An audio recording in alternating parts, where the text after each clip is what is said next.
بەڵێوەژین ئەگەر بتوانی زانیاری زیاترمان بیتێ سەبارەت بە هێستینەوەی کەرکووک. بەڵێ ئەو خێزانانی کە ژمارەیەک خێزان کە لە ئوتێلی سنۆبەر لەنێو ڕووبوونەکانی چەکدارانی داعش و هێزە ئەمنیەکاندا لەوێ گیری ژیریان خواردبوو ئێستا ژمارەیەکی زۆریان لەلایەن هێزەکانی فراکەوتنی کەرکووکەوە هێزی تەواڕی کەرکووک ئازاد کراون و لە مەترسی ناو بیناکە دوور کەوتنەوە. لێکێ لەو کەسانی کە ماوەی ئەمڕۆ کامل گیری خواردووە سەرتا ئەمڕۆ قسەمان بووە کار لەسەر ئەو گیر خواردنەوە لە کێوە ناو ئەو ئوتێلن. سعد سسي الشباب سسي ونيفي الشباب وداسبيك سي شو شتانا كل بيع سسي ونيفي الشباب هرد عندك هات لفندق سنوبر بنا ما تحر بالي حتى نشنوي بالي نا أوا بخار بالي نت أوا بخار لبس لبس شبو أما ناف فندق سنوبر ده حتى ساعات شاشة صبي حتى أمنياكي هات نوا أما دانش نوا بەڵێ ئەو خێزانان بەڵێ ئەوە خێزانان باش ئەوە یەکێک لەو کەسانی کە گیری خوارد بوو ئافرەتی بەتەمەنە کە دیارە بای تەندروستی ناجێگیرە و نزیکی 6 بۆ 7 کەس دەبن کە تاسەری ئەمڕۆ لەو ئوتێلەیە گیریان خواردبوو ئوتێل سنۆبەر کە ژمارەیەک چەدای داعشی تیابووە تا ئێستا ڕوبەڕوونەوەی نێوان هێزە ئەمنیەکان و هێزە ئەمنیەکان و ئەو چەدارانەی داعش بەردەوامە و دەنگیشی تەقا هەرچەند کەم بۆتەوە بەڵام وەک دەبینرێت دەنگی تەقا بەردەوامە ئەمەش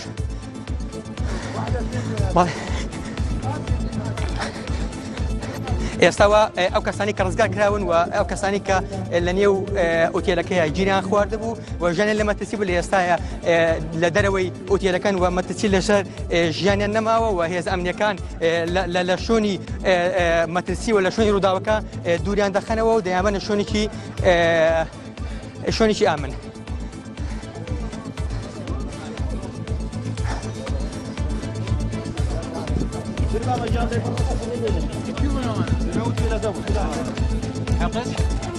يلا حياتك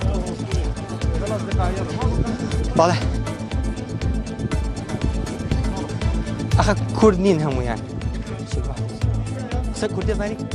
باش حسين كردي؟ لا والله عربي ايه احنا جينا من بغداد الاربيل مطلعين وجينا بيتنا باربيل اقول في كركوك وبعدين صارت الساعة بالأربعة هجوم على الفندق اللي احنا به. نعم. كاتجمير استا كنترول كراوا بابشتي خوا كركوك بارزيت اما لناو اوتيلكيا بوين حوت ساعات لناو اوتيلكيا بوين لناو اوتيلكيا بوين نخواردنوا تا ام كاتا قناصين ايضا بله قناصه كان لسلمان وبنو تقيان ليكردين بوليسيش هما هنجان كير لقل سباياو هيج بشجيريك نكراين حاله كلش حالتك زور هنديك توشي نخوشي شكربون هنديك بورا انا نخواردنوا حوت كاتشمير زور بيان كوتشي دوايان كرد قناصه كان تقيانا كرد شنو ذنبنا احنا اما تشبونا هيك مان هي اما خوينكارين هاتوين خوينين اوي كابينيت تو لناو حالة رعب حالتك زور تسناك بو بله من توشي شوك بو نخواردومانه توا بس خف الله على بلام سپاس بو هێزە ئەمنیەکان کە ئێمەیان ڕزگار کرد و تێلەکە هەمووی سوتاوە سپاس بۆ خوا ئێوە لەگەڵ داعشەکان قسەتان کرد نەخێر قسەمان لەگەڵان نەکردوون بەڵام بەپێی قسەی خەڵک من خۆدی خۆم هیچ داعشێکم نەبینی لە ژوورێکی سەرەوە بووم بەڵام پۆلیس ئێمەیان داگرت و قسەیانی ناو هۆدەیەکەوە ئەگەر توانین قسەمان بۆ بکەیت چۆن ئەو ساتانتان بەسەر برد من لە خەستەخانە بووم و هاتین سیارەکەمان ئیش پێ کرد و لێرەیە چواردەورمان گیرا من لە ناو باڵەخانەکەیە بووم یا 3:30 بەیانیەوە تا ئێستا چی بینی لەوێ هیچم نەبینی من لە خەستەخانەوە هاتم و ئەمانێ بگەڕینە بۆ ڕۆژگار هیچ چەکدارێکی داعشە بینی نەخێر کەسم نەبینی بەڵێ ئێسای هێز ئەمنیەکان ئەو کەسانی کە گیریان خوارد بوو لە بەیانیەوە ئێستا ڕزگاریان دەکەمەوە ئێمە لە شوێن ڕووداوەکە لە ئوتێل سنۆبەر و دوورەکەوتینەوە ئەوە خێزانانە دەبەنە شوێنێکی دوورتر لە شوێنی ڕووداوەکە ئەگە کامێرەمان هاوکارن بێ دەچنە پێشەوە خێزانی تر وەردەگرین.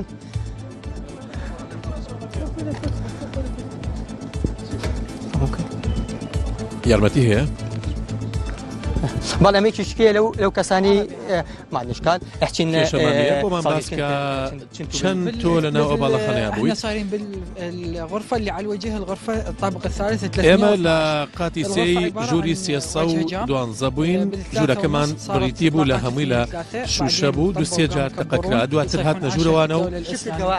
هاواریان کرا الله وەکبەر دەوڵەتی ئیسلامی چەکێکیان پێ بوو، چەکی جۆرا و جۆریان پێ بوو. ئێمە لای عێراقیەکان ئەو جۆرە چەکانەمان نەبینەوە و قازیفەیان پێ بوو، چەکی قورس و مامناوەندیان ئەیانوت دەوڵەتی ئیسلامی ماوە و بەڵام براکانی ئاسایش و پۆلیس شەهیدیاندا و لەسەرەوە چیان ڕێوەویست داعشەکان؟ ئێمە نەمانەزانی حاڵەتەکە چیە، ئێمە خەڵکی ئێرە نین، ئێمە لێرە هاتووین بۆ گەشت و گوزار. داعشەکان ئەیانوت کە دەوڵەتی ئیسلامی ماوە و بەرداو ئەمە بێت تەکبیریانە کرد یەکەم وەجبەی یەکەم 50 کەس بوون، دواتر زیاتر بوون. شورتە و پۆلیس و ئەوان کە هاتنە ژوورەوە بەجل و بەرجی هێزە ئەمنیەکان هاتبوونە ژوورەوە کە هاتنە سەری شەوانێ کە هێزی پۆلیسی ڕاستەقینە هاتنە سەرەوە. ئێمە نەمانتوانی جیاوازی بکەین لە نێوان هێزی پۆلیسی ڕاستەقینە و ئەو داعشانی کە جلی هێزی پۆلیسیان پۆشتی بوو. ئێمە مناڵ و پیرمان لەگەڵا بوو، سێری ئەو ئافرەتە پیرە بکەن بە تەمەنە بکەن، مناڵیشمان لەگەڵا بوو، بچیشمان لەگەڵا بوو. داعشەکان بە چێ زمانێک قسەیانەکە؟ بە عەرەبی؟ بەڵێ بە عەرەبی قسەیانە کرد و زاراوەیەکی کەش بووی مەلیان تێناگەیشتین. 50 کەس بوون و دواتر ژمارەیەکی تریش هاتن خۆیان تەقاندەوە، بەشێکیان خۆیان تەقاندەوە، بەشێکیان قازیفەیان پێ بوو، بەشێکیشیان کۆمەڵێک چێکیان پێ بوو کە ئێمە تا ئێستا نەلای سوپای عێراق نەلای ئاسایش بینیومانە، نازانیان چەکانەیان لەکوێ بوو. قسەیان لەگەڵا کردن نەخێر چونکە ئێمە لەناو ئوتێلەکەیە ماینەوە لە قاتی سێهەم یەکەم جار کۆمەڵێک سەرباز هاتنە ژوورەوە ناناسین، بەڵام ئەو سەربازێک کە هاتە ژوورەوە ما بقوا الجنود فوق كلهم. شكرا. سپاس كلو كساني لو افرتا بتمناني ك جيري خوارد بودن يو اوتيل كدا ووقت بدني هذا امنيه كان وبوليسي فلاكسي كتو يعني بەڵێ دەشمە لای ڕۆکان جاڤ ڕۆکان لای تۆچی هەیە نوێترین زانیاریەکان چین؟ بەڵێ جوان تا ئێستا لە ئەو ئوتێلێکە چەکدارانی داعشی تایە تا ئێستا ڕوبەڕووبوونەوە بەردەوامە بە هێز ئەمنیەکان لە تەنیشتی ئوتێلەکەمانەوە لە تەنیشتی بیناکە ماونەتەوە، بەڵام بیناکە لە دوو لاوە چەکدارانی داعش تەقە لە هێز ئەمنیەکانەکەن لە لای پێش و لە لای پشتەوە کەواتە بەپێی تەقەکان بێ و بەپێی کە هێز ئەمنیەکان باسیەکەن زیاتر لێک چەکدار ماوەتەوە، چونکە لە هەردوو دیوی بیناکەەوە تەقە لە هێز ئەمنیەکانەکەن. ئێستا چەند جارێک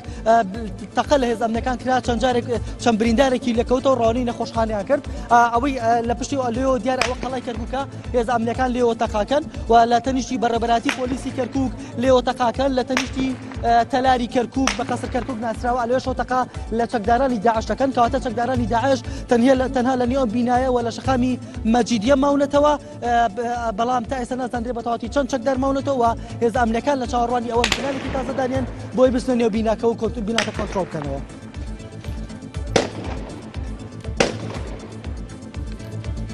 ئۆژین ئەگەر گوێت لێمە بێ بتوانی شاید حاڵی ترمان بۆ بدوێنی؟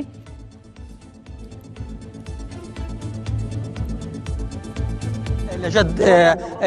لەناو ئەو بینایەک بوون کە چەکدارانی داعش لە بەیانیەوە ناو ئەو بینایان گرتووە، ئێستا ئازاد کراون، دەمەوێت چەند کەسێکیان وەرگرم. بەڵێ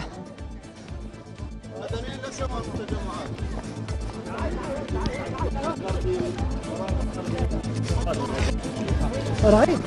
يا رهيب. بس تحكي لنا دقيقه بدون زحمه، احكي لنا داخل محاصرين من الصبح داخل ايوا والله ما بينا حل والله العظيم. ناتواني هیچ هێزێک ماتیانە ماوە الحجز هناك لەوێ گەمارۆ درابووین.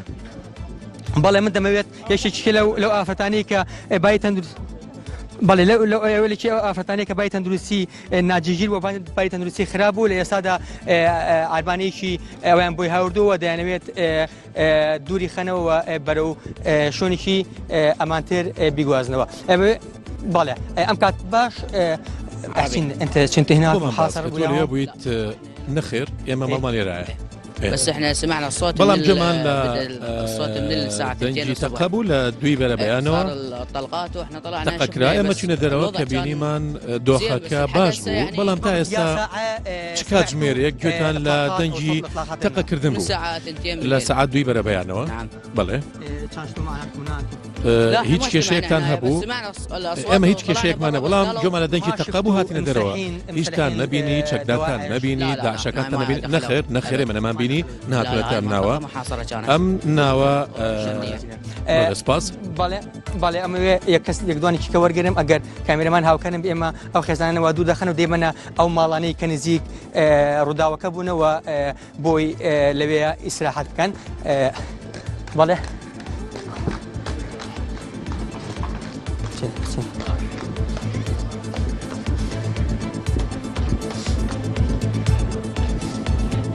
بەڵێ وەک دەبینێت ئەو کەسانی کە گیریان خواردبوو لە نێو ئەو ئۆتێلەدا و ئێستا لە نێو ماڵەکانی ئەم گەڕەکە دایان دەنێن و ئیسلاحەتەوە نان و ئاو ئەنان و ئەویان دەدەنێکەوە خۆیان دەڵێن کە ئەم سەرتاسەری ئەمڕۆ هیچیان نەخواردوو بەڵێ ئەو کەسان لێ کوبنەوە ئەگەر کامێرەمان ئەو کەسانە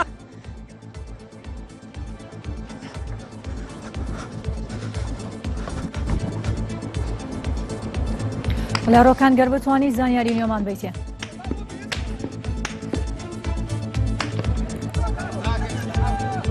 ڕۆکان گوێت لە منە بەڵێ جوان گوێم لە تۆیە زانیاری نوێمان بەرێ ڕۆکان چی نوێ هەیە جوان هێزانەکان تا ئێستا بەردەوامن لە ڕوبەڕووبوونەوە لە چەکدارانی داعش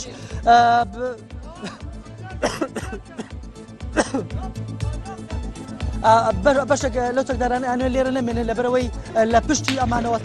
تەقە لەم بینایەکرێ بۆ ژیانی ئەمان لە مەترسیە نوێ ئێرە بەجێ بێڵن بۆەوەی ئەوانی پشتەوە تەقە لە بیناکە بکەن چونکە هێزێکی زیاتر وا بەڕێگەوەکو خۆیان نەڵێن ئەنوێ بێنە بیناکە و لە دوورەوە تەقە لە بیناکە بکەن ئێمە جۆ بگرێ ئێمە لە بەردەمان بینامێنین و هەتا کوشتمان لە پێناو وڵاتە دانین بەڵام هیوادارم داواکارن لە پشتەوە تەقەمان لێ نەکەن ئێمە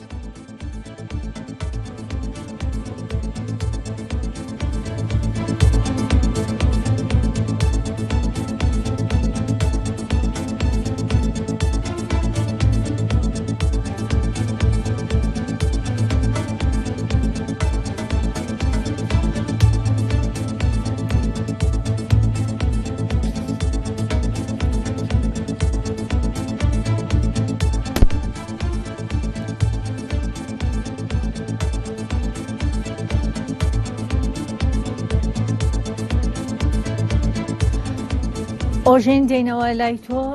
زانیاری نوێ لای تۆ چی هەیە فەرموو بەڵێ وەک ئەو کەسانی کە لە ناو ئۆتێلەکەدا لە بەیانیەوە گیریان خواردووە قسەمان بۆ دەکەن و دوور دەخرێنەوە لە شوێن ڕووداوەکە احكي لنا حياتكم كنتوا هناك شنو شفتم والدواعش كان لو كتاني كلنا اوتيلك يابون اما لا بغداد بوين خلشي بخاين هاتين بو كركوك ابويا بياني بقراينا تبشونا بو هولير من شارع سرب هي بلا امرو اسمها مروين بو اوي بما بستي شارع سر كدن كاجمير سيونيو هاتنا ناو اوتيلك ساعة 3:30 سيونيوي يان شوار بو هاتنا ناو اوتيلك داجيريان كير الابطال ان شاء الله بالضبط ساعات 4:15 اي 4:15 3 ونص بله شاركي بو شوار سيونيو بو بدا بوردي ان شاء الله انت سربازه بهذا كان ما شفت تو بينيت نخير نبيني بلام سربازه كان اوان اميان نجاح ساتدا خوابیان پارێزێت لا لا ما شفت ما شفت احنا كنا نايمين محصورين من نمبینین نەخێر ئێمە خەوتە بووین لە ناو ژوورەکەیا بووین صرنا بالغرفه اي نعم بەڵام گەمارۆ درابووین عشان شيدوا منكم داعشەکان چیان لە ئێوە ویست رادنا رهائن ئەیان ویست وەکو بارمتە بەکارمان من بێنن الفندق رادنا ویستیان دەست بەسەر ئوتێلەکەیە بگرن وەکو بارمتە بەکارمان بێنن عددكم مش قيد داخل ژمارەتان چەند بوو لە ناو ئوتێلەکەیە نزیکەی سی و پێنج والعدد هذا عدد نعم ئەمە ژمارەکەمان بوو شكرا جزيلا سپاس دەستخۆش ئەمە شکێکە لەو کەسانی کارزگاری ئەوە بەڵێ ئەم کاتت من ساعات سي ونيو تقريبا ديم جماعتي لكولان هاتن وتم بكى عصايا شرطية خود پاسەوانی ئوتێلی حاسم تماشام كدوا بس قوم نختي وهاتم سير كم وتياني دعشامة خۆت تەکدارانی داعشت بینی ديم شکلیان چۆن بوو وەک قسەیان ئەکرد بە چی زمانە قسەیان عربي قصيانة كد كردي قصيانة كد تركماني قصيانة كد سيد سمان قصيانة چیان لە ئێوا ویست ها على اساس هاتونا هاين بمنيمة بس من دانتهم الحمد لله قابلكم بس مشاكم بها ماوەی چەند سعات لە ناو ئوتێلەکەداوە تقريبا والله جيب لي حتى ساعات داوني جماعات من يعني ذاك تا ئێستا چەکدارەکانی داعش لە نێو ئوتێلەکەدا ماون لا لا لا ما کەسان نەماون لا الحمد لله نهات ماوەی ئەو چەند ساعتێک تۆ ئەوەی کە خۆت بینیت چەند ژماری ئەو چەکدارانی داعش لە نێو ئوتێلەکە بوون چەند بوون ژماریان والله زواج تقريبا سيقل تقل بون عادي ئێستا کەس نە ئوتێلەکەی ماوە ڕزگار نەکرابێت نعم الحمد لله هەمووی ڕزگار حموي نعم وەک تو بینیت ئەو چەکانی بەدەست ئەو چەکدارانی داعشەوە بوون چی جۆر چەک بوون و چەکی قورس بوون یان چەکی ئاسایی نا كلاشينكوف لدسيان بو قاذفيان لدس بو اما خۆت بە چاو خۆ چەند چەکداری داعشت بینی چەندیان بە ئەوی کە تۆ بینیت کە تۆ بینیت والله تقريبا نعلم تقريبا سيقل بون سی کەس بوون جلبەرگی ئەوان چۆن بوو ڕاستەڵێن جلبەرگی هێز ئەمنیەکانەوە ها وك امريكان تمام على اساس من وتم مع الجيش من بوابنا كذا وهي محافظه اللي نذا بقاذفه وتم معنا خويان ئێستا چۆن ڕزگارکان و هێز ئەمنیەکان تا چەند یارمەتی دەر ئێوە حياه جماعه طوائي حياه دەستخۆش بەڵێ ئەمانە ئەو کەسانە ممکن لە نێو ئوتێلەکەدا ژینیان خواردبوو و ئێستا دەڵێن هێز ئەمریکانەوە خۆیان دەڵێن سەرجەمی ئەو کەسانی کە ژینیان خواردبوو ئێستا ئازاد کراون و لە دووری ئوتێلەکەیە لە دوور لە مەترسی چەدارانی داعش هاتوونە و وەک دەبینێت بەشێک لەم ماڵانەی کە دەروبەری ئەمان یارمەتیانە دەن لە ڕووی خواردن و ئەویان بۆ دێنن کە بەڵێ ڕۆکان نیوترین زانیاریەکان لای تۆ چی هەیە؟ جوان من ئەو شوێنە بەجێش لە بەرەوەی لە پشتی ئێمەتەقە لە بینەکە کە مەترسی بۆ سەرێ بە دروست بوو وێ بە ناچاری کەنیش و تێلەکەم بەجێش و بەرەو دووەوە گەڕێبەوە بەڵام تا ئێستا ڕوبەڕووبوونەکە بەردەوام لە ڕوبەڕووبوونێکی زۆر قورسیش لە نێوان هێزەکانی پێشبەرگە و چەکدارانی داعش ئاگاتان لە گیانی خۆتان بێ ڕۆکان بەڵێ بەردەوام بە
بەڵێ ئەو گۆشەی کە من لێ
بەڵێ بەڕێزان ڕاستەوخۆ لەگەڵتانین لە ڕووماڵێکی تایبەتی ڕووداوەکانی ئەمڕۆی شاری کەرکووک کە تۆڕی پەیامنێرانی NRT ڕاستەوخۆ شانبەشانی هێزانامنیەکانی شاری کەرکووک و خۆ بەخشەکانی شاری کەرکووک ڕاستەوخۆ چرکە بە چرکە ڕووداوەکانی ئێستای شاری کەرکووکتان بۆ دەگوازینەوە. ئاگادارن لە بەرەبەیانی ئەمڕۆوە کۆمەڵێک چەکداری داعش دزیان کردوتە ناو شاری کەرکووکەوە و ڕوبەڕووبوونەوەش لە نێوان هێزانیەکان و هێزەکانی پێشمەرگەی کوردستان و چەکدارانی داعش بەردەوامە تا ئێستا و ژمارەیەکیش لە چەکدارانی داعش تا ئێستا کوژراون بە پێی وتەی هێزانیەکانی شاری کەرکووک.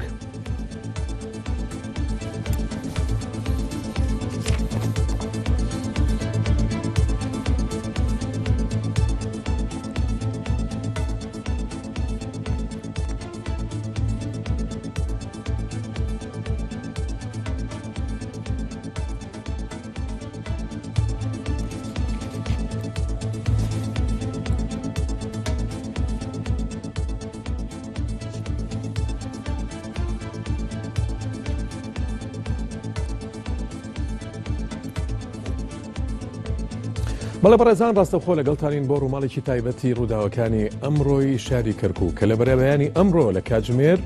3:30 بەرەبەیانەوە تا ئێستا بەردەوامە کۆمەڵێک چەکداری داعش ئەمڕۆ بەرەبەیانی ئەمڕۆ دزیان کردوتە ناو شاری کەرکووک و هەوڵیان داوە کۆنتترۆلی چەند بنکەیەکی پۆلیس و چەند ناوچەیەکی ترکەن بەڵام لە ئاکامدا ڕوبەڕووبوونەوە لە نێوان هێزانیەکان و هێزەکانی پێشمەرگەی کوردستان و چەند هاوڵاتیەکی شاری کەرکووک کە وەکو خۆ بەخش بە چەکەکانی خۆیانەوە بەشدارن لەو پرۆسەیەدا بۆ ڕوبەڕووبوونەوە لەگەڵ چەکدارانی داعشدا لە ئێستادا چەند چەکدارێکی داعش کوژراون لەم پرۆسەیەدا و لە ئێستاشدا ڕوبەڕووبوونەوەکان لە نێوان هێزەکانی ئاسایش و هێزی پێشمەرگەی کوردستان و چەند هاوڵاتێکی شاری کەرکووکی خۆبەخش کە بە چەکەکانی خۆیان لەوێن بەردەوامە بەڵام ئەمەوێت ئاماژە بەوە بم کە تۆڕی پەیامێرانمان پەیامێرانی NRT ڕاستەوخۆ شان بەشانی هێزەکانی پێشمەرگەی کوردستان و هەروەها هێزانیەکانی کەرکووک ڕاستەوخۆ ڕووماڵی چرکە بە چرکەی ڕووداوەکەی ئەمڕۆی شاری کەرکووکتان بۆ دەکەن بەوتەی شاید حاڵەکان کە لە ناوی یەک لە ئۆتێلانەیە بوون باسییان لەوە کرد کە چەکدارەکانی داعش بە جلی سەربازیە و جلی پۆلیسەوە هاتوونەتە ناو ئۆتێلەکەیانەوەوانی و هەندێکیان بە زمانی عەرەبی قسەیان کردووە هەندێکی تریشیان بە زاراوەیە قسەیان کردووە بەوتەی شاید حاڵەکان ئەوان لێیان تێنەگەیشتون شاید حاڵەکانی کە پەیامێرمان دوانی عەرەب خەڵکی بەغا بوون و بە زمانی عەرەبی قسەیانە کرد باسییان لەوە کرد کە کۆمەڵێکیان وەکو خوێندکار هاتوبوون بۆ ئەوێ و کۆمەڵێکی تریشیان هاتوبوون بۆ شاری کەرکووک بۆ وەرگرتنی چارەسەری تەندروستی دواتر بەرەو شاری هەولێر بەڵێ بکەون هەندێکیان چەند زاریاریشیان نا باسییان لەوە کرد کە سەرەتا 50 چەکدار هاتوونەتە ناو هۆتێلەکەەوە و دواتر وەجبێکی تر هاتوون دواتر هێزەکانی ئاسایش و سوپا هاتوون و ئەمانیان ڕزگار کردووە باسیشان لەوە کرد کە چەکدارەکانی داعش جگە لە زمانی عەرەبی بە زاراوەیەکی تر وەکو تێشایەت حاڵەکان بۆتان ئەگوازمەوە کە ئەوان لێ تێنەگەشت و لە ئێستاشدا ڕوبەڕووبوونەوەکان لە نێوان هێزەکانی ئاسایش و هەروەها هێزی پێشمەرگەی کوردستان و ئەمەیە باسی لەوەش بکەم کە خۆبەخشانی شاری کەرکووک تا ئێستا کە لە خەڵکی ناوچەکەن بە چەکی تایبەتی خۆیانەوە هاتوونەتە سەر شەقامەکانی کەرکووک و ئەیانەوێت پارێزگاری لە ئەمنیەتی شاری کەرکووک کرد ئەو وێنانەی دەیبێنن ئێستا لە بەشی ڕاستی شاشەکە شاشەیە نارتی ڕاستە و خۆی ئێستای ناو شاری کەرکووکە هەندێک لە بەرپرسە خۆجێیەکانی کەرکووکیش باسییان لەوە کرد کە هاتنی ئاوارە عەرەبەکان بۆ ناو شاری کەرکووک هۆکاری سەرەکی ئەم گرژی و ئالۆزیە کە ئەمڕۆ لە ناو شاری کەرکووکە ڕوویداوە بەوتەی هەندێک لە بەرپرسە خۆجێیەکان کە ڕاستەوخۆ بۆ کەناڵی NRT لە ڕووماڵەکانی ئەمڕۆدا لەگەڵ هاوکارانمان قسەیان کرد ئێمە هەوڵە دەین زیاتر لەگەڵ تۆڕی پەیامنێرانی NRT کە ئێستا هاوکارانمان وەک ئاماژەم پێکرد شان بەشانی هێزەکانی پێشمەرگەی کوردستان و هێزەکانی ئاسایش و خۆبەخشەکانی شاری کەرکووکن ڕاستەوخۆ چرکە بە چرکە ڕووداوەکانی ئێستای شاری کەرکووکتان بۆ بەگوازینەوانێ بەپی ئەو زانیارەنی کە پێشمان گەیست و ئێستا هاتوچۆ لە ناو شاری کەرکووکە قەدەغە کراوە بۆ ئۆتۆمبیل و بۆ پیادە وەک دەیبینن ئێستا ڕاستەوخۆ ئەو وێنانی وەتانە گوازینەوە ئەو دیمەنەی کە ئێستا لەسەر شاشەکەی بینن لە ڕاستی شاشەی NRT دیمەنی ئێستای شاری کەرکووکە کە کۆمەڵێک یان ژمارەیەک چەکدار لە بەرەبەیانی ئەمڕۆ کاتژمێر 3:30 بەرەبەیانی ئەمڕۆ دزیان کردوتە ناو شاری کەرکووک و لە هەمان کاتدا لە دوو بزیش هەوڵیان دابچن ناو وێزگەیەکی کارەباوە و چوونەتە ئەوێ و دوانیان خۆیان تەقاندوتەوە و یەکێکی تریشیان کوژراوە بەوتەی بەرپرسانی ئەو ناوچەیەش ئێستا دۆخی ئەمنی دووبس ئارامە و بەشێکیش لە ئەو شوێنانی کە چەکدارانی داعش ویستویان کۆنتترۆل کردن ناو شاری کەرکووکە ئێستا لە ژێر کۆنتترۆلی هێزانیەکانی کەرکووک و هێزی پێشمەرگەی کوردستان و خۆبەخشانی شاری کەرکووکە لە ئێستادا بەپێی هەندێک لە شایەت حاڵەکان ئەو کەسانی کە لە نێو هۆتێلەکە بوون ڕزگار کراون لەلایەن هێزە ئەمنیەکانی شاری کەرکووک و ئەم پرۆسەیەش ئێستا بەردەوامە بەپێی پەیامێرانمان ئێستا لە کەرکووکەوە ڕوبەڕووبوونەوە هەیە لە نێوان چەند چەکدارێک کە تا ئێستا بە دروستی ژمارەکەیان نەزانراوە ئەوەی لای ڕاستی شاشەکەی بینن ئێستای شاری کەرکووکە کەوا دیارە هێزانیەکان تەقەل لەو شوێناکەن کە چەکدارای داعشیەتیادان لای چەپی شاشەی NRT ئەمڕۆی شاری کەرکووکە کە هێزانیەکان و هێزی پێشمەرگەی کوردستان و چەکدارانی خۆبەخش وەک دەیان بینن لە ناو وێنەکەیە دەردەکەون لە ناو دیمەنەکەیە دەردەکەون کەوا دیارە ڕوبەڕووبوونەوەیە لەگەڵ ئەو چەکدارانەی کە خۆیان حەشارداوە لە ناو یەکێک لە باڵەخانەکانی شاری کەرکووکە.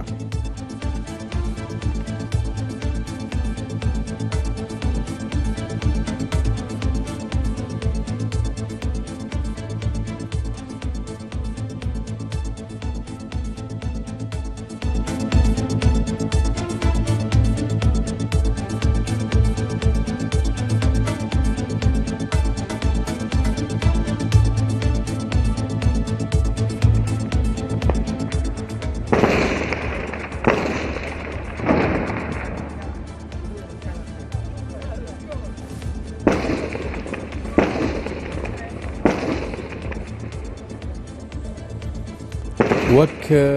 بینەر و بیسەری شاشەی NRT ئێستا دەنجی دەقە دەویسترێت لە نێو شاری کەرکووک ئەو شوێنی کە ئێستاە بینن ئەو باڵەخانەیە کە بە وتەی شایەت حاڵەکان هێزانیەکانی کەرکووک چەکدارانی داعشیتیایە بە دروستی نازانین کە ژماری ئەو چەکدارانە چەندن بەڵام وا دیارە هێزانیەکان و ئەو هێزەی کە هاتوون بەرگری لە شاری کەرکووک کە ئێستا ڕاستەوخۆ بەفی شەک دەقا لەو باڵەخانەیەکەن کە دەوترێت چەکدارانی داعش خۆیان تیادا حەشارداوە.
بەڵێ بەڕێزان ئەو دیمەنانەی دەیبینن ئێستایە لە شاری کەرکووک کە ڕاستەوخۆ لە ڕێی کامێرەکانی NRT وەتانەگوازینەوە نزیکەی 14 کاتژمێرە بەشێک یان هەندێک لە چەکدارانی داعش دزیان کردووە و هاتوونەتە ناو شاری کەرکووکەوە و ویستوان ئەس بگرن بەسەر چەند بنکەیەکی پۆلیس و چەند مقڕێکی هێزە ئەمنیەکانە بەڵام ڕوبەڕووبوونەوە ڕوویداوە و لە ئاکامدا چەند چەکدارێکی داعش تا ئێستا بە وتەی هێزە ئەمنیەکانی شاری کەرکووک کوژراون و ڕوبەڕووبوونەوەش لە گەڵ چەکدارانی داعش کە نازانێ ژمارەیان چەندە لە نێو هێندێک لە باڵەخانەکاندا بەردەوامە. لە 4 و 28 خولیکی بەرەبەیانی ئەمڕۆشەوە ڕووماڵی ڕاستەوخۆ لە شاشەی NRTەوە بۆ ڕووداوەکەی ئەمڕۆی شاری کەرکووک بەردەوامە و ڕۆژنامەنووسێکی بەرەی تورکمانیش ئەمڕۆ لە شاری کەرکووک کوژراوە. بەرپرسی یەکێتی ئاسایشی یەکێتیش لە کەرکووک ئەڵێت کە ئێمە دڵنیایی دەنە هاوڵاتیانی کەرکووک نایڵین بە هیچ شێوەیەک هیچ چەکدارێکی داعش لە کەرکووک نەجاتی بێت. ئەچمۆ لای پەیامنێرمان ئۆژین جۆڵا لە کەرکووک. ئۆژین چ زانیارێکی نوێت لایە ڕوبەڕووبوونەوەکان بەچی گەشتوون؟ بەڵێ ئەم کاتی ئێوەش بە کاتژمێر سێ و ڕابردوو شوی ڕابردوو ژمارێک سەگداری داعش کە وەک شاد خاڵەکان ئاماژیان بۆ کرد ژمارەیان 50 بۆ 55 سەگدار دەبوون کە بە زیروبەرەوە هاتنە نێو ئۆتێلی سنۆبەر کە دەگەوێتە نزیک بینای پارێزگای کەرکووک لە کاتژمێر سێ و نیوە لەو دەستیان بەسەر ئەو ئۆتێلێتا گرتە بوو و بەردەوامش هێزە ئەمنیەکان ئەو هێزانەی کە هێندابوونەوە کەرکووک هێزە هاوبەشەکانی کەرکووک لە ڕوبەڕووبوونەوە بوون لەگەڵ ئەو چەکدارانی داعشدا پێش 20 خولەک لەو شوێنی کە نزیک بینایی پارێزگای کەرکووکە سەرجەم ئەو چەکدارانی داعش کوژران و دەگدوانیان بە کردی هێزە ئەمنیەکان تەخێنرانەوە و لە ئێستادا ئەو کەس ئەو خێزانانەتی کە لە نێو ئەو ئۆتێلەکەیە ئەو ئۆتێل و ئەوانی کە دەروبەری چەکدارانی داعشان بوو لەلایەن هێزە ئەمنیەکانەوە ئازاد کران و دوور خرانەوە و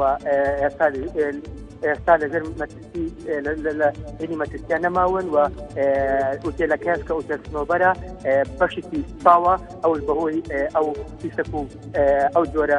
سەکانی کە ڕوبەڕووی هێزە ئەمریکان ڕوبەڕووی چەکدارانی داعش دەبوونەوە بەڵام لە ئێستاە دووە گۆڕانکاریەکان لەو ئوتێلەوە دەوروبەری پارێزەکان هیچ چەکدارێکی داعشیان نەماوە و هێزە ئەمریکان لە کۆتاییدا هێرشیان بردە نێو ئوتێلەکەی ئوتێل سنۆبەر و هیچ چەکدارێکی داعش لەو نێوایان نەماوە و بارودۆخی ئەمنی کەرکووک لەو سنوورە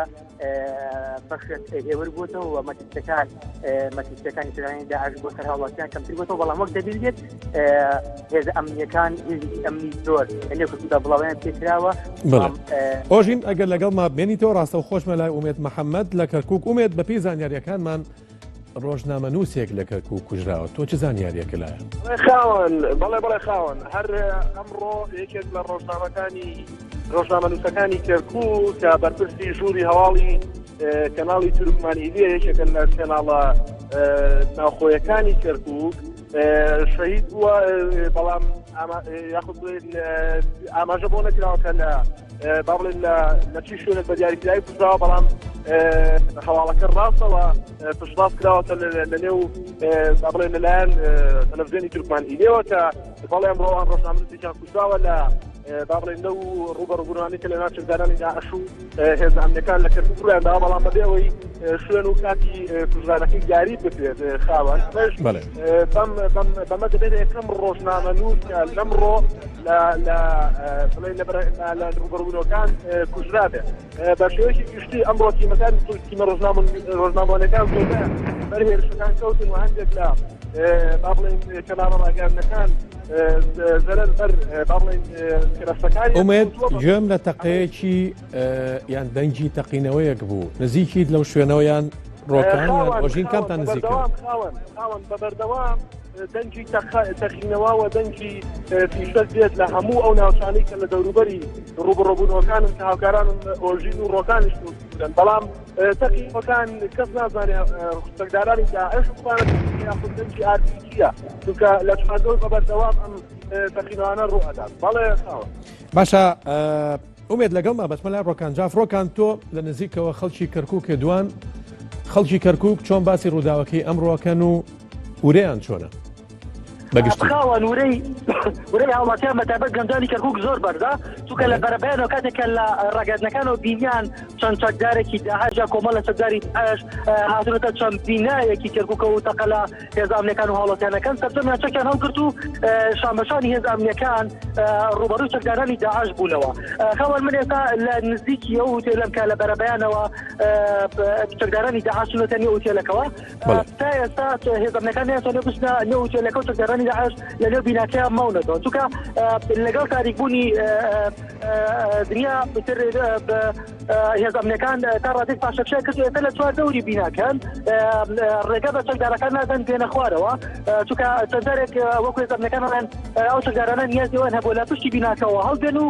بیناکە بەجێ بێڵن بەڵام هێز ئەمنیەکان هەر چوار لای بیناکەیان گرتووە نێڵن ئەو چەکدارانە بێنە دەرەوە بەهۆی ئەوەی کە بوو بە شەویش هێز ئەمنیەکان ناتوانن بچنە ژوورەوە لەبەرەوەی کارەبا لەو بینایانە نییە کارەبا بڕاوە لەم ناوچەیە بۆیە هێز ئەمنیەکان چاوەڕوانی ئەوەکەن کە ئەو چەکدارانە هەیە خۆیان تەکەنەوە خۆیان دەم بەدەستەوە بەشێک لە شێوەکان بە بێز یاخود بە بێزیانێکی زۆر هێز ئەمنیەکان ئەو بینایە کۆنتڕۆڵ بکەن و چەکدارانی داعشی لەوە دەرێن یاخود بیان کوژن ئەمێ باز لەوەشتم خاوەن بەرەبەرانی ئەمڕۆ جیاواز لێرە لە گەڕەکی دۆمیز ژمارەیەک چەکدار هێرشیان کرد لەسەر بنکەی پۆلیسی بنکەی ئاسایشی سەرۆپارتی دیموکراتی کوردستان لە سەرەتای وتیان بنکەکە کۆنتڕۆڵ کراوە لە چەکدارانی داعش بەڵام دواتر بەڕێوەبەرەتی ئاسایشی پارتیەوە ڕاگەیان کە نەخێر بنکەکە کۆنتڕۆڵ نەکراوە چەند جارێک چەکدارانی داعش هەوڵی ئەوەیان داوا بێنە بنکەکە و بنکەکە کۆنتڕۆڵ کەن بەڵام ڕوبەڕوویان بوونەتەوە ئەو چەکدارانە لەو پرۆسەیە کوژرا بوون یاخود هەڵاتە بوون کە بیست بیان هەڵاتە بوو خاوەنە و چەکدارانە دوایەکە ڕوبەڕووی هێز ئەمنیەکان بوونەوە هێز ئەمنیەکانی ڕوبەڕووی ئەوان بوون ئەوە لە نێو ماڵەکان خۆیان حەشاردا هێزەکانی ئاسایش و پۆلیس زۆر بەدەست چەکدارەکانە گەڕا بوون تا ئەم ساتە وەختەش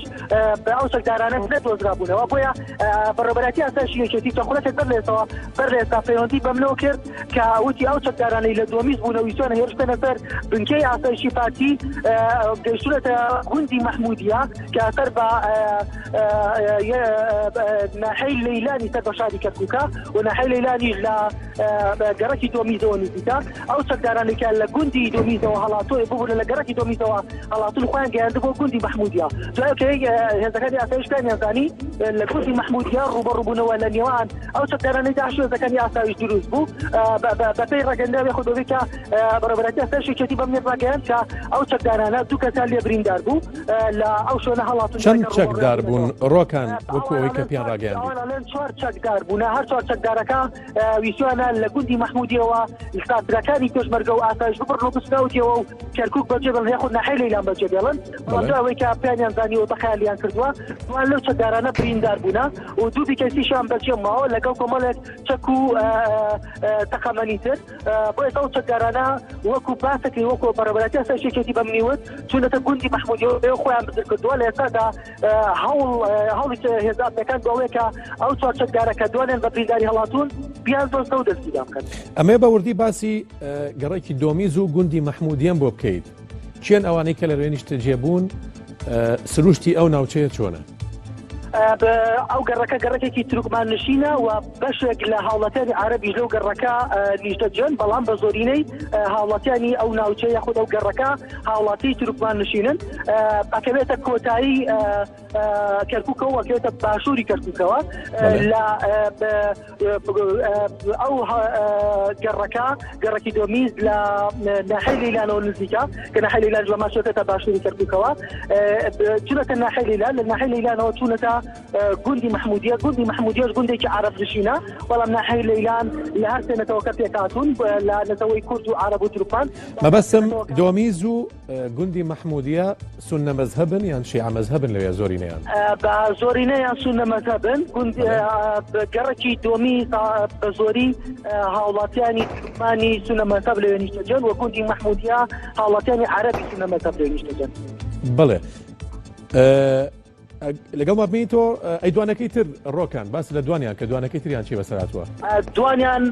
هەر چوار بوون پێکەوە دوانیان بریندار بوونە بەتەقەی هێز ئەمنیەکان دوانیشان دەربازیان بۆ بەڵام هەر چواریان پێکەوە هەڵاتون ئۆتۆمبیلێکیان پێ بووە. بەڵێ ئێستا وێنەکەم بە باشی پێگەیشت مەبەست لەوەیە دوو بنیرانش ڕزگاریان بۆ ڕۆشتون لەوێ هەڵهاتون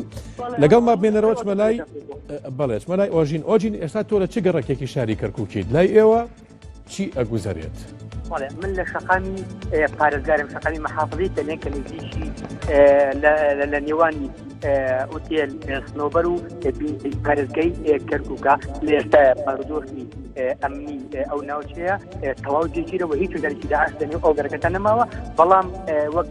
هاوکارم ڕۆکان ئاماژەی بۆ کرد لە بەشێک لەو گەڕەکە کارەبای نیشتیمانی بوونی نییە و ئەمە مەکەسیشی پێکە هێز ئەمنیەکان لە ئاکامی ڕوبەڕووبوونەوەکان کارەبای نیشتیمانی بوونی نییە خودکوژێنراوەتەوە بەمەبەست ئێستا ئەمە بۆ واضح نەبووەوە کە لە کام هۆکارن بەڵام بەپێی ئەوەی کە ئێمە بینیمان لە ڕوبەڕوونەکاندا وایری کارەباکان دەمابینی دەپێکران و بەشێک لە ماڵەکانش خۆیان بە ئاقاس بەر لەوەی کارەباکان بە تەواوی ببڕێ خۆیان گڵۆپ و ئینی ماڵەکان دەکوژانەوە وەکو ئەوەی کە دیکە دەرکی داعش نێتە نێو ماڵەکان چونکە ئەو تەزارانی داعش کە دوای ئەوەی کە لە بەششان لە ئوتێلی سنۆبەر بوون بەشیان چەند ماڵیشان کرد بۆ بۆبی خۆیان لە دەوروبەری ئوتێلەکەدا ئەو ماڵانەیان کرد بۆ شوێنی ڕوبەڕوونەکان لەگەڵ هێز ئەمنیەکاندا بەڵام کەس لەو ماڵاندا نەبووە و سەرجەمی ئەو خێزانانی کە لە دەورومەندی لە سەرجانە و بەهۆی بوونی کەدانانی داعش لەو سنوورە ئازاد کراون و بارودۆخی ئەمنی ئەو شوێنی کە من لێم تەواو جێگیرەوە هیچ دەرکی داعشتانەما. ئۆژین ئەگەر بەوردی باسی ئەو شوێنە بکەین تۆ تمل لە نێوان پارێزگای بینای پارێزگای کەرکووک و هۆتێل سنۆبەرم ئەو شوێنە هاوڵاتیان لێ نیشتەجێن شوێنێکی بازرگانیە ئەگەر باسی سروشتی ئەو ناوچەیەمان بۆ بکەیت زۆربەی دانیشتوانی خەڵکی شوێن ئەوە شەقامی پارێزگا واتە شائل مەحافظەی پێ دەڵێن کە دەکەوێتە هەدیەکەیەکی لە نێوان ئەو دوو بینای پارێزگا و ئوتێلی سنۆبەر هەیە شوێنێکی گەڕێکی عەرەب نشینە و عەرەبی زیاتر لەو گەڕەکەی هەستان کورد و تورکمانشی لێ بە زۆرینە عەرەبن لەو گەڕەکەدا نیشتەجێن و شوێنێکی بازرگانی و شوێنی وەک کەتوشیان دەڵێن شوێنی سەرمایه‌دارەکانە و شوێنێکی گرانبەهایە و لەو شوێنە لە کاتژمێر سێونیوە تەدارانی داعش دەچنە نێو ئوتێلی سنۆبەرەوە وەک شەفاکان ئاماژیان بۆ کرد ژماری ئەو تەدارانە 35 بۆ 50 هەنیجە لەوە 55 کەس دەبن کە ئەم ژمارەیە بەراورد بۆ شوێنانەی کرد کە ڕوبەڕبوونەوەی نێوانتەدارانی داعش و هێزانەکان بوو زۆر زیاترەوە زۆرە بەڵام وەک دەبینرا تەرجەمی ئەو تەدارانی داعش لەوێدا نەمان بەشیتان کوژران و بەشیتان هەڵهاتن و ئەوەش بەڵام وەک ئێمە بینیمان وەک ئێمە دەیبینی لە ئێستادا ئاگری گەڕی ئاگن لە ئوتێلەکە بەرزراوە ئەوش بەهۆی تاقەکردنی هێز ئەمریکانەوە بووە و ڕوبەڕبوونەکان وای کرد کە ئۆژین تۆ باس لەوە کرد کە هەموو ئەو هاوڵاتیان ناو ئوتێلەکەیە بوون لەلایەن هێزی پێشمەرگەوە ڕزگار کراون لەناو ئەو ئوتێلەیە جگە لەو هاوڵاتیان ڕزگار کراون هیچ چەکدارێکی داعش بوونی هەیە تا ئێستا تا کەمێک بەر لە ئێستا واتە خولێک بەر لە ئێستا ژمارەی چەکداری داعش مابوون کە ژماریان 4 کەس بەڵام بەهۆی ڕوبەڕبوونەوەکان و هێزی زۆری ئەمنی هاتوونە ئەو شوێنەوە لە ئێستادا هیچ دەرکی داعش لەنێو ئەو ئوتێلەوە ئەو گەڕەکەدا نەماوە. باش ئەوەی گوێی لەم قسانە بێت وا ئێتە بەرچاوی کە دانوستان کرابێت لەگەڵ چەکدارانی داعش تا ئەو هاوڵاتیان ڕزگار بکرێن یان هۆکاری سەرەکی چییە کە ئەو هاوڵاتیان لەنێو ئەو هوتێلەیە ڕزگار بوون و تا ئێستاش چەکدارەکان ماونێتەوە چۆن ئەم عملیەتە بوو؟ ئەو کەسانی کە جیریان خۆ بوو لەنێو ئوتێلەکەدا بوون بەڵام بەهۆی ڕوبەڕبوونەکاندا چەکدارانی داعش لەنێو ئوتێلەکەیان نەمان دابەش بوون بەسەر خان و گەڕەکانی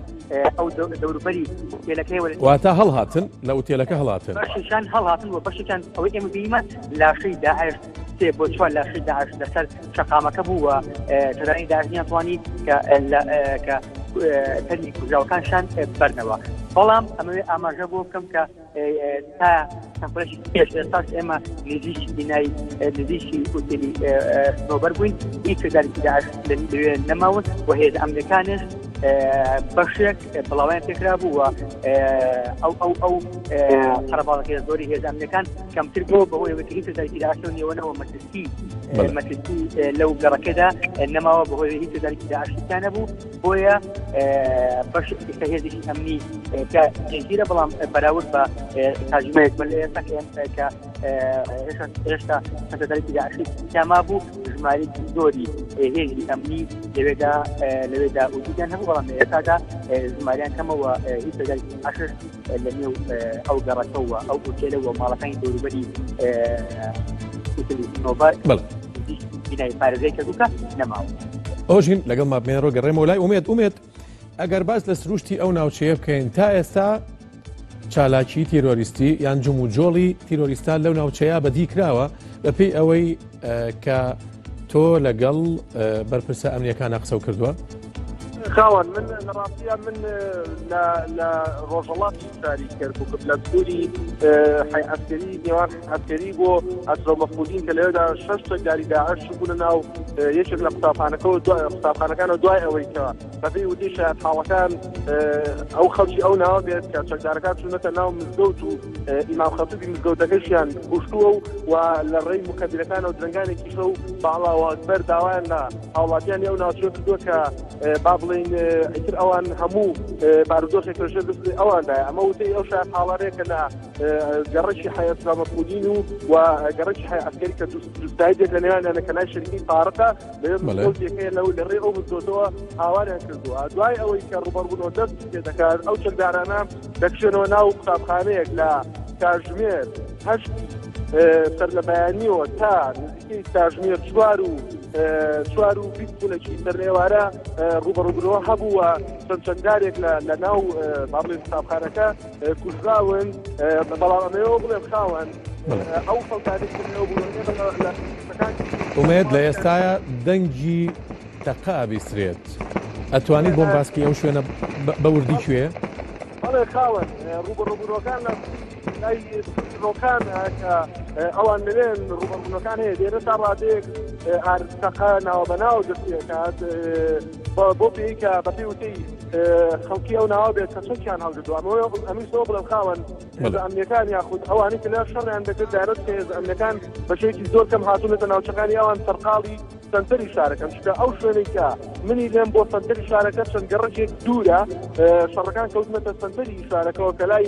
دۆکتۆبەرە بەرامبەر بینای پارێزگای کردووە ئەو شوێنێکی سەرڕۆکانی دێکە لای بەڕێبەراتی پۆلیسی کەرکووکی کۆنە ئەم دوو شوێنە لە شلەم شوێنەی منەوە دوورە بۆیە ئەمەوە نیشان دەدات فەرماندامیەکانی ئەم ناوچەیە دێت هێز چەکدارانی داعش لەلایەن لەناو ناوچەی کۆمی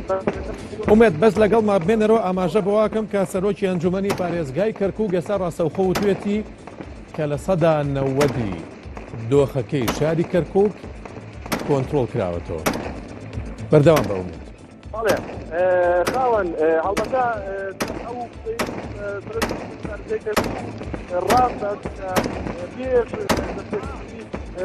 بەڵێن دادانەکان ڕوبەڕووبوونەوەکان لە زۆربەی ناوچەکان هەبوو لە تزعین تێکدادان هەبوو لە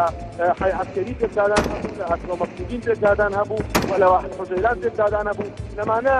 تەنها تێکدادانی کورد بوون ئەمانە کۆنتڕۆڵ کراون ئەوەی ئێستا کۆنتڕۆڵ نەکراوە ئەو شوێنەی ڕۆکانە هێزانەکان دێ ئەوەی کە لێرە کۆنتڕۆڵش نەکرابێت کۆنتڕۆڵ ئەکرێت بەپێی وتەی ئەمانەی کە لێرەدا شەڕ دەکەن بۆ پێی کە یەک چەکدار ماوە لەناو ئەو قوتابخانەیە کە کەوتۆتە نێوان چەند چەکدار ماوە لەناو قوتابخانەیە ئومێد؟ بەڵێ یەک چەکدارێک ماوە بەپێی وتە شارحاڵەکان برینداریشە بەڵام هەر مقاومە دەکات ئەوانش بەدامی دەدەن بەڵام دوای کەوتنی خۆر و دوای با بڵێن ئاوابوونی خۆر شەڕەکە لە نێوانیاندا کەمتر بۆتەوە کەمتر تەقەلێک دەکەن دانەوێت با بڵێن بەرێکی کەم بە بچنەکە پێی کە لەو شوێنەشدا کارەبای نیشتیمانی نییە ئەمەوێشەوە بڵێم ئەسرا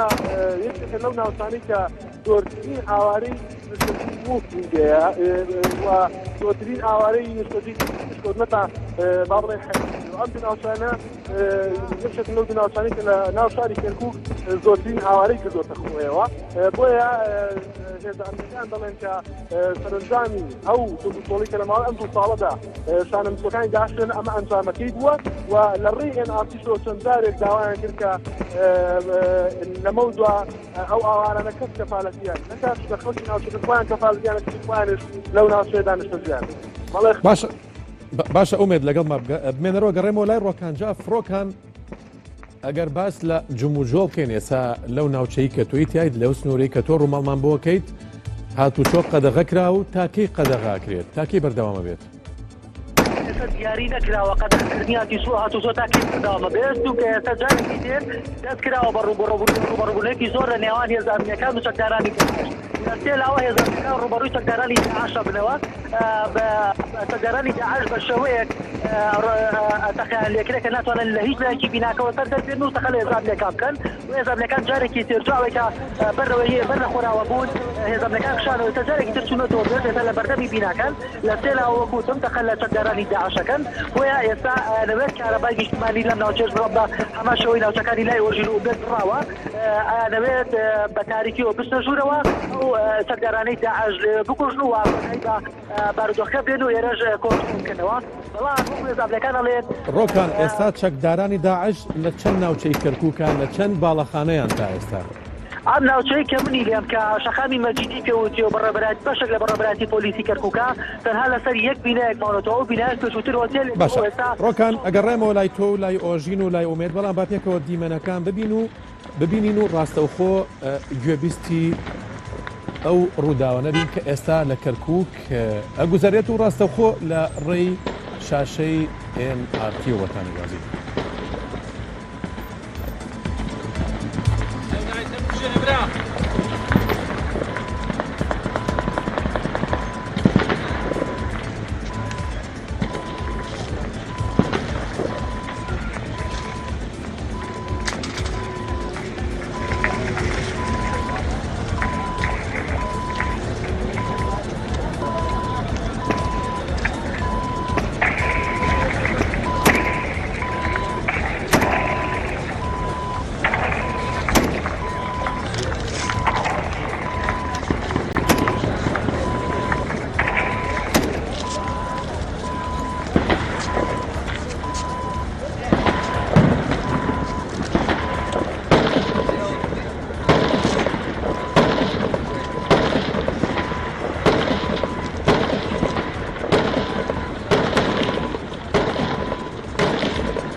سبحان الله زۆر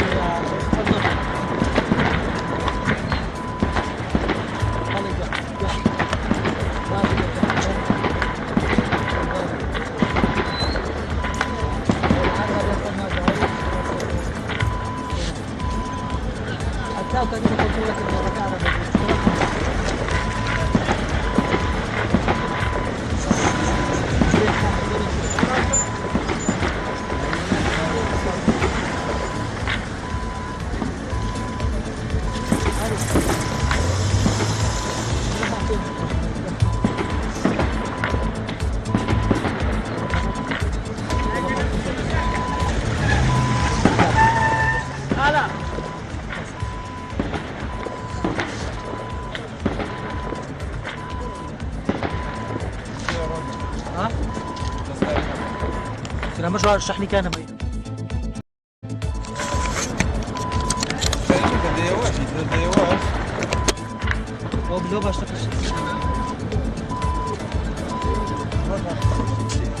بەڵێ بەڕێزان ئەو دیمەنەی ئەیبینن ڕاستە و خۆ لەسەر شاشەیە ناتی ئێستای کەرکووکە ڕوبەڕووبوونەوەی نێوان هێزامیەکان و هێزی پێشمەرگەی کوردستان و ئەو چەکدارانەی داعشە کە بەرە بەیانی ئەمڕۆ دزیان کردوتە ناو شاری کەرکووک بە مەبەستی دەست بە سەراگرتنی چەند بنکەیەکی پۆلیس و چەند مەقەرێکی حیزبی بەڵام لە کامدا ڕوبەڕووبوونەوە لە نێوان هێزەکانی ئاسایش و هەروەها هێزی پێشمەرگەی کوردستان بۆتەوە لە نێوانیانە و نێوان چەکدارەکانی داعش و بەوتەی پەیامدەرانمان بەشێکیان لە گەڕەکی دۆمیزەوە بەرەو گوندی مەحموودی هەڵاتون کە چوار چەکداری داعش بوون لە ئاکامە لەو چوار چەکدارە دوو چەکداریان بریندار بوون و دواتر هەر چواریان دوانیان بە برینداری و دوانیان بە ساغی بەرەو ناحیەی لەیلان هەڵهاتوون هەرچەنە هێزە ئەمنیەکانیش دوایان کەوتون تا دەستگیریان بکەن بەڵام بەپێی وتەی پەیامبەرمان نەتوانراوە دەستگیر بکرێن. هەروەها ئەمڕۆ لە بەرەبەیانی ئەمڕۆ لە کاتژمێر سێوەی بەرەبەیانەوە ژمارەیەک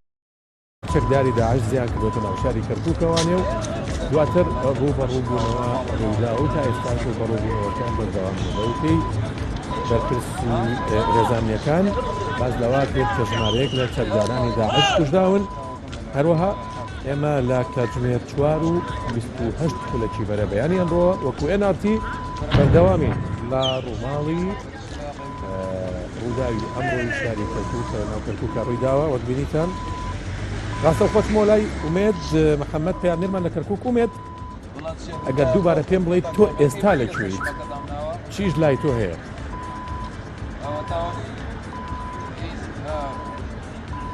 ئومێد ئەگەر جۆلیان بێت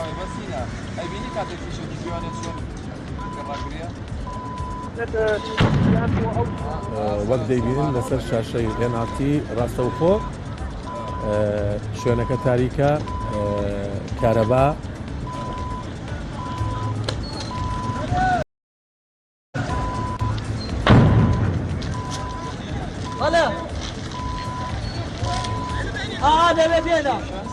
ئومێد محەممەد ئەگەر جۆلیان بێت لە کەرکووکەوە ئومێد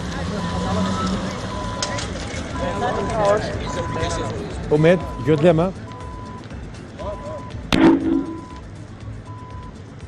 خاوەن بەڵێ من جۆمێت ئەگەر تۆ جۆلیان بێت بەڵێ خاوەن هێزە ئەمریکان ئێمە بەتیمە ڕۆژنامەکانی ڕاگەیان کە دەبێت بچێنەوە لەم ناوچیان بۆیە کار و ئەرکی خۆیان جێبەجێ بکەن بەبێ ئەوەی هیچ کێشەیەک بۆ ئێمە دروست ببێت چونکە وەگوتم کارەبای لەو ناوچەی ئێمەداوەتەوە و تەنها ئەوەیە کە لە نێوان داران داعشەکانن وەگوت بە باشی دێو تێ نەگەیشتم ئومێد ئەتەوێ بڵێیت کە هێزە ئەمنیەکان داوایان لە ڕاگەیاندنکارەکان کردووە لەو شوێنە بکشێنەوە؟ بەڵێ ئێستا ئێمە کشاینەوە لەو حاکمەتە شوێنێکی ئارامترکە حی عەسکەریە کە دەکرێتە نێوان حی عەسکەری قاسی یەک و دوو لەش لای بڵێن لەو شوێنەدا تا ڕادەیەک هێزەکان با بڵێن ناوچەکە باسییان داناوە بەڵام ئەمەوە بڵێم کە لەو شوێنە سێکدارانی سووریا بۆ یەک سەرداری بریندار لە ناو قوتابخانەکەدا ماوە بەمەش بەخۆنەوەی ئەم سەردارە بە شێوەیەکی وەک ئەوان دەڵێن دەتوانن بڵێن کە حی عسکەری و حی ئەسلان کۆنتڕۆل کردەوە ئەوەی ماوەتەوە تەنها لە ناو تۆمیتەوە دەبێت ئەمریکان لەو کاری خۆیان بکەن بەڵام ئەمەش بڵێم ئەمریکان نیانشاردەوە کە لەمە جاعریشان قورستر دەبێت کە یەکەم خۆر ئاوا بووە جارانی خۆیان خەڵکی ناوچەکەن وەتیان بە خۆتان کردووە بۆیە ئەوان ئەرکیان قورستر دەبێت بۆیە ئێمە بەس لە بەردەم ڕێڕەوی ئەواندا بریاریاندا کە مەکانی ڕاگەیان بڵێ خاوە باشە ئومێد لەگەڵ ما بێنە ڕۆچمە لای ڕۆکان لای تۆ چی تازە هەیە و لە هەمان شوێنی خۆتایدیان وەکو ئومێد لەلایەن هێزانیەکانەوە داواتان لێکراوە شوێنەکانتان بگۆڕن نەخێر خاوە لێمە دەخلەوەی کە بەر لە ڕۆژهەڵاتی نەمە شوێنەکەمان گۆڕی چونکە بەر لە ڕۆژهەڵاتی ئەمە لە پێریشتی ئەو بینایە بووین یان خودەتەویش هۆتێلەکە بووین کە چەکدارانی داعاشی کابوو لە پشتی ئەمەوە تەقا ئەکرا بۆیە مەترسی بۆ سەرژانی ئەمە دروست بوو ئێمە خۆمان ئەوێ بەجەوە ئێمان بەجێش ئێستا هاتوونێتە دوورتر نزیکەی 1 کیلۆمەتر تۆزە کەمتر لە ئەو بینایەوە دوورین کە چەکدارانی داعاشی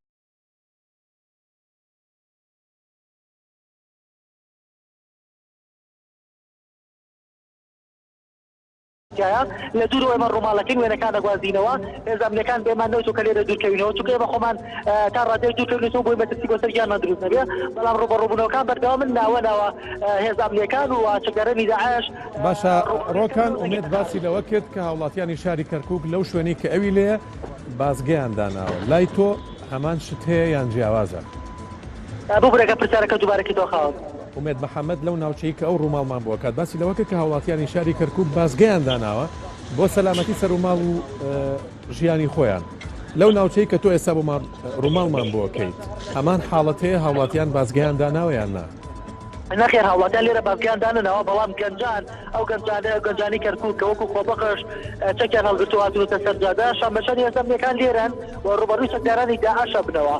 وەکوتم بەردەخۆراوە بن کاتێک ئێمە لە نزیکی بیناکە بووین بەشێکی زۆر لەو گەنجانەمان لەگەڵا بۆ ئاویسان بچنە نێو بیناکە بەڵام بەترسیەوە هەبوو کە ئەو چەکدارانەی لە نێو بیناکە خۆکوژ بوون بۆیە نەیانتوانی بچنە نێو بیناکە ئەوانیش تا ڕادەیەک لە بیناکە دوورکەوتونەتەوە بەڵام ئێستا ئەو گەنج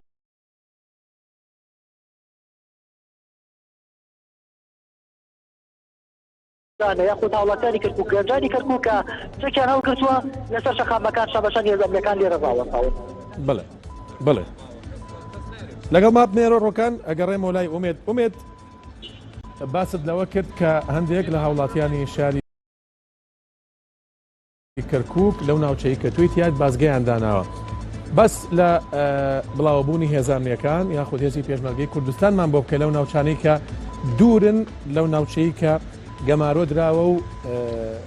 چەکدارانی داعشی تایە خاوەن بەڵێ خاوەن ئەوەی کە هەیە لەو گەڕەکانی کە ڕاستەخۆ گەڕکی بەسێتەوە گەڕکی نازیە گەڕکی پەنجالی گەڕکی نازی یەک و دووە کورد گەڕکی پەنجالی و گەڕکی با بڵێن ئەروبە بۆ سەروتر بەڵام وەکوتم لەم ناوچانە کە بازگەدانەوە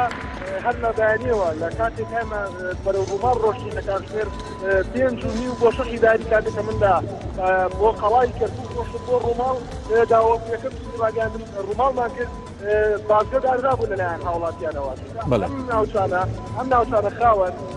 خەڵکانێکی با بڵێن زۆر لە حەویتە و لە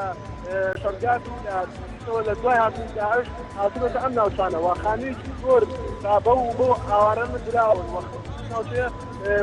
با بڵێن کاتێک کەفالەت کێرا لێرە دانیشتوە بوون ئەو ئاوارانە بۆیە بەترسیوان هەبوو هەر لە سەرەتا مەترسیوان هەبوو کە لە ناو ماڵەکانی ئەوانشەوە هەمان شتڕوو بداتەوە وەکو لە دۆنی بەڵام خۆشبەختانە ئەو ناوچانە وەکو خۆیان دەڵێن خۆشبەختانە توانیان خۆیان کۆنتڕۆڵ خۆیان بکەن بەڵام لەو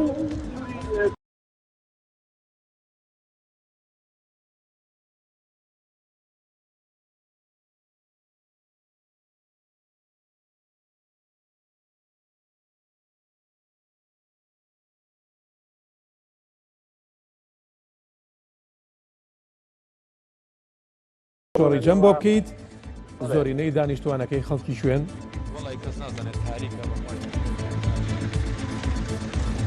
سیروان ئەگەر بەوردی باسی روشتی گەڕێکی شۆڕی جەم بۆ بکەیت بەڵێ گەڕێکی شۆڕجێ ئێستا کەم دوکانەکان کرانەوە ئەو دوکانێک کە خواردەمەنی پێویستن کراونەتەوە چەند دوکانێک نان و سەمون دەست پێکەنەوە بەکار دەستیان کردوێتەوە بەکار هاوڵاتیان کەمەکەمە دێنە دەرەوە بارودۆخەکە ئارامە هێز ئەمنیەکان بە پێک ڕایگەڕێکی شۆڕەجەدا بڵاو بوونەتەوە هێزەکانی هاوبەشن تێکاتۆن لە هێزی ئاسایش و پۆلیس و چەند هێزێکی تر دانیشتوانی گەڕێکی شۆڕیجە بە زۆری خەڵکی کوێن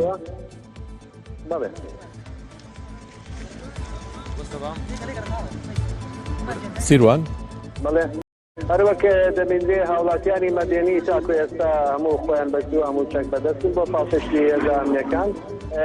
ئۆتۆمبیل و شتەکانی تر هاتوونەتە دەرەوە خەریکە ژیان لە ئێستا دەبەن ئێوارە درەنگە ئاساییە دێتەوە. بەڵێ باسم لەوە کرد دانیشتوانی گەڕێکی شۆڕیجە کوردن عەرەبن تورکمانن ئەگەر هەندێک زانیاریمان بێت دانیشتوانی گەڕێکی شۆڕیجە کوردن هەر لە دێر زەمانەوە گەڕەکە کوردنشین بووە بەڵام هەندێک کەمینەی تورکمان و عەرەبشی تاکتاک تێدایە بەڵام زۆربەی زۆری ئەم گەڕەکە هەموو کوردن. زۆر باشە سیروان ئەگەر باسم بۆ بکەیت شۆڕیجە چندێک دوورەرە گەڕێکی دووەمیزەوەیان لەو شوێنی کە ئێستا چەکدارانی داعشی تیان شۆڕیجە بۆ بڵێن کەوتووەتە باکووری شاری کەرکووکەوە دووەمیزش کەوتووەتە باشووری ڕۆژ ئاوای شاری کەرکووکەوە یعنی لە نێوان گەڕێکی شۆڕیجە و گەڕێکی دووەمیز نزیکەی 15 کیلۆمەتر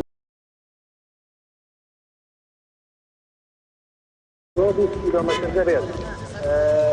دانیشتوانی گەڕێکی دووەمیز دەستێکاتۆ زۆرینیان لە عەرەبن ئەو دووەمیز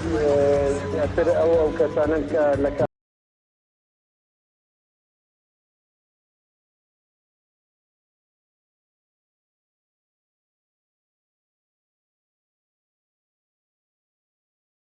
حکوومەت سوودمەند بوون ئەو خانوانە کۆمپانیای دووەمیز دروستی کردووە لە کاتی ڕژێمی پێشوو زۆرینەی زۆری عەرەبن. چەندین ماڵ بە دەوریشیانە هەیە ئەوانە هەر عەرەبی ئەمکی کەرکووکە دانیشتووی شاری کەرکووک. باشە سیروان لەگەڵ ما بمێنەوە گەڕێمەوە لای ڕۆکان بەپێی ئەو زانیاری دەستان کەوتووە چەکدارەکانی داعش لە چ سەرچاوەیەکەوە هاتوونەتە ناو شاری کەرکووک و دزەیان کردووە. خاوەن من لەگەڵ بەشێکی زۆری بەرپرسامنەکانی کەرکووکا قسەم کرد دیم بە بەشێکی زۆریانەوە کردووە ئەوانەڵێن ئەم چەکدارانی داعش کە ئەمڕۆ لە ناو کەرکووک بەڵاوایە کرد و چەند بینایەکیان کۆنتڕۆڵ کرد و دەستیان کرد بە ڕوبەڕووبوونەوە لەگەڵ هێزە ئەمنیەکان هیچ کامێکیان لە دەرەوەی کەرکووکەوە نهاتوو. جەمیان چەکداری ساڵی ڕابردوو کاتێکە چەکدارانی داعش هاتنە سنوورەکانی کەرکووک و لە سەتا زیاتر لە 25 خاکی کەرکووکیان کۆنتڕۆڵ کرد لەو کاتەوە تاکە هەوڵی ئەوانە بوو کە لە نێو کەرکووک لە نێو شارەکە بە شارەی نووسوو دروست کرد بۆ ڕۆژێکی ئەوها بە شێوە بەکاری بێنن بۆیە هێزە ئەمنیەکان ئەڵێن سەرجەم ئەم چەکدارانی داعش ئەمڕۆ دەستیان کرد بە ڕوبەڕووبوونەوە و شەڕکردن سەرجەمیان شارەی نووسوو بوونەوە لە نێو داعش سەرەڕای ئەوەی کە ڕۆژانە لە هێزە ئەمنیەکانەوە بەشێکی زۆریان دەستگیرەکران بەڵام ژمارەیان هێندە زۆر خۆ دەستگاردەکان ئەڵێن کە ناتوانرێت ئەم شارە نووسانی ناوتە شاری کەرکووک بەربەر بکرێنەوە کۆتاییان پێ بێنن. بەڵێ ڕۆکان بەپێی گرتیەکی ڤیدیۆیی کە بڵاو کراوەتەوە تەنها 9 چەکداری داعش دزاکەنە ناو یەکێک لە گەڕەکەکانی شاری کەرکووک بەڵام بەپێی شایەت حاڵێکە ڕاستەوخۆ لەگەڵ ئێوە یا قسەی بۆ کردین عەرەب بوو یەکێک بولەوانی کە لە ناو ئوتێل سنۆبەرا بوون وتی یەکەم وەجبە 50 چەکدارمان بینیوە. ئەم زانیاریە تا چەند پشتڕاست کراوەتەوە لەلایەن هێزە ئەمنیەکانی شاری کەرکووکەوە. خاوەن تا ئێستا ڕوون نییە کە چەند چەکدارە نێو کەرکووک بڵاویان پێکراوە چەند چەکدار ئەمڕۆ لە ڕوبەڕووبوونەوەکان بەژاریان کردو چونکە ڕاستە ئەو گرتە ڤیدیۆی کە بڵاو کراوەتەوە لە ڕێچە کامەرێکی چاودێریەوە ژمارەیان نزیکەی 10 چەکدارە بێت. ئەمە تەنها لە ناوچێک ئەمە تەنها لە گەڕەکە بوو تەنها لە شوێنێک بەڵام لە شوێنەکانی تر کۆمەڵە چەکداری تر هات تا ئێستا نازانرێ ژمارەی چەکدارانە چەندە هێزە ئەمنیەکان هیچ سەرچاوەیەک نازانە ژمارەی چەکدارانی داعش کە ئەمڕۆ لەناو شاری کەرکوک بەسێک بە ڕوبەڕووبوونەوە چەند چەکدار بوونە بۆیە زانیاریەکان تا ئێستا زۆر تازان زۆر سەرەتاین تا ئەو کاتێک کە سەرجەم بارودۆخەکە کۆنترۆڵێکی سەرجەم چەکدارانی داعش دەستگیر دەکرێت خۆ نەکوژێن پۆلیسی کەرکوک ناتوانێت ئاماری تەواوەتی بڵاو کاتەوە کە ژمارەی ئەو چەکدارانە چەند بوونە چەندیان لێ کوژراوە چەندێکیان خۆیان تەخەڵوتەوە دەربارەی ئەوەش کە تا ئێستا چەندێ شەهید و برینداری هێز ئەمریکان هەیە تا ئێستا ڕوونیە دوای کۆتایی هێنان بە بارودۆخەکە پۆلیس و فەرمانگەی تەندروستی کەرکوکەوە ئامارانە بڵاوەکەنەوە. زۆر باشە لەگەڵ ما بمێن ڕۆژ هۆرای ئومێد لەگەڵ ما بیت یۆ لێم بێت هێز ئەمنیەکان وتویانە وەکو ڕۆکان ئاماژەی پێکرد کە ئەم چەکدارانەی داعش شانە نووسوەکانی ناو شاری کەرکوک بوون هیچ زانیاریەکت لایە لەسەر زاری هێز ئەمنیەکانی کەرکوک دروست لێمە لە کاتژمێر 12 لە بەخشی ڕاستەوخۆیەک لە فەرماندەکان هەمان قسەی کردەوە کە ئەوە دڵنیانەوەی کە هیچ چەکدارێکی داعش لە دەرەوەی شارەکە دێ نەکردوێتە ناو شارەکە بەڵکو ئەمانە لە ماوەی 2 ساڵی بابەتیدا خۆیان تۆڵتە کردوێتەوە لە ناو شاری کەرکوک خاوەن لە ئێستادا هەم لە سنووری دبدەوە گەردەیتە ناو کەرکوک هەم لە سنووری داپۆخەوە گەردەیتە ناو کەرکوک و هەموو سەنگەرەکانی ئەوەی کەرکوک بە پشتێنێکی زۆر قایم لەژێر کۆنترۆڵی هێزەکانی پێشمەرگەیە ئەمە لە دوای حتمی داعش بۆ موسک و دەستە داگرتنی و کشانەوەی عێراق لەم ناوچان باسەکان هەموو تۆ لەژێر دەست هێزەکانی پێشمەرگە و زۆر ئەستەوە بتوانن هێزانەکان لەم بتوان دزە بکەن بەڵام لە ماوەی ڕابردوودا لە ساڵی ڕابردوودا بە بەردەوام هێزانەکان وتیانە کە لە ناو شاری کەرکوکانەی نووسووەیە ئێستا ئەو فەرماندانە بێ ئەمە ئەنجامی ئەو شانە نووسوانەیە خۆ ئەنجامی ئەو تۆڵکردنەوەی کە لە ماوەی 2 ساڵی ڕابردوودا داعش ئیشی لەسەر کردووە هەموو ئەو ناوچانەی کە لە ئێستادا کەوتووەتە بەری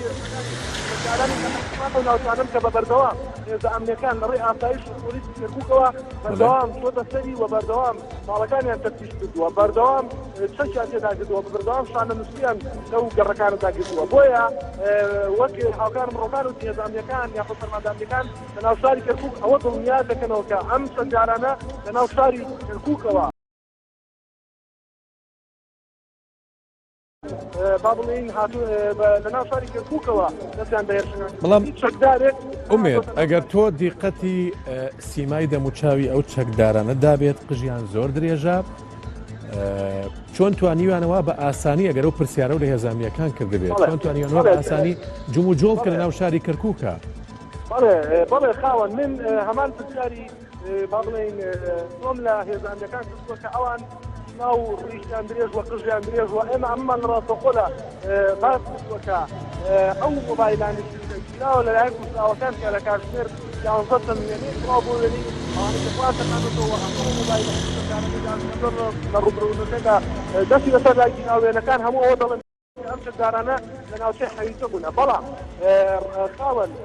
بیرمان نەچێت کەرکوک دەستایەکی بەرفراوانی هەیە و بەشێکی زۆر لەو دێ عەرەبانەی کەرماوەی ڕابردوودا وەکو دێ ئەو دێ مەحمودیە کە بەڕاستەخۆ بە تۆمی زۆر بەزرا ئەم ناوچانە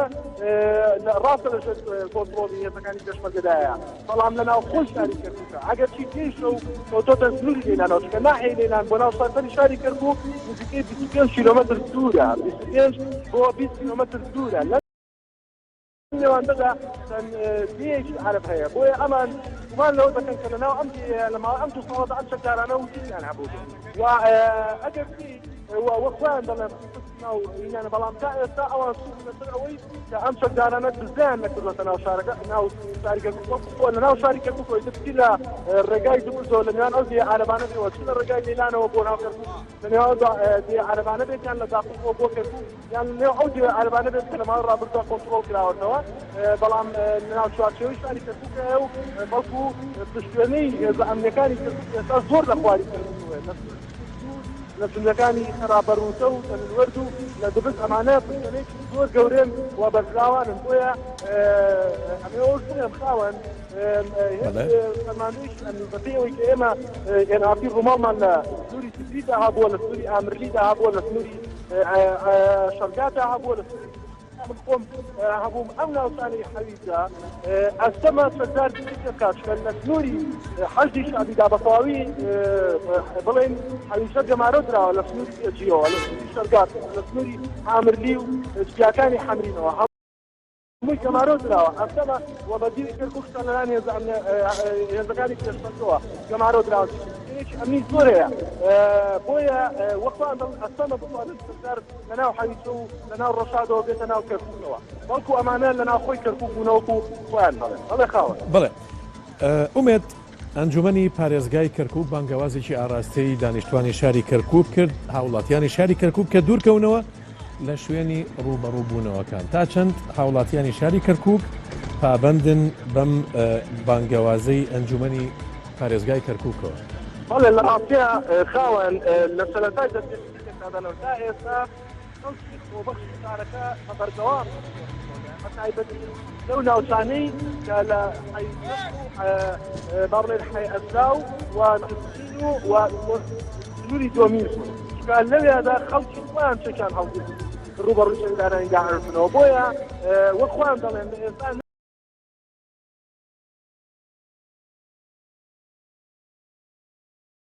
ناتوان ئەوان پاشەکە بکەن تاکو هێزی ئەمی زیاتر نیان بۆ ناو شارەکە بەوە گوتم ئەو هێزی کە دێ بۆ کەرکووک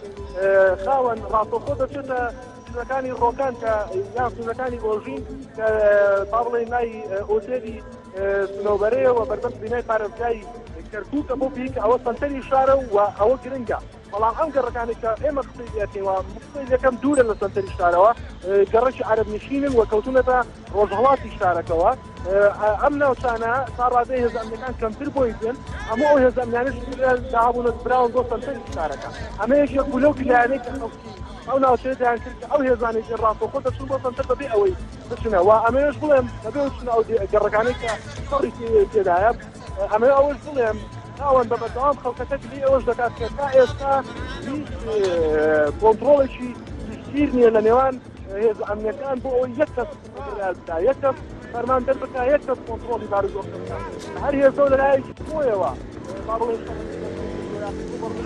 ئەمە وتەی ئەو هاوڵاتیانیان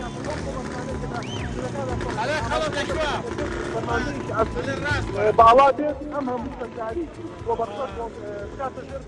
ژێر دەستی خۆیەوە خۆی کۆنتڕۆڵی وەزعەکەەوە خۆی فەرمان بکەن ئێستادا ئەوە ناتوانن هەموو ئەو سەردارانەی بۆ بەختانی کە بڵاویان پێدراوە بتوان کۆنتڕۆڵ بکەن هەر گروپێک لای خۆیەوە باسی داناوە و بەڵام باز لەوە شەکرێت هێزێکی پێشمەرگەی کوردستان بەرەو شاری کەرکووک بەڕێکەوتو و ئێستا لەوێن تا چەند ئەم زانیاریە لای ئێوە پشتڕاست کراوەتەوە خاوەن لە کاتژمێر هەشتەوە لە کاتژمێر هەشت یانیەوە ئێمە ئەو زانیاریانە دەگوازینەوە کە لە سوورەکانی ڕابەرکەوتە لە دووە تەنانەت هەندێک پێشمەرگە کە من ئەفسەرێکی هاوڕێی خۆم سیدان کردووە لە نەحوەری خاستەوە کتاونەتەوە بۆ ناو شاری کەرکووکە رێزی بڵێن معنی کەرکووک لە ئێستادا لە بەرەکانی مووسن شاندیانێتەوە بۆی بتوانن بڵێن بێنە ناو کەرکووک هێزەکانیان ناو کەرکووک سۆڵترکەن کە لە ئێستادا بوونی کەرکووک گرنگە تا ئێستا حەیزە کۆنتڕۆڵ نەکراوەتەوە کە قەزایەکی سەر بە شاری کەرکووکە بۆیە نایانێت بارودۆخی کەرکووک ئێستادا تێک بکرێت ئومێد ئەگەر لەگەڵ ما بێنیتەوە ڕاستە و خۆشمەوە لای سیروان ئەنوەر پەیامنێرمان لە کەرکووک سیروان ئەمێ باسی ئەوە بۆ بکەی لە ئێستا هەندێک هاوڵاتی بۆ نمونە لە شارەکانی تری هەرێمی کوردستان لە بەغدا بە مەبەستی سەردان یان بەبەستی ئیشوکار یانوێ سەردانی کەرکووک بکەن تا چ ڕادەیەک ئێستا دۆخەکە ئاساییە کە هاوڵاتیانی دەرەوەی هەرێم یاخود ناو هەرێم بتوانن سەردانی کەرکووک بکەن لە ئێستادا هاتوچۆ لە دەرەوەی شار بۆ ناو شاری کەرکووک تۆزێکە سەمای لە ئەو کەسانە نەبێت کە شاری زۆر بە پەلەو پێویستیان هەیە بەردەم بازگەکان بە تایبەتی بازگەکانی نێوان کەرکووک بەغدا داخراوە بازگەکانی نێوان کەرکووک و شارەکانی تر ئەگەر ئەو هەوڵاتیانی کە ئیشی بەپەر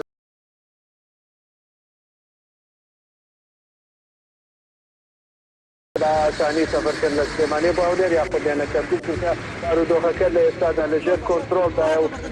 هیچ خەتەرێکی ئاوا لەسەر ژیانی هاوڵاتیانە نییە ئەگەر بە کەرکووک تێپەڕن. باشە تۆ باسە لەوەکە کە لە شۆڕیجێ هە لە شۆڕیجە ماویتە تۆ یاخود شوێنەکە و گۆڕیوە بەڵێ تا ئێستا لە شۆڕیجە ماومەتەوە چونکە لێرە کاریرە هێزانەکان بە و ناوچەیە بڵاویان پێکراوە لە چەند شوێنێک مەفرەزەی ئاو بەشتان دراوە لەو دیارانە پرسنەوە کە بەو شوێنەیە تێپەڕن ئەوەش بۆ زیاتر ئەمنیەتی شارەکەیە دیارە وەکە بینرە هێزە حزبیەکانی شاوکاری هێزەکانی ئەمنیەکانی نیزامی شارەکەکەن لە ناویانە پۆلیسی نەوتیش ئەبیندێ كاني أتعيش بندي وخبكي خۆبەخشش ئەبیندێ کە لەو شوێنانە ڕاوەستاون. بەڵێ زۆر باشە سیروان لەگەڵ مابمێنەرەوە مەوێ بیری هەوڵاتیان بێنمەوە ئەو دیمەنانەی ئەیبینن ڕاستەوخۆ لەسەر شاشەی یانارتی ڕاستەوخۆ لە کەرکووک کۆبووەتانە گوازین وەکو یانارتی لە کاتژمێر 4 و 28 خولەکی بەرە بەیانی ئەمڕۆ ڕاستەوخۆیمە لە ڕووماڵەوە لەگەڵ تا نابووین بۆ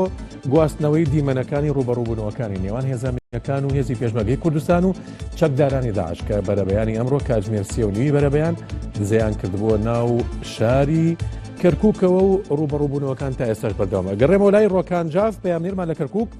ڕۆکان ئەم کاتە و باش بۆ هی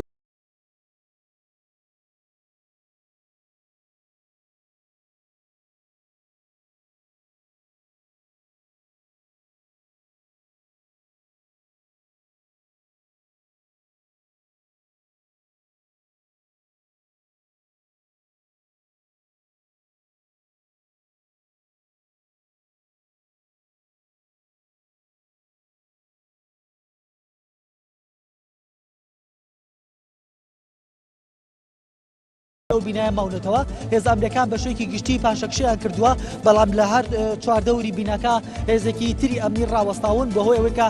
چەکدارانی داعش چەند جارێک ویستیان لە بیناکە دێنە دەرەوە لە پشتی بیناکەەوە هەڵبێن و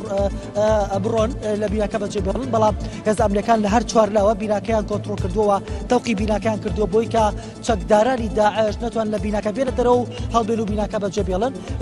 تا ئێستا بە ئێمە نەوتراوە پلانی هێز ئەمریکان چییە کە تاکەی ئەیاڵن چەکدارانی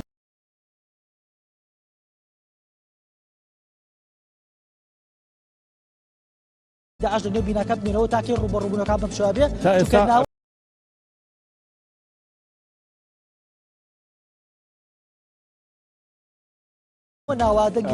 زانیاریتان لایە کە ئەو چەکدارانی داعش لە نێو بیناکەیە ماونێتەوە چەندن؟ تا ئێستا ژمارەیەک چەکداری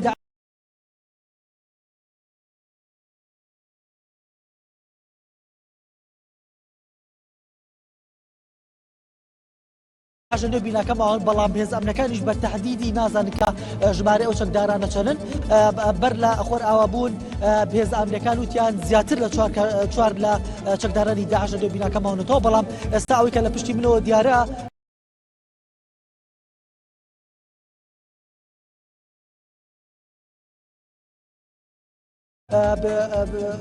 تاریکە و هێز ئەمریکان کشاونێتەوە بە تەواتی زانیاری تەواو باش ئەگەر باز لە نەخشەی ناوچەکە بکەین و باز لە نەخشەی ئەو باڵەخانەیە بکەین کە ئێستا چەکدارانی داعشیتیان و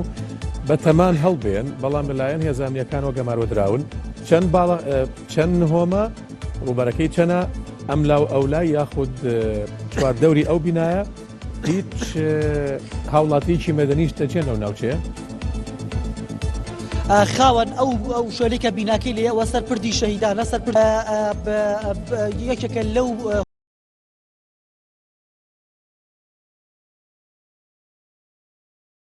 هۆتێلە کۆنانەی کە لە شاری کەرکووک ئیداری کەرکووک ویستی نۆژەنی بکاتەوە دوای ئەوەی کە قەیرەنی دارایی هات یاخود قەیرەنی دارایی دووچاری عراق و کەرکووکیش بۆیەوە نۆژەنکردنەوەی بینایە ڕاوەستا بووە بینەکە بە چۆڵی ماوەتەوە بینەکە بەردەمی بیناکە سەرپردی شەهیدانە پشتی بیناکە ئەکەوێتە قەڵای کەرکووکەوە کەواتە قەڵای کەرکووک بە پشتی بیناکەیە ئەڕوانێت لە تەنیشتی ئەوەوە بانکی ڕافیدەین هەیە بانکی ڕافیدەین تا ئێستا شیش لەگەڵابی ئەو بانکەیە خۆ بینایە بۆ بانکی ڕافیدەین بەکارهێن هێز ئەمریکانەوەیان بە ئێمە ڕاگەیان کە بەشێک لەو چەکدارانە چونەتە ناو بانکی ڕافیدەنیشەوە کەواتە ئێستا جگە لە بینای هۆتێلەکە لە نێو بانکی ڕافیدەنیش کە لە تەنیشتی هۆتێلەکەیە هەردوو بیناکە چەکداری داعشیتیایە. بەڵێ ئێستا من کۆمەڵێک گەنج لە پشتەوە ئەبینم ئەو هێزە چین لە پشتەوە وەستاون ئەگەر توانین بیان دوێنیت ئەمان بەشێکن لەو گەنجانەیە خودە بۆ خۆبەخشانەی کەرکووک نزیکی بیناکە بوون ئێستا کشانەوە بۆ ئێرە سڵاوتان لێ بێ کەسان ئاروتان لێ قسەکەن بێ زەحمەت لەکوێ بوون بۆچێتانە بکشێنەوە وەڵا ئێستا جەماعەتی کاکسەر خەڵوان جەتیرە چوونە ناوە توان نەماون هەرچیان تاوان کوژراون لەخوا بەدای بەس بازان تاقادوان چوو بەلای دۆمیز کەواتە ئێستا زەنێری بەڵێ ئەوەی کە بینیتان پەیامنێرمان بوو باسی لەوە کرد کە ئێستا بینای پارێزگای کۆنی یاخود بینای پۆلیسخانەی شاری کەرکووک گەمارۆ دراوە لەلایەن هێزە ئەمنیەکان و لەگەڵ دیمەنەکانە بەجێتان نەهێڵم ئەگەڕێمەوە لای ڕۆکانجاف ڕۆکان ئەگەر زانیاری نوێت لابێت بۆمان باسکەیت.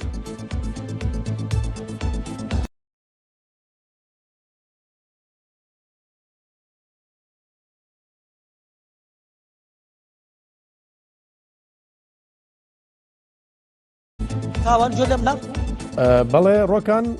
وەک لە دیمەنەکەی بینن مامڕۆستەمە لەگەڵا گەمتوانی زیاتر بیدوێنیت بە تەمای چین چالاشی هێزی پێشمەرگەی کوردستان. زۆر باشە ئێوە کوچیاترۆ تێرە و ئایا نزیکی بیناکە بوو وەکو خەڵکی کەرکووک وەکو خەڵکی خۆبەخش وەکو یەکێک کە شارەزا لە شەڕ و شۆڕ هاتین بە هاواری شارەکەمانەوە و برا پێشمەرگەکانمانەوە بەڵام بەڕاستی دەرکەوت شاری گڕ و گڵپەیە شارێکی خۆڕاگرە و داعش و تروریستان ناتوانن تاسیرکەنە سەر ئەم شارە حیاتە لەبەرەوە لە هەموو لایەکەوە گەمارۆ دران وای تر و دەوردا کۆتاییان پێ هات و بەرەو جەهەنەم بڕێکران. ئێوە خۆتان یاخود هیچ کام لە هێز ئەمنیەکان توانیان بستنەوەی بیناکەوە؟ بەڵێ وەسا جەماعەتە ناو بیناکەن ئەوە لە سێ شوێنە بوون هەمووی سقوتی کرد ئەمە مابوو کەیساکە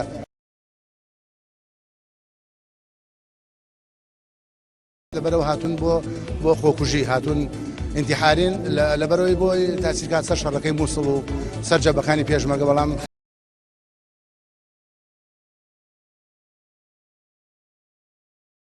خیاڵیان خاوە بێن ناو شار ئەم ئاوایان بەسەر بێ. باشە من ئێستا گوێم لە دەنگی تەقا بێناوەنا ئەو تەقانە چی؟ ئەخ ئەوەی ناڵم تەق و تۆخەرەیە لە بیناکەن هەر خەڵک خۆ دەزانی لە هەموو لایەک هەموو خەڵک چەکدارە خۆ بەخشی زۆر لێ پێشمەرگەی زۆر لێ لەبەرەوە لە هینی هێزی پێشمەرگەوە ینی دڵنیا بێ خەڵکەکە کە تووشی هیچ نەوع زیانە نابن و شارەکەی شەڵا ئەمین ومانە بێتەوە سبەینە وەکو جاران. زۆر باشە ئێستا ئێوە ئەکشێنەوە یاخۆ جارێکی تر نزیکی بیناکە نایتر بۆ بیناکە پێشمەرگەی تێچووتر ئەوە نەی پێویستکە و برادرانێک کە متەخەصص لە بیناکە کە چۆن تەفتیشی کرێ و شتەکان کرێ هەرەوەی تا هیچی نەماوە و خەڵکانە چنەوە شوێن و بنکە و بارەگەکانی خۆیان و ئامادە باشە بن بۆ هەر کارێکی لەم بەزم جارێتر بێتە پێشەوە ئامادە باشیەکەن. ئەمڕۆ زیاتر لە شوێنێک نزیکەی 6 یاخۆ 6 گەڕاک چەکدارای داعش هێرشا کردە سەر وەکو شاری نووست و ڕوبەڕووی هێز ئەمنیەکان بوونەوە. جیاواز لەوە زانیاریتان هەیە لە هیچ شوێنێکی ترەوە چەکدارانی داعش ئێستا لە شوێنەکانی خۆیان یاخود لە ئەو بیلانەما بێتن کە پێشتر کۆنتڕۆڵیان کردبوو؟ ئایستا هیچی نییە ڕەنگەوە ئاسایش باشتر بزانێ ئاسایش چکمان خەریکی کۆنتڕۆلکردنەوەی ناو شار و لژنەی ئەمنین ئەو لژنەی ئەمنی ڕەنگە باشتر بزان بەڵام ئەوەی من بیزانم و تا ئێستاکە ئەو نەوع تەق و شەڕ و شۆڕە هیچ نەماوە بۆی خەڵک دڵنیا بێ بخۆی ئاسوودە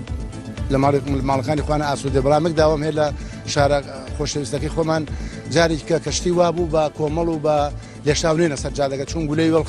خەڵک بەرێکەوە باش نییە دووبارە و سێبارەکەم خەڵکی شارەکەمان کە لەو نوع تەقەیە بوو نێنە نزیک شەڕەکەەوە بۆی تووشی زەرەر و زیان نەبن چووکو داعش هەموو کەسێک بە پێشمەرگە ئازانێ و چووکم خۆیان نامون بە منتیقەکە لەبەر هەموو کەسێک بە دژی خۆیان ئەزان بۆی خەڵک تووشی زەرەر و زیان نەبێ و زۆر ڕجا لە شارێک خۆشەویستەکەی خۆبانەکەین. زۆر سپاس بۆ جەنابە ئەرکی کێشا سپاس بۆ تۆ خاوەن بەپێی قسەی مامڕۆستەم بێت ئێستا بیناکە کۆنتڕۆل کراوەتەوە هێز ئەمنیەکان لەبێن بۆی ئێمە چەخولەکێکی تر چاوەڕێکەین ئەگەر بێت و بە تەواوەتی بۆمان دەرکەوە هێز ئەمنیەکان ڕێگەمان بدەن. زۆر باشە ئیمان دیمەنەکان بگوازەرەوە.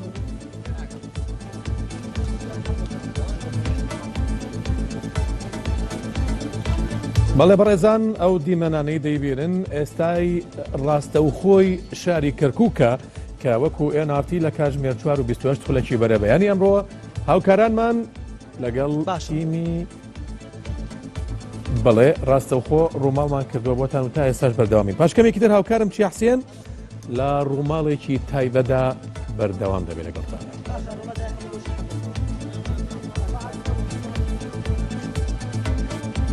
یان هەندێک لە چەکدارانی داعش دزیان کردوتە ناو شاری کەرکووکەوە و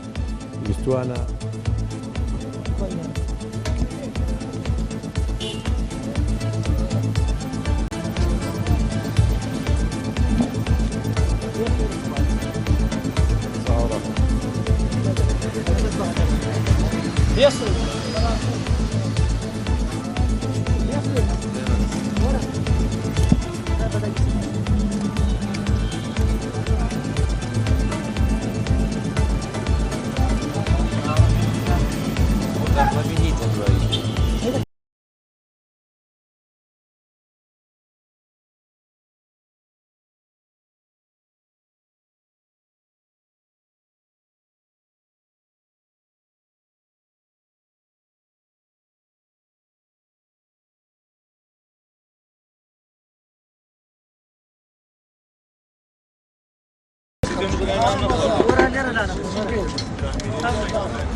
سڵاوتان دەبێت بەڕێزان لە ڕووماڵی تایبەتیە نارتی سەبارەت بە دۆخەی کەرکووک لەگەڵتان بەردەوامی وەک دەزانن سەلەبانی ئەمڕۆ چەکدارانی داعش دزیان کردە ناو شاری کەرکووک و هێرشیان کردە سەر چەمکێکی پۆلیس و ئاسایش و دواتر لەلایەن هێزەمەکانی شاری کەرکووکەوە بەرپەش درانەوەکو سەرۆکی ئەنجومەنی پارێزگای کەرکووک دەڵێت تاوەکو ئێستا لە سەدا 90 دۆخی ئەمنی شارەکە لەلایەن هێزەمەکانەوە پارێزراوە گفتوگوی زیاتر دەکەین بە میواندارەتی بەڕێز شوان محەممەد تا بەرلەمانتاری خولی پێشوێرە کە لە لێرەوە لەگەڵمان دەبێت سەبارەت بە دۆخی ئەمنی ناوچەکان و هەروە دەرەنجامی ئەو هێرشانی کە داعش لە ماوەی چەند ڕۆژی ڕابردووە ئەنجامیدا. کاکشوان ڕای ئێوە سەبارەت بەم بەرپەرچەی داعش کە لە کەرکووکەوە دزەی کردە ناو شاری کەرکووک و هێرشی کردە سەر هاوڵاتیان و هێزە ئەمنیەکانی شارەکە. زۆر سپاس برای بەڕێز ئەوەی ئەمڕۆ لە کەرکووک ڕوویدا بە حەقیقەت کارێکی چاوەڕوان نەکراو نەبووە، چونکە زۆر لە چاودێرانی سیاسی و شارەزا لە بوارانی ئەمن و ئاسایش پێیان وابووە نەک هەر کەرکووک بەڵکو زۆرینەی شارەکانی عێراق دەبات تەوەقعی ئەوە کرا بە کاری دزەکردنێکی لەم زۆرە ڕوودا بە تایبەتی ئەو شارانەی کە تخوبیان یا خوسنووریان لەگەر داعشدا هەیە بە تایبەتی مەسەلەن بڵێ شارەکانی کوردستان. ئەگەر سەیری هۆکارەکە بکەین ڕەنگە ئەگەر بە شێوەیەکی زانستیانە ئەو بابەتە لێک بدەینەوە دەتوانین هۆکاری ئەو خەرقە ئەمنیە و خەرقی ئەمنی ناوی بەرین بۆ چەند هۆکارێکی سەرەکی بیانجێڕینەوە. لەوانە بوونی ئاوارەیەکی زۆر لە ناو شاری کەرکووک بەبێ هەمە ئاهەنگی لە نێوان دەستگاکانی ئەمنی و ئەو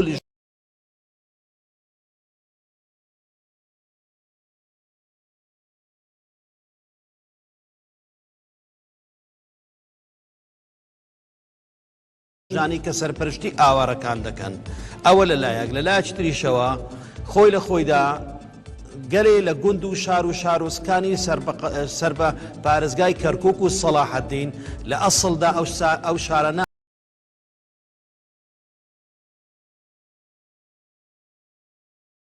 مۆڵگەی تیرۆریستان بووە. هەروەها بوونی چەند دەستگای خاڵی سێم بوونی چەند دەستگایەکی ئاسایشی یعنی کەم هاوکار لەگەڵ یەکتر دەتوانی برێن ئەوەش ڕنگدانەوەیکی سلبی لەسەر واقعی ئەمنی شاری کەرکووک ئەمڕۆ پیا کرد بەداخەوە. بە حەقیقەت دزەکردنی ئەمڕۆ دزەکردنیەکی ئاسایی نەبووە بە چەند سەعاتێک بڵێن بە ماوەیەکی کەم بە کۆتا بێت تاوەکو ئێستا هەروەکو لە شارشەکەی ئێوە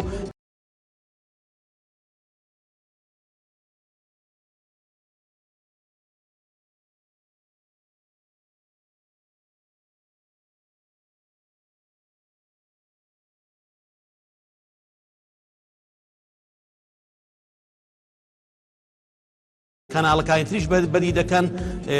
ئەنجومەنی پارێزگای کەرکووک دەڵێ لە سەتانەوەات سەتادا بۆ شارێکی وەکو کەرکووک سەتادا ڕێژەیەکی بەرچاو ترسناکە بە حەقەت دەبی پێداچوونەوە بە سیستەمی بەو ڕسمە ئەمنیەی بکرێت لە شاری کەرکووک بە حەقەتدا هەیە. بۆیە جێگای خۆیتی بڵێن دەبێت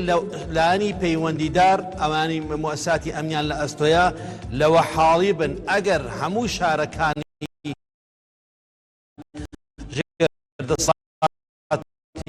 داعشی پاک بکرێتەوە کۆنتڕۆڵ بکرێت دەبێت لەوە حاڵی من داعش هەر هەمووی ناکوژرێ داعش هەر هەمووی ڕەوناکاتن کۆس ناکە بۆ ئەو دووی سنوور دەبێت چاوەڕوانی ئەوە کە ڕەنگە کۆسێکی عکسی هەبێ بە پێچەوانە بێ ڕوو لەو شارانە بکەن کە ئەمن و ئاسایش تێدا هەیە. دوازاری خاڵشتی زۆر گرنگی شەیە بەڵێ بەڵێ خاڵەکەت باسکە بۆی پرسیارەکەم بکەم بورە. خاڵەتی شەیە ئێمە نابی سەیری داعش پێم بڵێن داعش بریتە لە کۆمەڵە چەکدارێک بەیەکەوە کاری تیرۆریستی دەکەن. داعش لە دەرئەنجامی فکرێکی تندڕە و هاتۆتە ئاراوە بیئەیەکی مولائیم هەیە حازینەیەکی ئێرهابی هەیە لە ناوچەکاندا. داعش هەر چەند کۆمەڵک چەکداری نین ئێمە بیان کوژین و شار بەدەریان بکەین ئیتر تەواو. داعش بیرۆ وەکێ داعش فکرێکی عقایدی تندڕەوی لە پشتە و هەروەها لە ناوچەکەی ئێمەشدا ئەو ناوچانەی سەر بە شاری کەرکووکن شار و شارۆچکەکان بە حەقیقەت بەلای حەویجە و تا دەگەرە سەر ئاقاری مووسڵ ئەو شوێنانە بەر لە ڕوخانی شاری مووسڵ مۆڵگە و پێگەی قاعیدە بەر لە داعش ینی پێگەی توندیان لەو شوێنانە هەبووە. کاکشوان باست لەوە کرد کە تایبەتی تەواوی شارەکانی کوردستان نابێ قەمسارد بن. بەڵێ کاکشوان باست لە کۆچی پێچەوانە کرد. ینی ئەگەر ئەمە بەراوردکەین بە سەرەتای ینی ڕۆشتنی ئەو کۆچە گەورەی کە ڕویان لە وڵاتانی ئەوروپا کرد و دواتر بەهۆی ئەو کۆچەوە ژمارەیەک کردەی تونوتیژی لە فەڕەنسا و لە زۆرێک لە وڵاتانی ئەوروپی ڕوویدا واوێ ناکرێکە ئەمە ئەو با بڵین ئەو چەکدارانی داعش بوون کە لەم کۆچەدا ڕویان کردوتە وڵاتانی ئەوروپا و عملیانیان ئەنجامدا ینی ئەکری ئەم وێنەیە پێچەوانە بکەینەوە واتە ئەگەر لە کاتی کۆنتترۆلکردنەوەی تەواوی مووسڵیش شارەکانی کوردستان بکەنە ئامانج یان شارەکانی عراب بکەنە ئامانج داعش لە ڕێگەی ئەو کۆچێکە بە پێچەوانە دەگەڕێنەوە بەڕێز من لە فۆرمی گشتیدا باسی ئەو بابەتم کرد بەڵام ئەوەی ئەمڕۆ لە کەرکووک ڕوویدا بە حقیقت دەبی ئێمە لەگەر خۆمان ڕاستگۆ بین بۆی کارەکان کاری لەو زۆرە دووبارە نەبێتەوە ئەوە گورزێک بوو داعش وەشاندی بە حقیقت ئەو شکستانەی کە داعش دووچاری بووە لەو میحوەر لە ئەو ئۆپەراسیۆنانەی کە پێشمەرگەی کوردستان گورزی کوشندەی لێ دەوەشێنێ دەتوانین برای ئەو هەڕەشەیەکی پێچەوانە بۆ ئەوە دەسۆشانێک بوو ئەوان بۆ خوان وەکو گورزێک وەشاندن بە حقیقت گورزەکەش جێگای خۆی گرتووە بە حقیقت ناتوانین بڵێن هەروە کارێکی ئاسایی بووە چەندتەقەیەک بۆ لە شارە و ئیتر تەواودا دەبێ بەرپرسانی ئێمە لە شاری کەرکووک چ لە پێشمەرگە چ لە دەستگاکانی ئەمنی و حکومیدا دەبی ینی پێداچوونەوەیکی ورد لە دەستگا هەواڵگەریەکانی کوردی و عێراقی بە تایبەتی بکرێتن لە دوازاریشدا دەبی ئەو ئاسایشەی کە لە کەرکووکدا هەیە لە حقیقت دەبی هێزێکی ئامادە باشن لە دەستدا هەبی لە حاڵێکی بۆ حاڵەتێکی ئاوە ئیستیسنایی بە حقیقت ئەوڕۆ بۆ بەرچاوی سەر لەبەری خەڵکی کوردستان ئاشکرا بوو کە مؤسساتی ئەمنی لە ڕووی ئیدارەدانی دۆسەی ئەمنی فەشەلی هێنا جگە لەو خەرقی کە داعش کردی نەیانتوانی تەنها کۆنتترۆلی شەقامەکە بکەن نەیانتوانی تەنها خەڵکی خۆبەخش نەیانتوانی خەڵکی سڤیلی شارەکە بە دوور بخەنەوە ئەو پاشا گەردانیی لە کەرکووک ئەوڕۆ بە حقیقت بەدیمان کرد جێگای هەڵوەستەکردنە جێگای بەهەند هەڵگرتنە نابێ ئاوا شەقامی کوردی بەڕەڵا بکرێتن خەڵکێک بۆ خۆی بێتە سەر شەقام و لە دوازاریشدا بە دەرئەنجامێکی عەکسی تەواوی هەر کاتێک هەر ئەو وەزعی ئێستا کە هەیە چەندی تاقیتر بێ ڕەنگە خەسایری زێتر لە ڕووی نەفسیەوە لە ڕووی مادیەوە لە ڕووی معنیویە تەسیر لە دانیشتوانی کەرکووکی خۆشەویست بکات و هەروە دەتوانین بڵێن شکستێکە بۆ سەر لەبەری دەستگاکانی ئەمنی شاری کەرکووک بەڵێ کاکشوان ئەنی ئەکرێ بوو ینی ئەو پرسیارە ڕاستە کە تاوەکو ئێستا داعش مەترسیە لەسەر دۆخی ئەمنی شارەکانی هەرێمی کوردستان داعش مەترسیە لەسەر سەرجەمی کۆمەلگای نێودەوڵەتی ئەوە بە شێوەیەکی گشتی داعش مەترسیەکە لەسەر فکری ئینسانی عراقی بەگشتی و کوردستان بە تایبەتی هەروەکو بۆیە باسمان کرد کە ئێمە باس لە داعش دەکەین دەبی باس لە فکری داعش بکرێ داعش دیسان دەگەڕێمەوە سەر و خاڵی کە باسمان کرد کۆمەڵی چەکدار و خەڵکی یاقی و خەڵکی ڕێگر و دزور زەردەنین داعش باگراونێکی فکری هەیە داعش لە پاشخانێکی عقائیدی پێیە بۆیە قسەکردن لە بەرەونگا بوونەوەی تیرۆردا دەبی سەیری ئەو پاشخانە بکرێ لە دوازاریشدا ئیزراعەتی عسکەری ئاوە ینی بدرێتە دەست مؤسساتی ئەمنی بەڵام بەحقیقت ئەو ڕووبینیمان مؤسساتە ئەمنیەکان موفق نەبوون لە ئیزراعەت بەڵام کاکشوان ینی لە سەرەتای داخڵبوونیان بە کەرکووک لە سەر لەبەیانیەوە ئەو چەکدارانی داعش کە دزیان کردبووە نێو شاری کەرکووک سەرەتا هێرشیان کردە سەر بەشێک لە بنکە و بارەگا سەربازی و ئەمنیەکانی شاری کەرکووک ینی ئەمە بۆچیە گەڕێنیتەوە زانیاریان هەبووە یان زانیاریان پێدراوە یاخود ئەو شانە نووسوانیان کە هاوکاریان کردوون ئەمانە هۆکاربوون بۆی کە داعش لە 30 خولەکی سەرلەبانیەوە داخڵ بوون تاوەکو ئەم کاتە نزیکەی 15 کاتژمێرە یعنی بەردەوام من لە وەڵامدانەوە ئەمە ینی چمانایەکە لەگرێ بەڕێز ئەگە بە شێوەی زانستیانە سەری ئەو بابەتە بکەی بە حقیقت قسەکردن لە دزەکردنی داعش تەنها لێکدانەوەیە خوێندنەوەیە بەڵام تاوەکو ئێستا ڕوو نەبووتەوە داعش لە ئەسڵدا وەکو گەرا وەکو خەلیا هەبووینە لە کەرکووک یان لە شوێنی تر دەزیان کردووە ئەگەر ئەو معلوماتە ئیستیخباری هەبوایە دەبا ینی هەوڵ بدرابە کە نەبووایە بۆیە ئەوە تەنها خوێندنەوەیەکی سیاسیە ئەمنیە یان کاری ڕاگەیان کارەکانە بەڵام تاوێک زانیاری دقیق نییە ئەوانە وەکو خەلیا وەکو خەلاین نووسوو لە ناو کەرکووک هەبووینە یان لە دەرەوە دەسەیان کردووە بەڵام بە هەر زۆرێک بێ ژمارەکان زۆرە ئەگەر بەو ژمارە زۆرە لە هەر شوێنێک دزیان کردووە نەدەکرا دەستگاکانی ئەمنی پێشمەرگە ینی هەستی پێ نەکردایە ئەو ژمارە کە لە 40 تا 50 تەخمین دەکرێت تا ئێستا ڕقەمی 1 لاکەرەوە ژمارە 1 لاکەرەوەما لە بەردەستدانیا ناکرێت بەو ژمارەیە و بە سیارەوە بێنە ناو شاری کەرکووک بەڵام دەبێ ئەوە دووسەرە بێ هەم لە ناو کەرکووکدا لە دەوروبەری کەرکووکدا گەرایان دانابێت لە دوازاریشدا لە دەرەوە هاوکاریان بۆ هاتێ بەڵام ئەوە چۆن تەفسیر و تحلیل دەکرێتن لە کاتێکدا ئەگەر تۆزانیت ئەو سەکانەی پێیانە چ زۆرە سەرچێکە کەسەکان هاتوون چ زۆرە کەسانێکن ئەگەر سەر لە بەریان عەرەبی عێراقی بێن دەکرێ برێ لە ناوەی شاریەوە ئەگەر خەڵکی غەیری عێراقیان تێدا بێ دەتوانی بڵێ دزەکردنەیە بەڵام بە هەر حاڵ داعش توانی گورزێک بۆ شوێنێ ئەو گورزە ئیشاڵڵە بەسەر و ماڵی هاوڵاتیان تەواو نابێتن بەڵێ خوێنمان ڕژاوە شەهید درراوە بەڵام لە 2000دا لە ناوچوونی داعش کەسپێرانی داعش مەسلەی حتمیە ئێمە هەمومان لەسەرەوە کۆچین هەموو خەڵک دەزانێ داعش لە کەرکووک سەرکەوتن نایێنێ بەڵام ناکرێ هەموو زارێ ئێمە بۆ سەرکەوتنێکی لەو زۆرەدا کۆمەڵێک زیان ببەخشین لە بەرایدا ئێمە زەرەرمان هێناوە ینی زەرەرە ئەگەر باسی سەرکەوتنیش بکەین سەرکەوتنەکان لە ناو ڕەحمی شکستێکدایە بۆیە دەبی ئەو شکستە معالەجە بکرێتن بەڵێ کاکشوان زۆر باست لە شکستی لایانی ئەمنی کرد مەکائینی بەدەنیەوە دیسان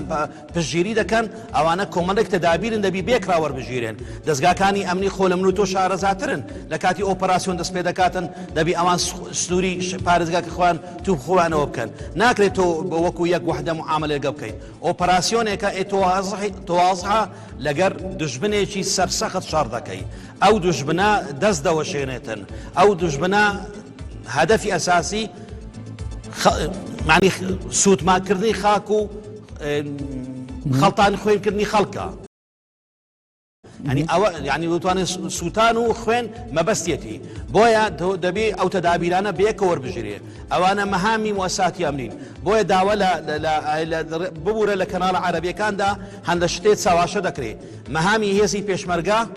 مەهامێکە دەبێت جیاواز بکرێتەوە لە مەهامی دەستگاکانی ئەمن و ئاسایش دوو هێزی چەکدارن هەر یەک واجبات و ئەرک و واجباتەکانی خۆیان جوایزە من کە باسی شکست دەکەم من باسی شکستی خۆمان دەکەین من باسی شکستی وڵاتی کوردان دەکەین مانای ئەوە نییە تۆ من کە باسی موەسسەی ئەمنی دەکەم ینی گوا ئێمە لە ناو موەسسەکانی ئەمنی لا سامح الله خەڵکی قارەمان و شەهید و خۆ جا لەسەر دەستمان نەبێت نەخێر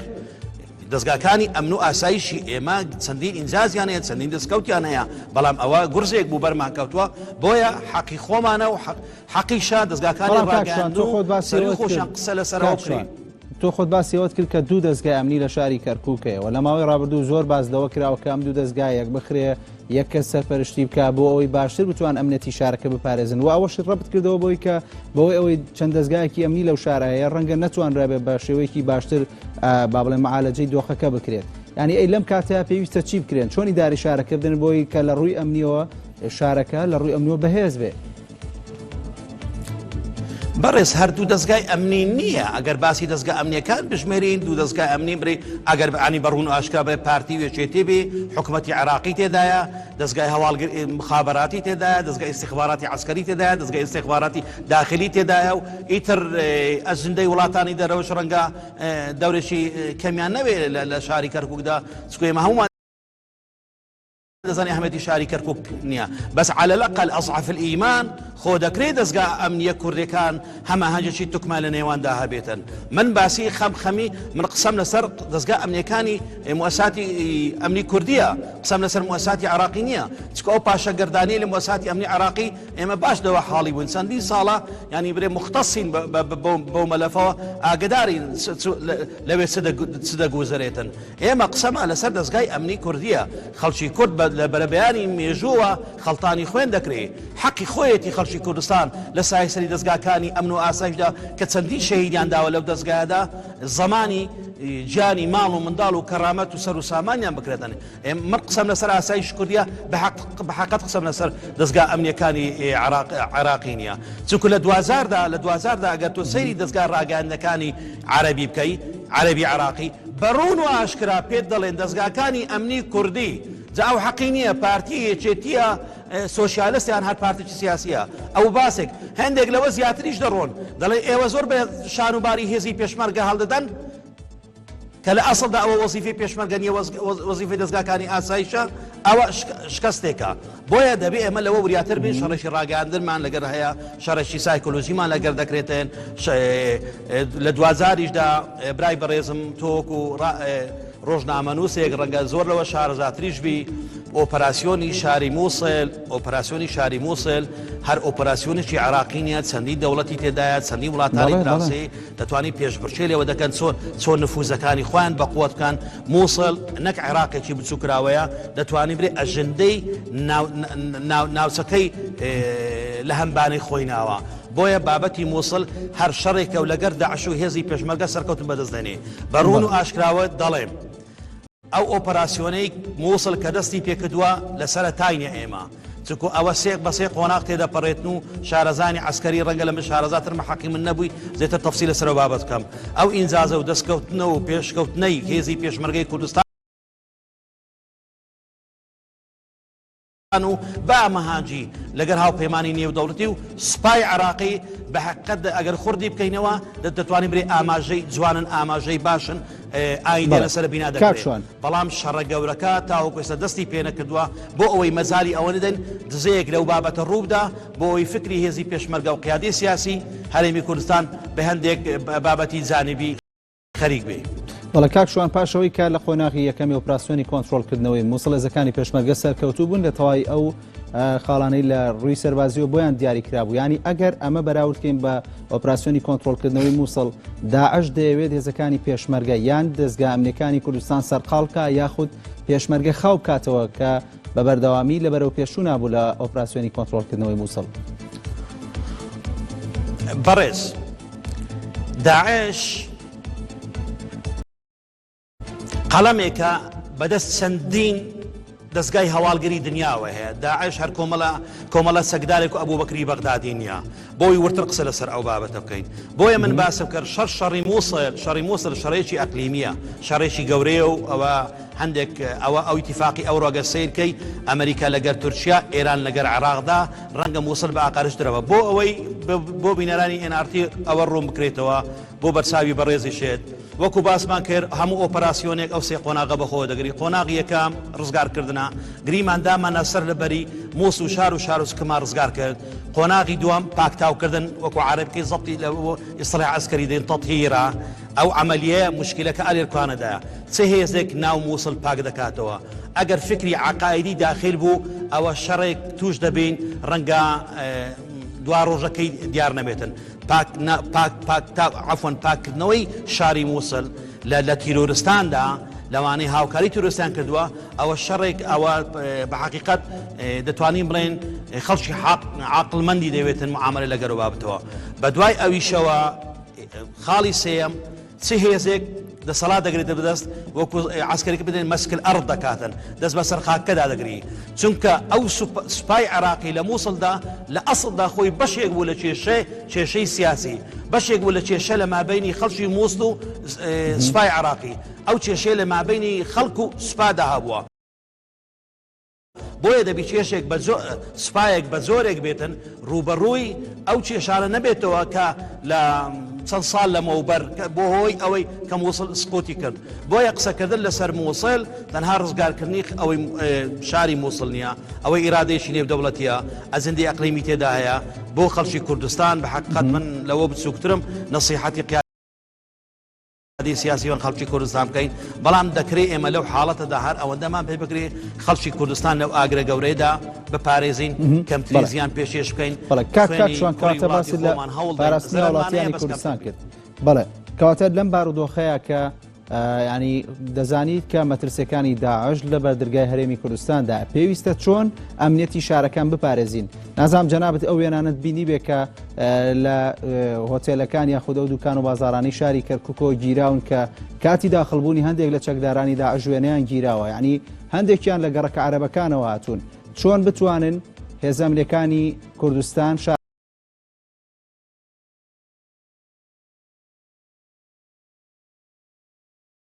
شارەکان بپارێزن و ئەو مەترسیە نەهێڵن چ پلانێک پێویستە لە ئێستاە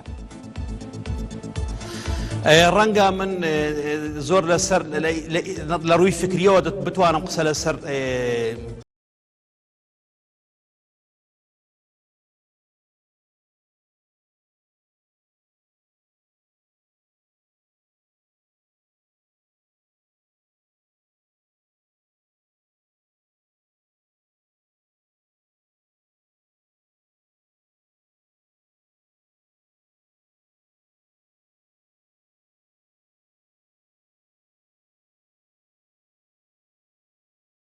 نەبوونی هەماهەنگی لە نێوان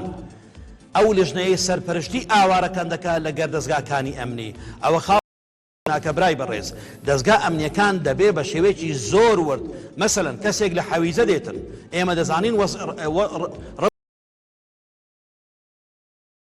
ڕشی سیاسی ئەونی و حەویزە لە چێوە سەرچاوی گرتووە ئەگەر تۆ معلومات و دیکۆمنتاتە لە بەدەستدا نەبێ هەر هاوڵاتی کە هاتە ناو کەمپێک هەوێکی هەرگرت ناوێکی هێنا هەوی براکە هێنا دەبی خەڵکی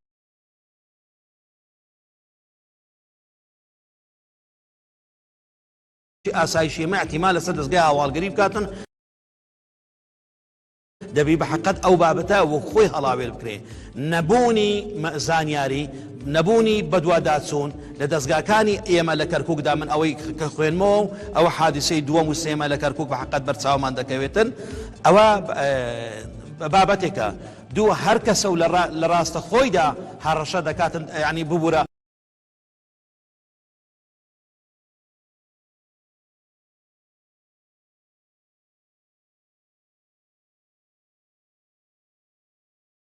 هێرش دەباتن ڕەنگە لە دڵسۆزی بێ ڕەنگە لە قارەمانی بێ ڕەنگە لە وڵات پاریس بێ ئەوانە هەمووی دروستن بەڵام لە 2000دا بەچێوە تەواو دەبی بە بێنەخشەییدا تەواو دەبێتن ناکرێ ئاسایشی پارتی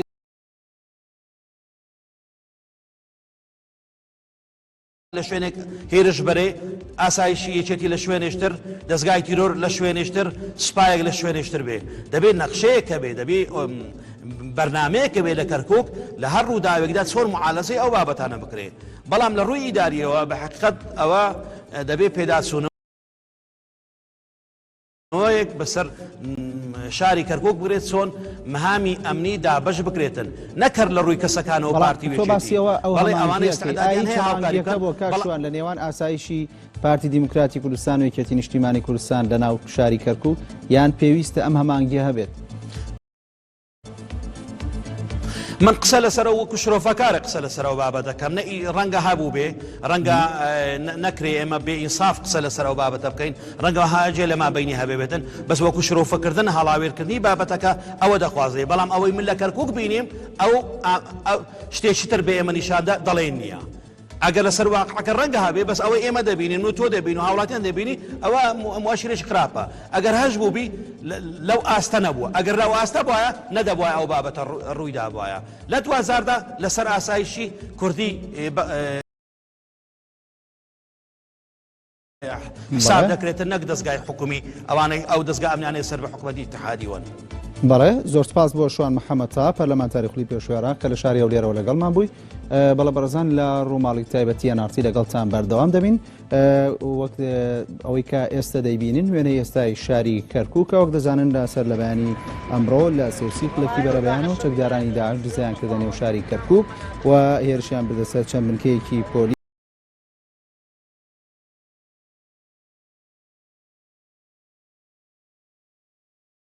لە عەدالە و دوونێز و بنکەی پۆلیسی کۆن لە شاری کەرکووک و دواتر لەلایەن هێزەمنیەکان و بەرپەش درانەوە زیاتر لە 13 چەکداری داعش کوژران لەلایەن هێزەمنیەکانەوە و ئێستا بۆ گفتوگۆی زیاتر سرا عەبدوڵڵا سەرنووسەری ڕۆژنامەی کوردستانی نوێ کە زمان حاڵی یەکێتی نیشتیمانی کوردستانە لە ستۆدیۆکانمان لە سلێمانەوە لەگەڵمان دەبێت کاکستران ئەم کاتتان باش ئەوەی کە ئەمڕۆ بینیمان لە شاری کەرکووک ئایا بە وەڵامێکی داعش دەبینرێت بۆ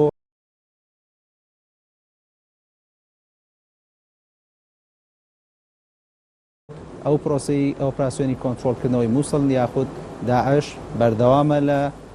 هەڕەشە لەسەر دۆخی ئەمنی هەرێمی کوردستان بەڵێ ئێوارەتان باش خۆی ئەمە مەسلەیەکی تۆقعکراوە نەک لە ڕووی ئەمنیەوە کە ڕەنگە دەستگامنەکان باشی دێبزان بەڵام لە ڕووی منطقی جەنگەکەەوە مادام جەنگەکە لەگەڵ داعش جەنگێکی بەرفراوانە و هەموو لایەن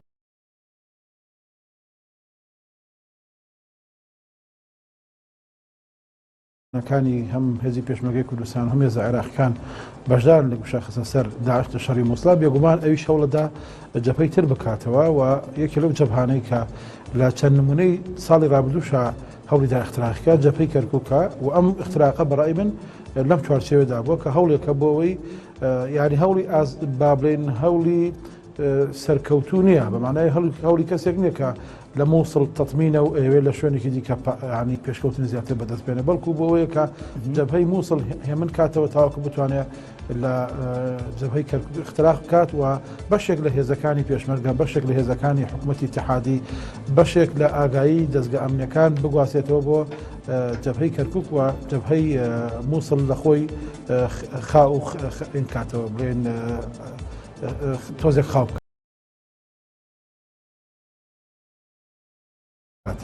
بەڵێ کاکستران پاش ڕووداوەکەی ئەمڕۆ یانە توانیرێت ئەوە بڵێت کە هێشتا داعش مەترسیە لەسەر ئاسایشی کوردستان یاخود لەسەر ئاسایشی هەرێمی کوردستان داعش مەترسیە لەسەر هەموو کوردستان لەسەر هەموو عێراقیش و لەسەر ناوچەکەش چونکە هێشتا داعش تێک نەشکێناوە جەبهەی کەرکووک لە چەند ساڵی ڕابردووە لە چاو مەسەرەن جەبهەی مووسڵ تەمین کرا بۆیە کەرکووک نەکەوتە دەست داعشەوە مووسڵ کەوتە دەست داعشەوە یان شوێنی تر وەکو ڕمادی چکری توانن کەوتە دەست داعشەوە بەڵام بێگومان شەڕەکە تازە دەستی پێکردوانی شەڕی ئەوەی کە دوورخستنەوەی داعش لە عێراق بۆ ئەوەی کە بێتە سەرەتایەک بۆ دوورخستنەوەی لە ڕووی فکریەوە لە ڕووی سیاسیەوە لە ڕووی هەموو معالەجاتانی هەموو ئەو بارودۆخی کە داعشی بەرهەمێنە لە عێراقا ئەوە کاتێکی زیاتری دەوێت ئێستا ئەم شەڕەکە لە بەرامبەر داعش دەستی پێکردووە بێگومان داعشیش هەوڵ دەدا لە شوێنی دیکەوە کە هەوڵ بدا اختراق بکاوە هەوڵ بدا کە جەبهەیەک بکاتەوە کە پێی وایە بەشێک لە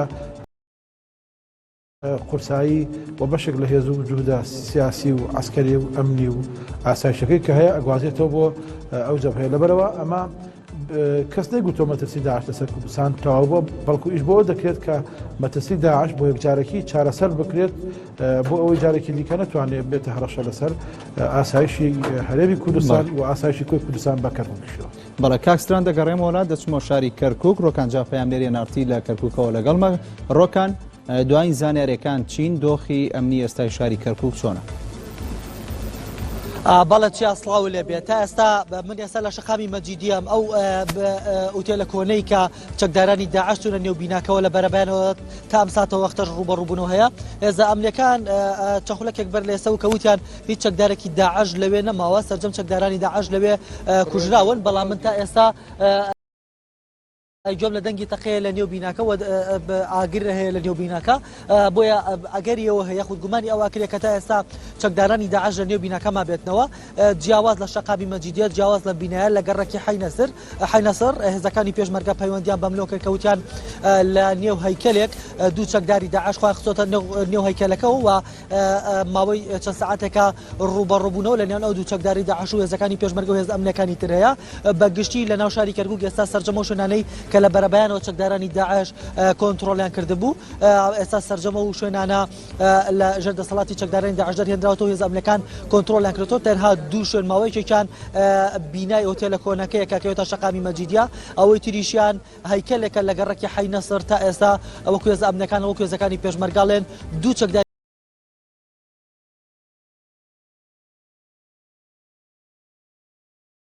كانت سواز بۆ زانێرەکانت و ئەگاتان لە خۆت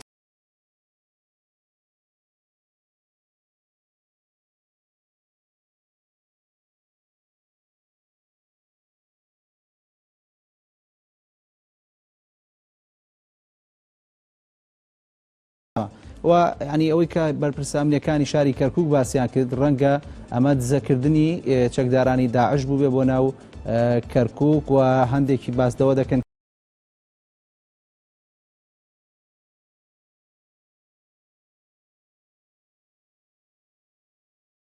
کە ڕەنگە شانی نووسوو بن بەڵام ینی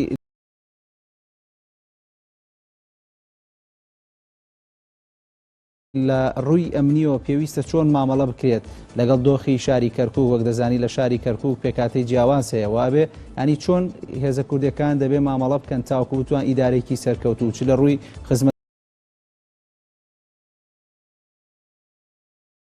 دوزاری چ لە ڕووی ئیدارەی ئەمنیەوە پێشکەش بکەن. يعني خدمة گوزاری قبل في إيجابي سلام كاتي شرعي نبي بلام كنتين شتوي ك لكاتي جنگا يعني شلنجان زور جرنگا و احتواء كدني أو اختراقاتني كرودا زور زجرنگا بل بيوس لبيل ما بك هذا أمن كان كأسا خرق شويا لقوماوا ديان شيلو كيلم بابتي أم هالشيء أمر يعني كل كل ناني اشتروه ده لبروا يعني حسابناك مثلا نبو رمال كدن نبو تغطية كدن يعني بيوس بزاين ك اختراقي لم بابتا بهمو اتجاهاتا كانت دتواني تفسير بك يعني شاني نسي داعش دنا او شاركها به اختراق بيت واتا وكو تعزيزي دروا به من بما شاني نستون يعني تقديري خما كشاني نستون كبش كان رنگا لبر اوجين السياسي كلكركوك لعندي منطقه خلقانه كان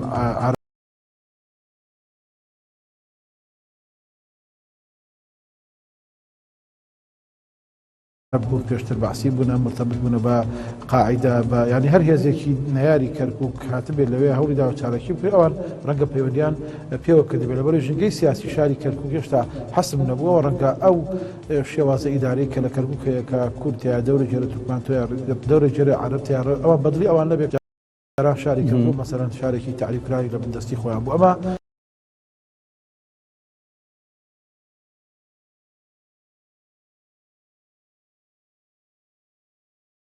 دورێکی هەیە و ئەم بەشێکی اختراقەکەش پەیوەندی بە کۆی اختراقەوە لە ناو عێراقا يعني مثلا داعش کە لە شوێنێک مەسەن وەکو دیالا بێدەنگەکرێ وەکو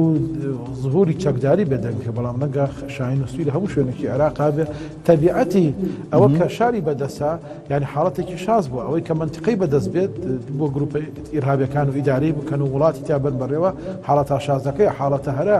دیارەکانی بزوتنەوە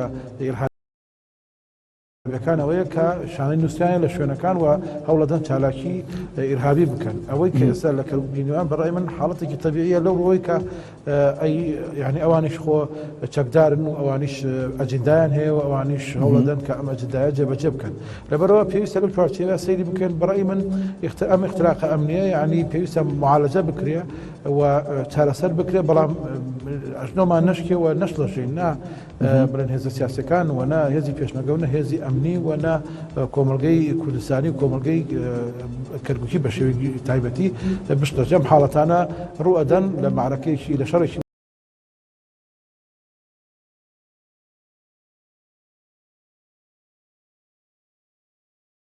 أو جنجي كدعم داعش كالحالة كأجر مثلا لموصل كوتة تنجوا أوان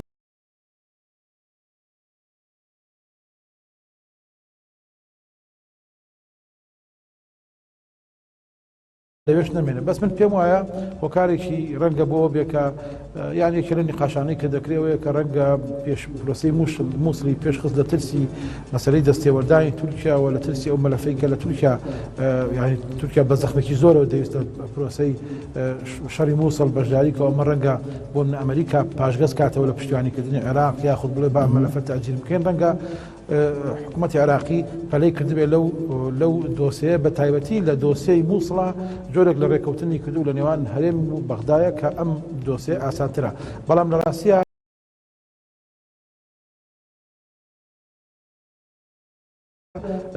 هي حويجة دو آخر لبروي لبردو سبب يك كانوا يك ماذا بزين جين جي سياسي حويجة يرمتي دري داعش بوا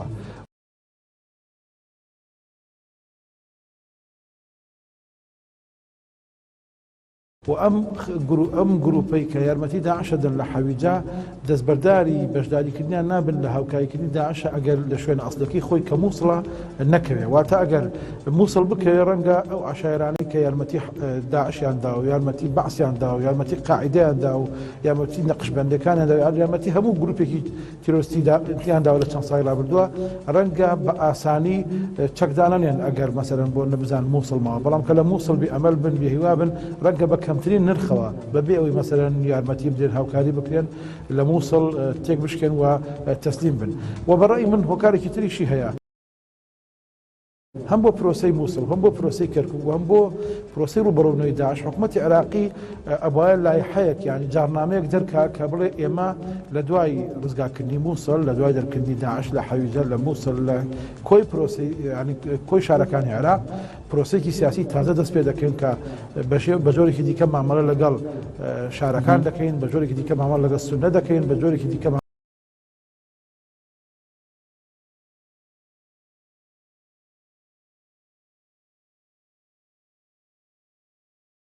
ئەمە لەگەڵ کورد و دۆستەکانی کە ماونەتەوە دەکەین ئەم ڕاگەاندراوە بەڕای من یارمەتی بەڵام کاکستران بۆچی ئیش لەسەرەوە نەکراوە کە ئەم جۆرە لە دڵنیایی بە سونەکانی عێراق بدرێ ینی زۆر جار بەرپرسانی هەرێمی کوردستانیش باسییان لەوە کردووە کە ئەگەر داعشیش لە ناو ببرێت ئەگەر مافەکانی سونە نەدرێ ڕەنگە ڕێکخراوی تر دروست بکرێت ینی بۆچی شەڕ لەسەرەوە نەکراوە کە ئەم بابەتە لەگە سونەکان باز بکرێەوە باز حکومەتی عێراقیش ینی ناچار بکرێبەوەی کە مافی سونەکان بدات دەنال لەو شوێنەی کە شوێنی سونە نشینەکانن بە بەردەوام کێشە دەبێت خۆی بالمناسبە تەنیا لە مافی سونەکانی حتا مافی کوردستانی ڕاستە کوردستان بەشدار لە پرۆسەی سیاسی عێراق بەڵام ئەم محاولاتانەی بۆ پاشەکشەپێکردنی ڕۆڵی کورد لە بەغدا محاولاتی بۆ پاشەکشەکردنی بڵێن وجودی کوردستانی لە کەرکووک لە مووسڵ لە ناوچە دابڕێناوەکان ئەم شەڕی کە ئێستاکە ڕوەدا کە ناوچەی ژینگەی سونەیە ڕێک ناوچەی تعریبکرا و ئەو ناوچەیە کە بە درێژایی تاریخی دەوڵەتی تازە عێراق کێشە بووە لە نێوان کورد و عەرەب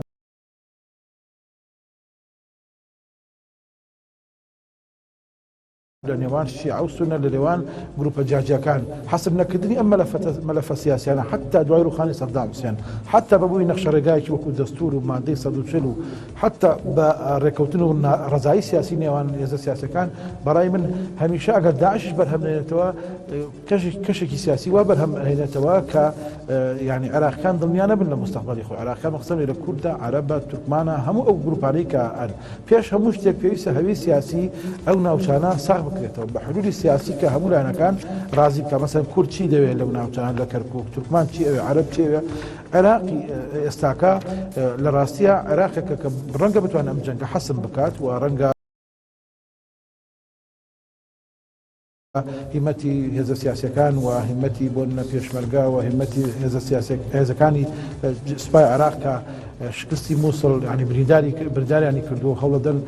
قەرەبووی بکەنەوە هەموو ئەمانە ڕەنگە بتوانێت جەنگی مووسڵ حەسم بکات بەڵام ئێمە لە بیرمانەکە پێش جەنگی مووسڵیش کاتی خۆی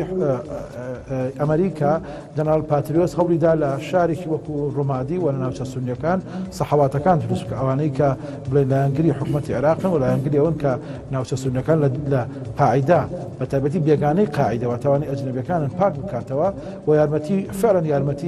یارمەتی ئەمریکا و سوپای عێراقیاندا لەوەی ناوچەکانی خۆیان پاککەنەوە بەڵام مەکسەبەکان و دەستکەوتە سیاسەکانی کە عێراق بەوانیدا ئەوەندە کەم بوون کە ینی وەک ئەسیان کرد شتەکە جاشایەتێکە بۆ حکوومەتی عێراقیان کردووە لەبەرەوە جارێکی دیکە ئەو کێشەیە سەری هەڵدایەوە و ئەو لە سەردەمی حکوومەتی مالکیە گەیشتە بە کاریگەری لە ڕاستیا بەهاری عەرەبی گەیشتە حاڵەتەوەی کە لە ناوچە سونیەکانە خۆپشاندان و اعتراضاتی سلمی کرا کە لە حەویجە بزات لە شوێنێکی وەکو حەویجە حکوومەتی عێراق حکوومەتی مالکی ئەم احتجاجاتانەی خەڵتانی خوێن کرد ڕاستە ئەوانە بەعسی بوون ڕاستە ئەوانە عروبی بوون ڕاستە ئەوانە ناسیۆنالیست بوون بەڵام مادام حکوومەتی عێراقی نەیتوانێت کێشەکانیان چارەسەر بکات ئەبێت تەوەقوعی ئەوە بکەین کە ئەم کێشانە سەر هەڵدەن و بەداخەوە ئەویشی کە لەم پرۆسەیەدا نرخەکە دەدا خەڵکی عێراقا خەڵکی کوردە خەڵکی لەسەر کەرکووکە ئەمە ئەم کێشەیە ئێستش ئەگەر حەسم بکرێت ڕەنگە ئێستاکە بۆ نمونە لە پەسیجی شەڕە زۆر گرنگ نەبێ مەسا قسە لەسەر پرۆسە سیاسیەکە بەڵام بەڕاستی بۆ کورد و بۆ عەرەب و بۆ سونەکانیش ئەم مەسالانە زۆر گرنگ بۆ تەنان بۆ شیعەش ئەگەر بیانە بە ئیسراحەت حکمی عێراق بکەن و بیانەوێت لە دەستکەوتەکانی زۆرینەی خۆیان بخۆن پێویستیان بەوەیە کە پرۆسەی سیاسی دەست پێ بکەن کە هەموو کێشە گرفتانە بگرێتە خۆ بۆی جارێکی دیکە کێشەیەکی سیاسی نەبێتەوە کێشەیەکی ئەمنی وەکو ئێستا نمونەی داعش. بەڵام کاکسترا ئەگەر ینی پەیوەندیەکانی هەرێمی کوردستان لەگەڵ عێراق بەراورد بکەین یا باس بکەین بەوەی کە سەبارەت بە ئۆپراسیۆنی کۆنتڕۆڵکردنەوەی مووسڵ گەشتونەتە ڕێکەوتن هێشتا وێنەیەکی تەواو یاخود کۆتایی نابینین لەوەی کە هەرێم و عێراق لەسەرچی ڕێکەوتون بۆی کە ئۆپراسیۆنی کۆنتڕۆڵکردنەوەی مووسڵ و داعش کۆتایی پێبێنرێ لە عێراق ینی ڕای ئێوە چییە؟ وایە بێگومان ئەوەی ئارەزووی کوردە و ئارەزووی خەڵکی کوردستانە و ئارەزووی بڵێن سیاسەتی کوردستانەوەیە کە ڕێکەوتنەکە لە سەموم تەفاسیلانە بکرێ یان هیچ نەبێت لە سەمەوادی ئەسەرەکیەکانی بکرێن کە نەکراوە بێگومانەوە بەشێکی گەڕێتەوە بۆ پەردبوونی هێزە سیاسەکانی کوردستان و ئەوەی قودرەتمەندیمان وانە بۆ کەوەکو جاران ئەجداکانی خۆمان جێ بکەینەوە ناو پرۆسە سیاسی عێراقا و بێگومانیش ئەگەڕێتەوە بەشێکی زۆریشی بۆ من بۆ قسووری سیاسی واتە ئەندێشەی سیاسی عێراق حکوومەتی شیعە لە عێراق و نخبەی سیاسی لە عێراق بەداخەوە حەجم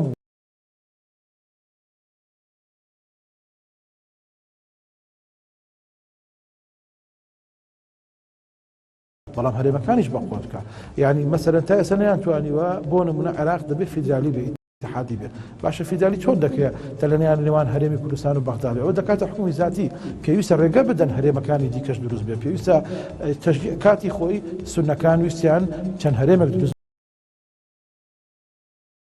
بکەن چ لە ڕوومادی چ لە مووسڵ چ پێکە و گرێدانەوەیان حکوومەتی عێراقی دەوێت ئەو ناوچانەی کێشەی لەسەر ینی بە بیانی مادەی ١40 کە خۆی جێبەجێ ناکا حکوومەتی مالیکی دەوێت ئەو ناوچانە ناکەم بە هەرێمێکی فیدرالی سونەکان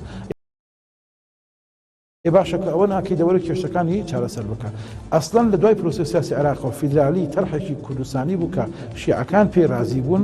و ئەبڕایدا بۆ پارێزگایە لە جنوبی عێراق بکە بە هەرێمێکی فیدرالی بەڵام کەزانیان زۆینەی عێراق بۆ ئەوانە و ئەتوانن ئارەزوەکانی خۆیان دابین بکەن وازیان لەو تەرحەیە ئێستا سونەکان کەزانیان لە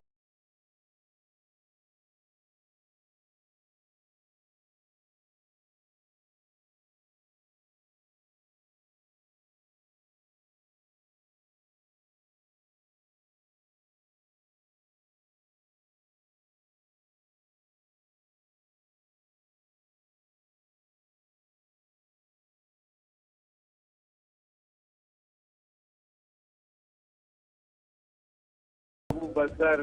شاری کەرکووکە هات و شاری کەرکووک بەخۆی دەکردنی چەند مەفرەجێکی تیرۆرستانەوە کە گومان دەکرێت هەندێکیان مەپارێزی ئەو جوبن هاتبێتن و هەندێکیان لە شارمنسکۆکانی ناو گەڕەکە عارەبیەکان بن لەناو شاری کەرکووک لەسەر چەند بینایەکی بەرز خۆیان قایم کردبوو بە چەکەکانیان بە دوورهاوێش خەڵکیان شەهید دەکرد خەڵکی بێتاوان بۆ بەبەر لە هەردە هەمان کاتە هاوکار دەگەڵ ئەو حرەکەی ناو شاری کەرکووک لە سنوورەکانی سەنگەری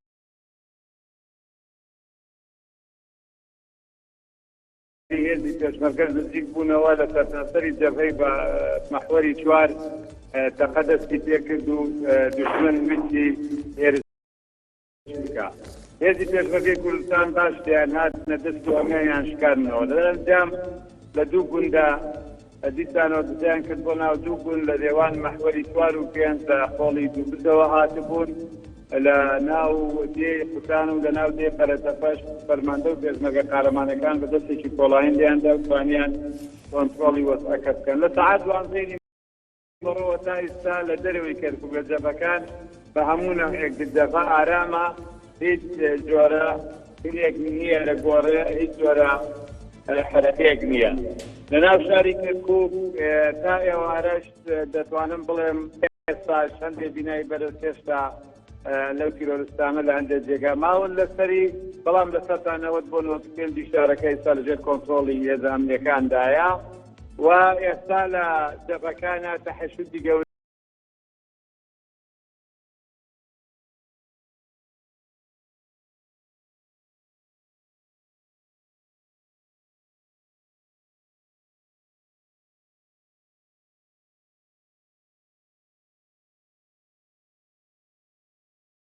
دوشمن هەیە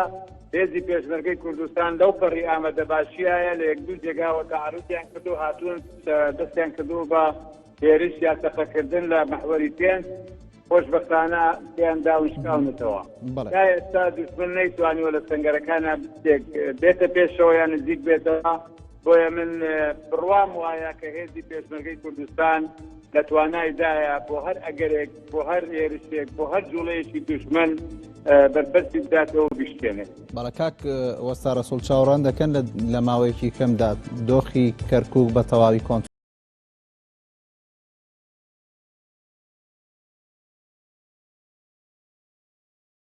ڕۆ بکرێ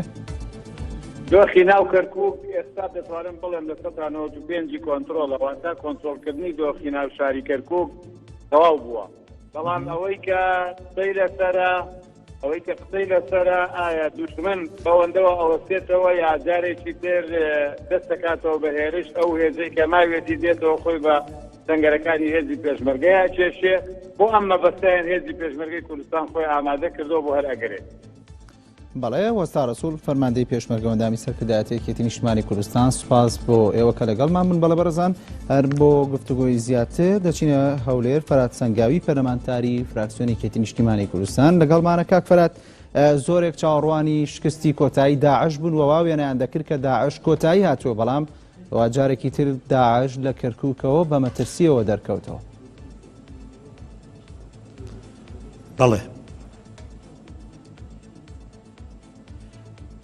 پرسیارەکە چی بوو؟ پرسیارەکەمەوە بوو لە سەرەتایەوە باسەکراکە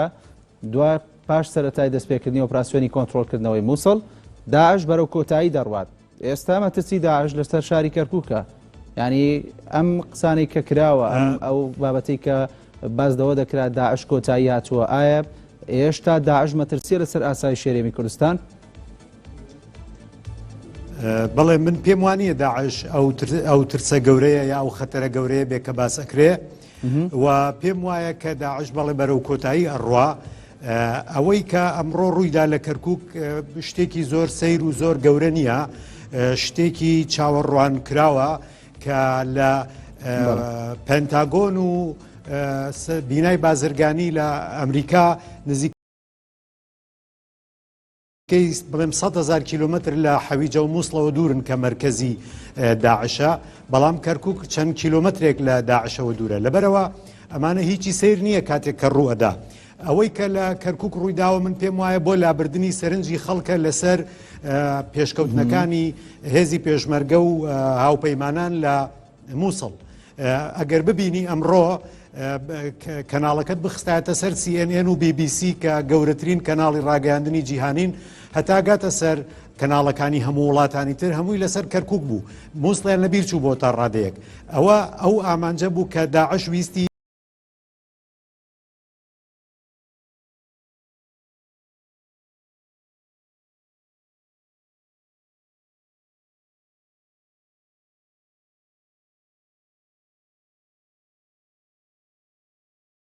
لەسەر نرایەوە بەڵام لە حاڵەتی وادا پێویستە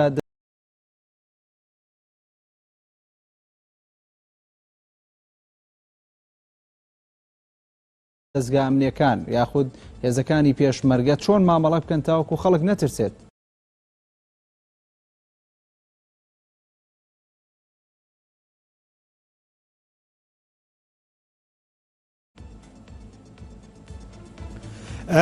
پێم وایە مامەڵەیەکی دروستی لەگەڵ نەکرا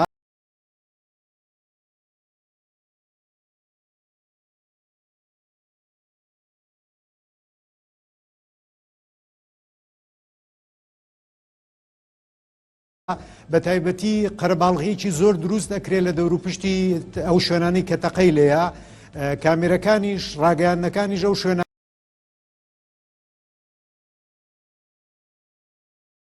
ناگرن ئیتر لەبەرەوە شتەکە زۆر بەڵێ لە ئێستا دۆخی ئەمنی شاری کەرکووک لە دۆخیشی سەقامگیر و ئارامە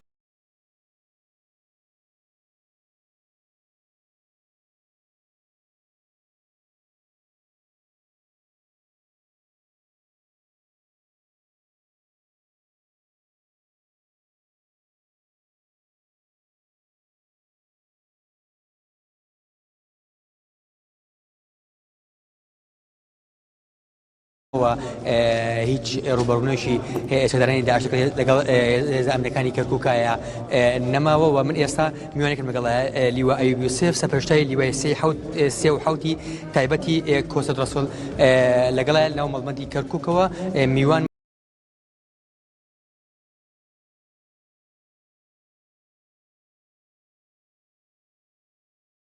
مانە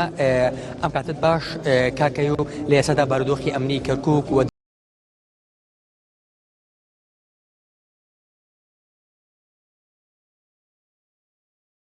دەوروبەری کەرکووک چۆنە؟ باشتر بەخێر بێنەوە نەبار و دۆخی کەرکووک ئێستا کە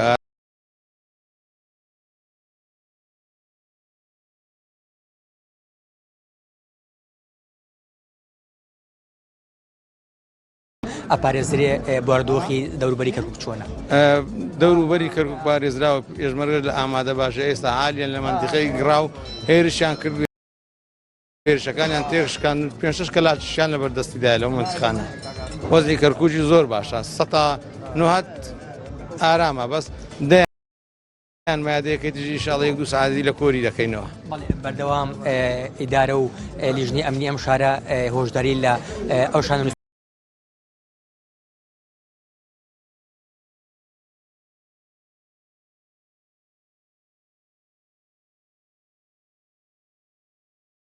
داعش دەدەن بەڵام لە ئێستای ئەو شانە نووسوانە بەکاری هێنران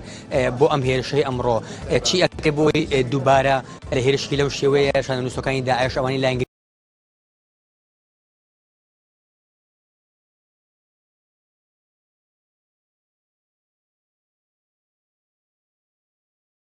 داعش لەناو شارە لەم شێوەیە نەتوانن بەشدار بن یان کارێکی وا بکەن ناو کەرکووک نامێنن. وڵای ئێمە پێداچنەوە دەکەین با و عارەبانێک کە دێن داخلی ناو کەرکووک دەبن ئەوانە هەموو لە ئاویجە و گوێ ڕوو مەخمور و ئەو منتیقانە ڕادێن لێژ دێنە کەرکووک و خەڵکی ئەو داعشانەش خۆیان بەگەردایە و داخلی ناو کەرکووک بوونە. لە ئێستا بەگشتی بارودۆخی دەوروبەر و ناوشاری کەرکووک تەواو سەقامگیر بەوتیتەوە و هێزێکی زۆر لە کوردستانەوە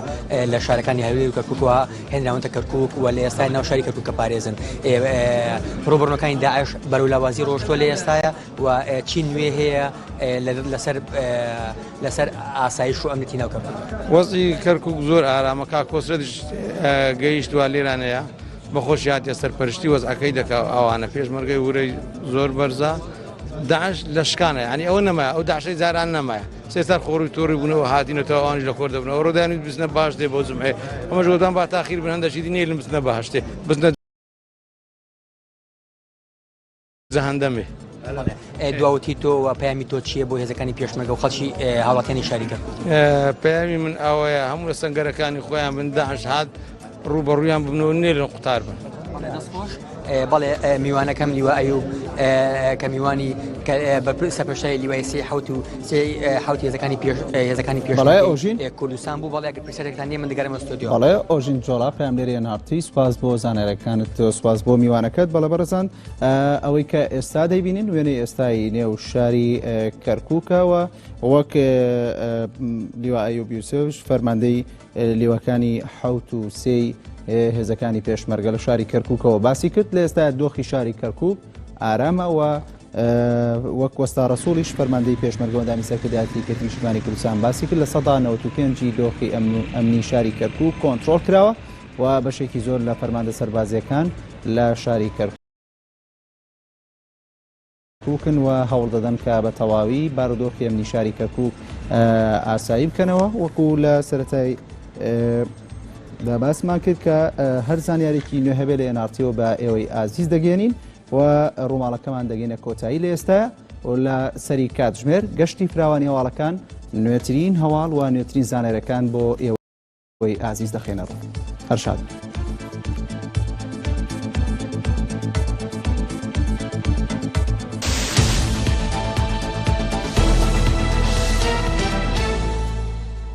چەند کێکدارێکن داعشن برای تۆمبیلێکا بۆمبەکری بە دوراژی برای قەناسین خۆ بە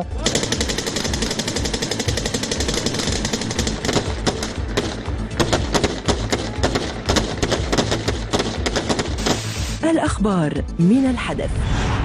خلايا داعش النائمة تهاجم جنوب كركوك. أعود إلى ضيفي سعادة النائب أرشد الصالحي رئيس الجبهة التركمانية العراقية والنائب عن محافظة كركوك في البرلمان العراقي.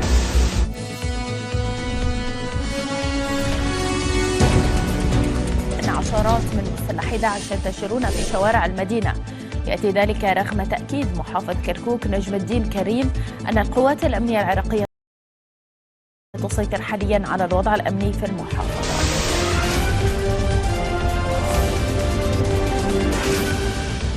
قالت مصادر أمنية في كركوك شمالي العراق إن تنظيم الدولة الإسلامية شن العديد من الهجمات في مناطق متفرقة من المحافظة. لا هجوم في مناطق معينة وتتعرض إلى ضغط كبير. ما يحدث الآن هو أن قوات التنظيم تتعرض إلى ضغط كبير. We'll start with breaking news too, because at least 16 people are reported to have been killed when Islamic State fighters launched multiple attacks. وروده كنت معنا من كركوك مراسلنا حيدر الأسد.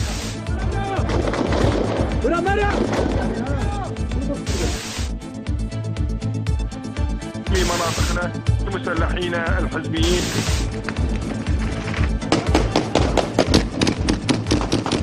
کێشەکەلەوەیە چەکدارانی داعش لێسەدا لەنێو بیناکەەوە بە هیچ شێوەیەک دیار بیگوازێتەوە بیناکە بۆی زانیارەکان ڕاستی بێتەوە ئەو پێشمەرگەیەکی کوردستان بوو.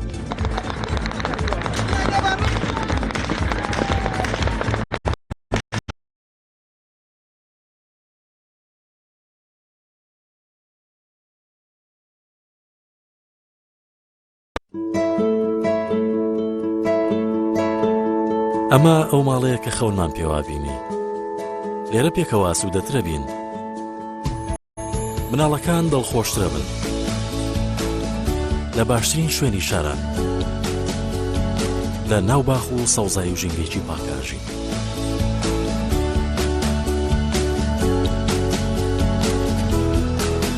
ئەمە دیاریم نەبوو ئێوە. خۆش بوێن. گاردن سیتی نزیکتر لە سروشت، نزیکتر لە ژیان. حەمامێکی جوان و کاوێن و هەمیشە گەرم لە هەندێک شوێن ئەمە هەیە، بەڵام لە پاڵەمەدا لە هەموو شوێنێک حەمامێکی تورکی نییە، لەبەرەوە پێویستە لە دانیا سیتی بین.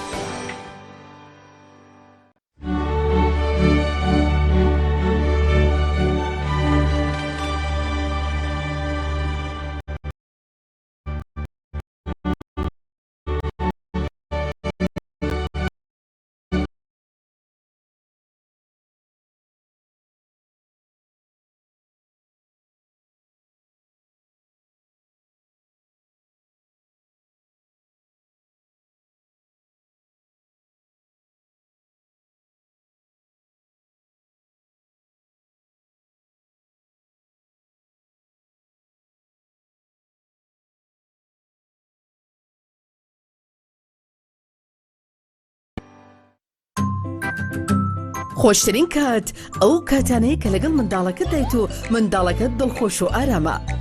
دایبینانیس بە هەموو خاصیتەکانەوە و نەرمی و باش هەڵمژینی خۆشی و ئارامی دەبەخشێتە منداڵەکەت بە تایبەتی لە کاتی خەوتنیدا.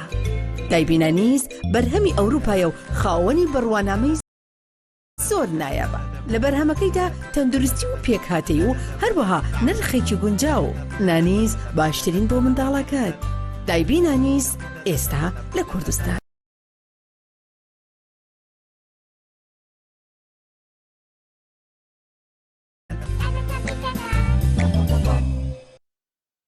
حەمامێکی جوان و کاوێن و هەمیشە گەرم لە هەندێک شوێن ئەمە هەیە، بەڵام لە پاڵەمەدا لە هەموو شوێنێک حەمامێکی تورکی نییە، لەبەرەوە پێویستە لە دانیا سیتی بین.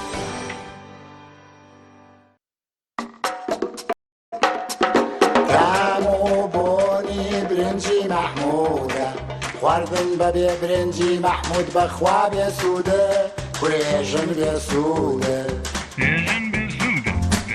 سەیری کەم برنجە چۆن خۆی ڕاکێشێ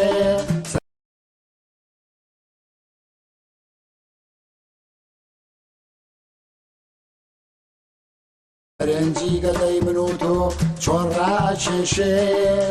ئەرە چۆن من شێت نابم ئەرە من بەدیاتەوە ئەرە برنجی مەحموود جان بەبۆن و تامتەوە بەبۆن و تامتەوە لە ماڵ و لە میوانی شایێنی سفرە و خوانی چاکای ڕازێنیتەوە خواردی ماڵان بە جوانی برنجی مەحموودە. پام میدیا تاکە بریکاری دامەزراوەی میدیایی نالیا بۆ بڵاوکردنەوەی ڕێکلام بۆ ڕێکلامکردن لە کەناڵەکانی NRT، NRT2، NRT عەرەبی، ڕادیۆی نالیا FM و دیجیتال میدیای NRT پەیوەندی بکەن بەم ژمارە تەلەفۆنانەوە.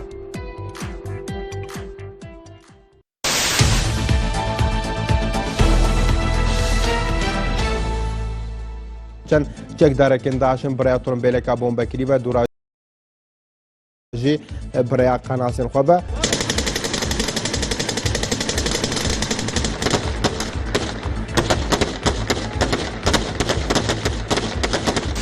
الأخبار من الحدث. خلايا داعش النائمة تهاجم جنوب كركوك. أعود إلى ضيفي سعادة النائب أرشد الصالحي رئيس الجبهة التركمانية العراقية والنائب عن محافظة كركوك في البرلمان العراقي.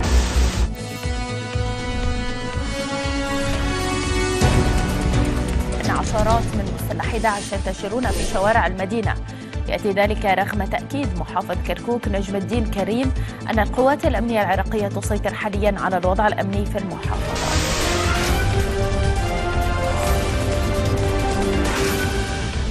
قالت مصادر أمنية في كركوك شمالي العراق إن تنظيم الدولة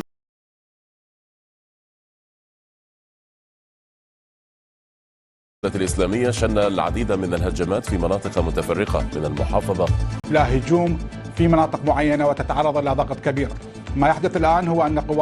قوات التنظيم تتعرض إلى ضغط كبير. We'll start with breaking news too, because at least 16 people are reported to have been killed when Islamic State fighters launched multiple attacks. وروده كنت معنا من كركوك مراسلنا حيدر الأسد.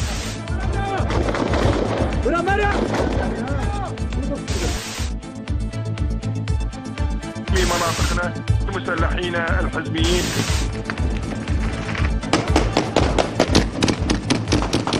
کێشەکەلەوەیە چەکدارانی داعش لێسەدا لەنێو بیناکەەوە بە هیچ شێوەیەک دیار دیگوازێتەوە بیناکە بۆی زانیارەکان ڕاستی بێتەوە ئەو پێشمەرگەیەکی کوردستان بوو.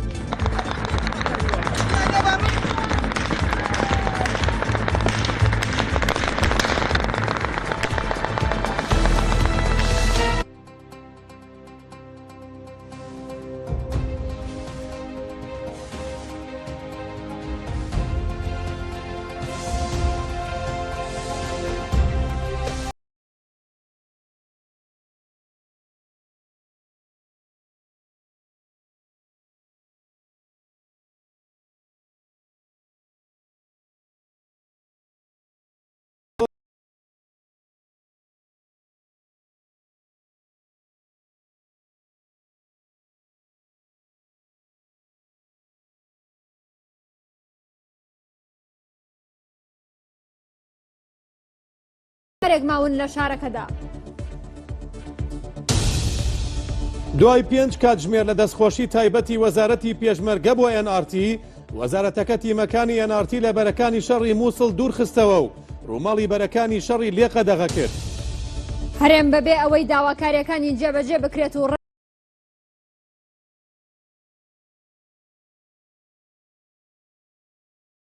ڕێکەوتن لەسەر داهاتووی مووسڵ بکات پێشمەرگەی بەشداری پێکردووە لە شەڕەکاندا. دوای گلەیی وەزارەتی پێشمەرگە لە هاوپەیمانان هاوپەیمانی نێودەوڵەتی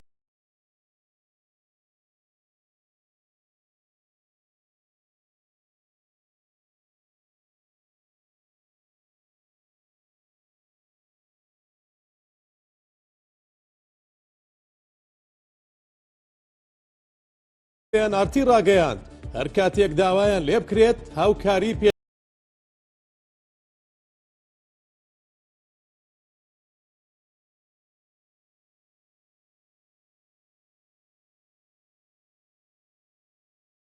پێشمەرگە دەکەن.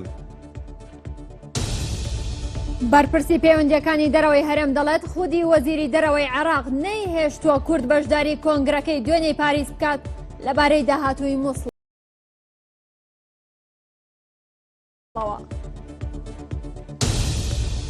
وەزیری بەرگری ئەمریکا دەڵێت تورکیا و عێراق گەیشتونەتە ڕێککەوتنێکی سەرەتایی لەبارەی ڕۆڵی تورکیا لە شەڕی مووسڵدا و تەنها وردەکاری ماوە.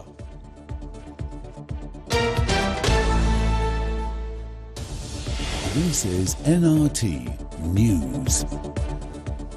سڵاوتان لێبێ خۆشەویستان لەگەڵ هاوکارم خاوەن قەرەداغی گەشتی فراوانی هەواڵەکانتان پێشکەشەکەین. سڵاوتان لێبێت. ڕوبەڕووبوونەوەی پێشمەرگە و هێزانیەکان لەگەڵ چەکدارانی داعش لە دوو شوێنی کەرکووک بەردەوامە و سەرۆکی ئەنجومەنی پارێزگای کەرکووکیش دەڵێت لە سەدا 90 دۆخەکە لە کۆنتڕۆڵی هێزە ئەمنیەکاندا. بەڵێ کاتژمێر سێوسی خولەکی بەرەبەیانی ئەمڕۆ ژمارەیەک چەکداری داعش هێرشیان کردە سەر شاری کەرکووک و لە چەند گەڕەک و بینایەکی شارەکەدا جێگیر بوون. پەیامنێری NRT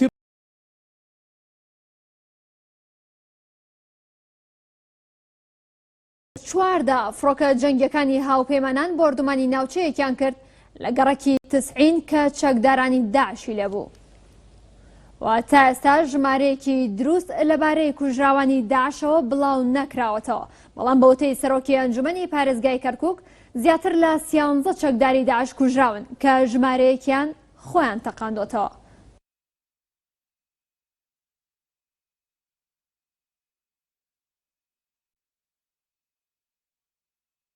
بەڵە بەڕێزان بۆ وەرگرتنی زانیاری زیاتر لەسەر دۆخی ئێستای شاری کەرکووک لاهور شێخ جەنگی بەرپرسی ئاژانسی پاراستن و زانیاری هەرێمی کوردستان ڕاستەوخۆ لەسەر هێڵی تەلەفۆن لە شاری کەرکووکەوە لەگەڵمانایە. کاک لاهورەم کاتەوە باش،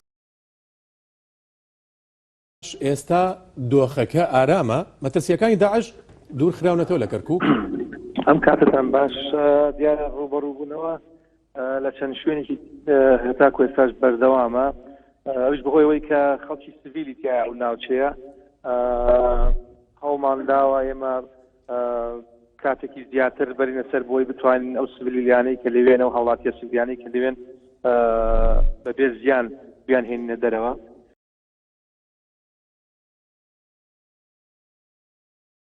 خۆتان لەزان دیار لە بەرەبەیانی ئەمڕۆوە لە چەند ناوچەی جیاواز چەند بنکێشی ئاسایش پۆلیس و پۆلیسی فریاکەوتن و تا بینای پارێزگای کەرکووکرانە ئامانج تەسەورەکەین ژمارەی ئەو کەسانی کە داخل بوون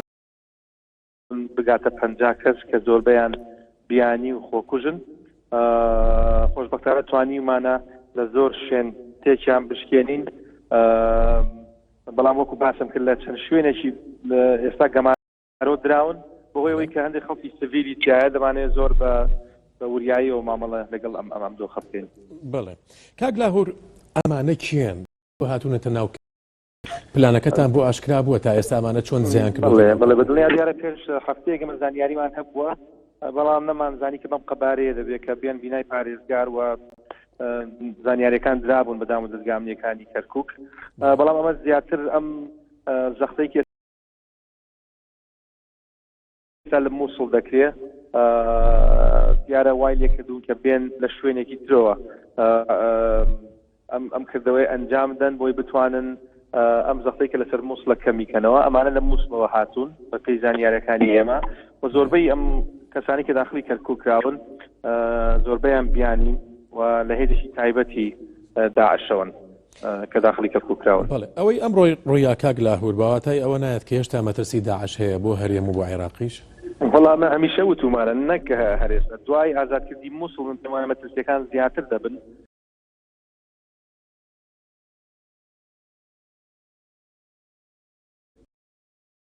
نەک بۆ هەرێمی کوردستان نەک بۆ عێراق من پێم وایە بۆ ئەوروپاش، چونکە ئەمانە تاکو ئەو کاتەی خاک لە دەست بدەن دەگەڕێنەوە بۆ شێوازی کارکردنی جارانیان کە لە شێوازی کارکردنی ئەلقاعیدە بوو، ئەنسار الئیسلام بوو، دەگەڕێنەوە ناو شار و شارۆچکەکان هەوڵی تێکدان و کاری تێرۆریستی دەدەن. بە دڵنیاییەوە بە ئازادکردی مووسڵ هەڕەشەکان کۆتاییان نایە، ئێمە لە هەموو شوێنێکەوە ماموتووە. بەڵێ لە ئۆپراسیۆنەکانی باشووری کەرکووکە ئەوترا مەترسی لەسەر شاری کەرکووک نەماوە، بۆ ئێستا ئەم مەترسیە دووبارە بووە؟ من پێم وایە دوو خەلە ڕوویدا، هێزێکی زۆر لە ناوچەی کەرکووکەوە برا بۆ شەڕەکانی مووسڵ و باشیق. ئەمە وابزانم میدیاکان زۆر بەڕوونی باسی ئەویان کردکەم هێزانە لە کەرکووک و جوڵایان پێکراوە ڕۆیشتون. ئەمە یەکێک لە سەبەبەکان کە داعشەمەی بە هەل زانی کە بتوانێت دزە بکاتە ناو شاری کەرکووکەوە، چونکە هەیە زۆربەی هێزەکانی کەرکووک جوڵایان پێکرا بوو بۆ ناوچەکانی مووسڵ و دەوروبەری باشق. ئێمە کەوتمانە مەترسی دوورخراوەت و مەترسی جەبهەیی ساتی باش لێدراوە، جاراندا بە شێوازی جەبهەیی هێرشەکە سەر کەرکووک توانیمان ئەو ئەو سنوورە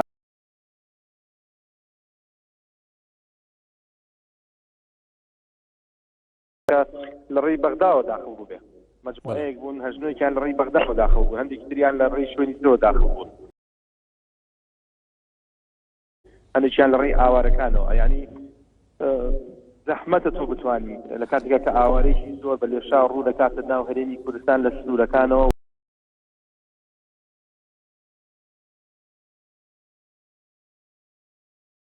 لەبێ هێزەکانی داعش و پێشمەرگە گەمارۆ دراون تۆ مەجبوری کە داخلی ناوچەکانی هەرێمی کوردستانیان بکەی وەڵە ناخۆ جار بەجار ئەم جۆرە شتانەی ئەکەوێتەوە. بەڵێ کاک لاهوور دەتوانین بڵێن بەهۆی مووسڵەوە کەرکووک پشتگوێ خراوە؟ بە دڵنیاییەوە دوای سڕی ڕووماتی بینیمان هەموو تەرکیزی هاوپەیمانان و حکومەتی عێراق و هێزەکانی تر ئۆتۆماتیکی چۆ سەر مووسڵ بەهۆی ئەوەی کە کەرکووک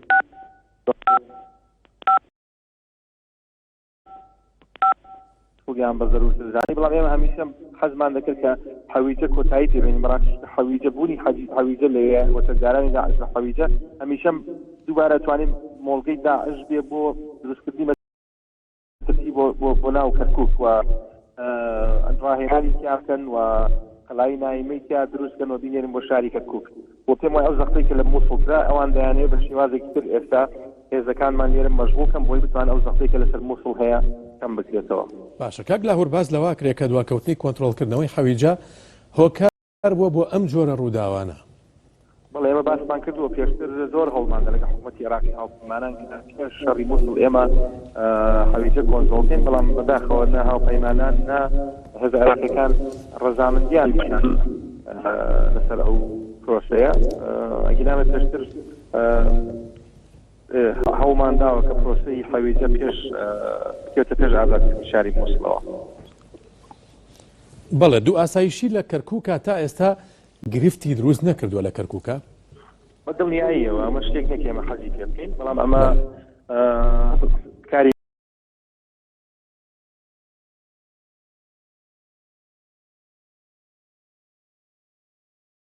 منی ڕاستیکاری بەرپرسە گەورەکانی هەرێمی کوردستانە کە دەبارە تاکو ئێستا بەڵام تۆش بەرپرسی ئاژانسی پاراستن و زانیاری هەرێمی کوردستانیت. ئەنجا من دەسەڵاتی یەکگرتنەوەی ئاسایش بەدەست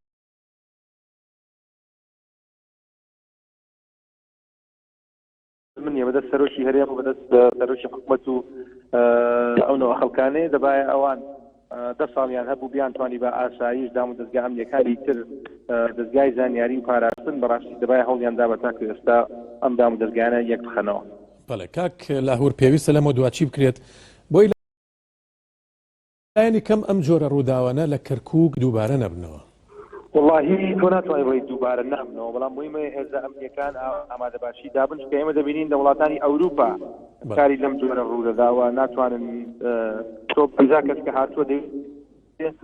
دەیەوە دەتوانێت پشێوی بنێوەتە ناو شارەکە بەڵام من خەڵکی کەرکووک و کەخکە دڵنیا دەکەمەوە لەوانێ بزان لەوان بۆ چەند سەعاتێک بۆ ڕۆژێک پشێوی بنێنەوە بەڵام بە دنیایەوە ناتوانن لەم جۆرە کارانە بەردەوامن و هێزە ئەمنیەکان بە تۆندی ڕوبەڕووی ئەم جۆرە کاران دەبنەوە. بڵێ کاک لاهوور یەکێک لە شایەت حاڵەکان کە لە ڕێی پەیامێرەمانەوە قسەی لەگەڵاکردین باسی لەوە کرد کە ئەو 50 چەکداری داعشی بینیوە لە ناو یەکێک لە وتێلەکانە چەند ئەم زانیاریەوە پشتڕاست کراوە. تەسەوڕ ناکەم 50 ئەمەی لای وتێلەکە باشیەکان ئێستا تقریبا 11یان لێکوژراوە تقریبا بەر لە 10 دقەیەک 5 تریان لێکوژرا دوامسیانێک ماوەن تەسەوڕ دەکەم ئەم کۆتایی پێبێ وەکو باشم کە خەڵکی سڤیل هەیە لەو شوێنە هەوڵە دەین بە شێوازێکی باش بێ ئەوەی زەرر زیان بگا بە هاوڵاتیان ئێمە کۆنتترۆلی بکەین بەڵام من باسم کرد ئەو ئامارانەی ئێمێکە هەمویان 50 کەس بوو بنەوانەی کە دزایان کردە وەڵام بە دڵنیاییەوە خەڵکانێک هەبوو کە هاوکاریان کردوون لە ناو شاری کەرکووک بە دڵنیاییەوە. بەڵێ کاک لاهوور لە ئێستاە شەڕ لەکوێ ماوە بە دیاریکراوی چەند چەکدارن؟ تەسەوڕ دەکەم لای بینای پارێزگا لە ماڵێکە ماوێت 2 چەکدارێک ولا شوێنێکی تر ناوەکەی بچۆتەوە ئێستا لەسەر جسرەکە چەکدارێک ماوە مزگەوتێکیش هەندێک چەکدار ماوە. بەڵێ قسە لەسەر بانکی ڕافیدێنی شەکراکە لەوێش ئەوە تیش بانکی ڕافیدنەوەی کە ویستم بەڵێ ئەوەی لای جسرەکە. بەڵێ ئەوەی لا جسرەکە لاهور شێخ جەنگی بەرپرسی ئاژانسی پاراستن و زانیاری هەرێمی کوردستان ڕاستەوخۆ لەسەر هێڵی تەلەفۆن لە کەرکووکەوە لەگەڵمانە بووی سپاس بۆ زانیاریەکانت. بەڵێ بەڕێزان بۆ وەرگرتنی زانیاری زیاتر لەسەر دۆخی ئێستای شاری کەرکووک ڕاستەوخۆ پەیامنێرمان ئۆژین جۆڵامان لەگەڵای ئۆژین ئەم کاتە و باش دۆخی ئێستای شاری کەرکووک چۆن ئەگەرتوانی زانیاری زیاترمان بێتە. بەڵێ ئەم کاتی ئێوەش باش لە ئێستا دۆخی ئەمنی شاری کەرکووک هێوەربووتەوە و دۆخەکە بەرەو ئارامبوونەوە ڕووە من ئەم پرسیارەتەوە خاوەن ئاراسی میوانەکەمەکەم کاکاسەوە مامەد ئەندامی مەکتەب سیاسی یەکێتی نیشتوانی کوردستان لە ناو مەڵبەندی کەرکووک لەگەڵمەدایە کاکاسۆم کاتت باش و بارودۆخی ئەمنی شاری کەرکووک لە ئێستایە چۆنە؟ بەڵێ بارودۆخی ئەمنی کەرکووک هێزەکان لە هەموو شوێن و گەڕەکەکاندا بەش بوون ئەوەی کە ئێستا هیچ جۆرە تەقە و شتێک نییە ڕەنبێ هەندێک چەکدارانی تیرۆریستانی داعش لە ماڵەکان لە هەندێک شوێن خۆیان حەشاردا بێ بەڵام ئەو شوێنانەی کە بینایی هەیکەل بوو یان هەندێک شوێن کە بەدەستیانە بوو ئەو شوێنانە لەلایەن هێزە ئەمنیەکان و دژە تیرۆر و هێزی پێشمەرگەی کوردستان کۆنتڕۆل کراوەتەوە ڕۆژەکە ئارامە. بەڵام من بەڕاستی داوایەکەم لە کەناڵە ڕاستەوخۆیەکانی شەیەم ڕاستە خەڵکی شارەکە و پشتیوانی و هێزی مەدەنی و بەچەکەوانە بەڵام بەڕاستی نازام دەرخستنیان بۆ کامیرە بۆ گۆشت بوو مەدالیان هێزە نیزامیەکانیان نادا وەکو پێویستداری وایە بۆ شوێنێکە ڕۆی چین لە هەموو لایەکەوە تەقاکرا و مەدالی دەرفەتی ئەوەیان نادا داوا لە خەڵکی کەرکووک و لە سەردەم هەوڵاتیانەکەم ڕاستە لە گەڕەکانی خۆیان چاویان کراوە بێ هاوکاری هێزە ئەمنیەکان بکەن بەڵام لە شوێنێک کە بینایەک تیرۆریستانی داعشی تایە بە خۆدان نەزانن ناو شارە ناو شاریش دەبێ ئەمە گیانی هاوڵاتیانش بپارێزی ئەمڕۆ ژمارەیەک هاوڵاتی مەدەنی شەهید بوونە و تیرۆریستانی داعش ڕەنبێز چەندین شوێن وامان کردووە کە خەڵکە مەدەنیەکان ئەوێ دەربێنین و ئەنجا هێرش بکەینە سەرەوە شوێنانە بە بارمتە خەڵکیان گرتووانە بۆیە بەلای ئێمەوە گرنگە بتوانین هێزەکان بە باشی کارەکانی خۆیان بکەن بەڵام ڕۆژی کەرکووک ئێستا ئارامە و لە هیچ شوێنێک تەقا نەماوە.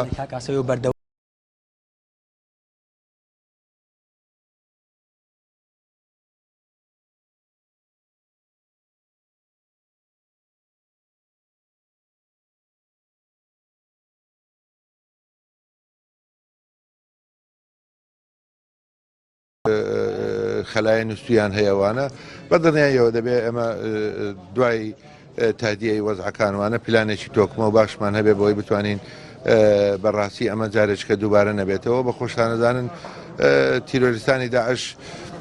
لەو کاتانەی کە لەو پەڕی بەهێزی بوو هێزی پشتیوانی نێودەوڵەتی نەبوو هەوڵی کۆنتڕۆلکردنی کەرکووک و دەوروبەریانەدا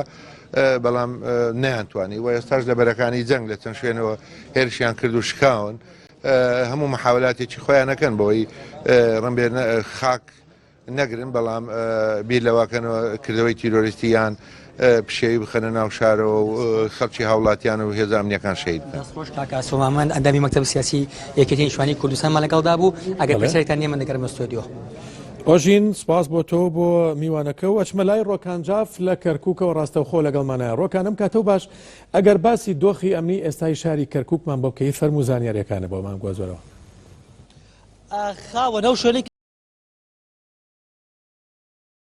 کەملی ڕاوەستام تا ئێستا دۆخەکەوەکو خۆیەتی دەنگی تەقا بیسترێ هێزە ئەمنیەکان لەگەڵ چەکدارانی داعش لە ڕوبەڕووبوونەوەن ئەوەی کە لە پشتی منەوە دیارەوە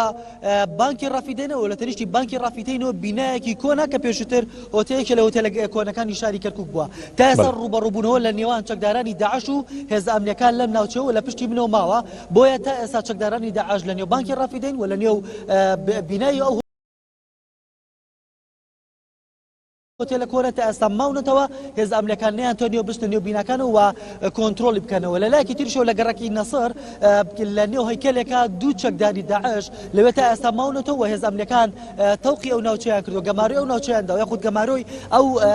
هەیکەلەیانداوە تا ئێستا نە هێز ئەمنیەکان ئەتوان بڕۆنە ژوورەوە نە ئەوانیش دەتوانن بێنە دەر تەنها لە دوورەوە ڕوبەڕوویەکە بنەوە دەنگی تەقا بیستریا بە شێوەیەکی گشتی تەنها لەم دوو ناوچەوە ببوورە ئەوشم لە بیرچوو پێت بڵێم لە تەنیشتی بانکی ڕافیدێنەوە لە تریشتی بانکی ڕافیدێنەوە مزگەوتێکەیە ئەو مزگەوتەش چەند چەکدارێکی داعشی تێچووە بۆیە ئێستا چەکدارانی داعش لە چوار شوێن بوونیان هەیە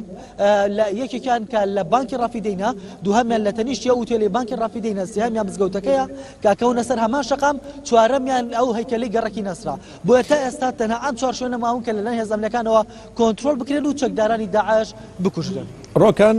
بانکی ڕافیدەین بینای ئۆتێلێکی کۆن مزگەوتێک هەیکەلێک ئەمانە چەند لە یەکەوە دوورن. بەخاوەن بانکی ڕافیدەین بینای هەیکەلێکی کۆن یاخۆتە هەیکەلێکی کۆنی ئوتێلێک و لەگەڵ مزگەوتەکە هەرسێکیان بە تەنیشت یەکەوە نزیکن لێکەوە لە شەقامی مەجیدەی شاری کەرکووکن و لە تەنیشتی پردی شەهیدانی شاری کەرکووکن ئەمان لێکەوە نزیکن بەڵام ئەو هەیکەلەی کە لە گەڕەکی نەسرە گەڕەکی نەسر زۆر دوورە لێرە ئەکەوێتە باشووری کەرکووکەوە و لەگەڵ ئەوەشدا گەڕەکێکی عەرەب نشینە بۆیە ئەم سێ ناوچەیە لەگەڵ ئەوەی گەڕەکی نەسر زۆر لێکەوە دوورن و ڕوبەڕووبوونەکان تا ئێستا بەردەوامن. بەڵێ ڕۆکانجاف پەیامنێری نارتی ڕاستەوخۆ لە کەرکووکەوە لەگەڵمان نابووی لە کاتی بوونی زانیاری نوێدا ئەگەڕێنەوەلاتە بەردەوامین. پێشمەرگە و هێزانیەکانی کەرکووک ژمارەیەک هاوڵاتی مەدەنیان لە ناو ئۆتێل سنۆبەر لەسەر شەقامی پارێزگار ڕزگار کردو گواستیانەوە بۆ شوێنێکی تر. بەڵێ پاسەوانێکی ئۆتێل سنۆبەر کە لە ناو ئازادکراوەکاندا بوو بە NRT ڕاگەیاند بەرەبەیان ژمارەیەک چەکداری داعش بەجلی پۆلیسەوە چوونەتە ناو ئوتێلەکەەوە. بەڵێ هەروەها ئوتیشی ژمارەی چەکدارەکانی داعش 30 بۆ 40 چەکدار دەبوون کە چوونەتە ناو ئوتێلەکەەوە. هەروەها ئاماژەی بەوەش کرد پاش گەیشتنی هێزانیەکان بە شوێنەکە چەکدارەکان ئوتێلەکەیان جێهێشت. بەڵێ پاسەوانی ئوتێلەکە باسی لەوەش کردووە تا ئەو کاتی هێزە ئەمنیەکان بە تەواوی دەوروبەری ئوتێلەکەیان کۆنتترۆل کردووە سەرجەمیان بەبێ خواردن لە ناو ئوتێلەکە داماونەتەوە. لەکەی ماوە ڕزگار نەکرابێت؟ نعم الحمد لله هەمووی ڕزگار حمووی نعم وەکتو بینیت ئەو چەکانی بەدەست ئەو چەدانی داعشۆ بوون چی جۆر چەک بوون و چەکی قورس بوون یان چەکی ئاسایی؟ نانا کلاشنکۆف لە دەستیان بوو قاذیفەیان لە دەست بوو ئەمە خۆت بە چاو خۆشان چەکداری داعشت بینیت؟ چەندیان بە ئەوەی کە تۆ بینیت؟ والله تقريبا نعلم تقريبا 30 قلب 30 كتبون جلبري أمان شون براسا لين بجلي جلبري هي أمريكان ها وقع أمريكان تمام على أساس من هو ما معنا جيش من بوابنا كذا وهي محافظة اللي نذا بقاذفة وتم معنا خويان تەنها چەند کاتژمێرێک دوای ئەوەی وەزارەتی پێشمەرگە و هەموو لایەک سوپاسی کەناڵی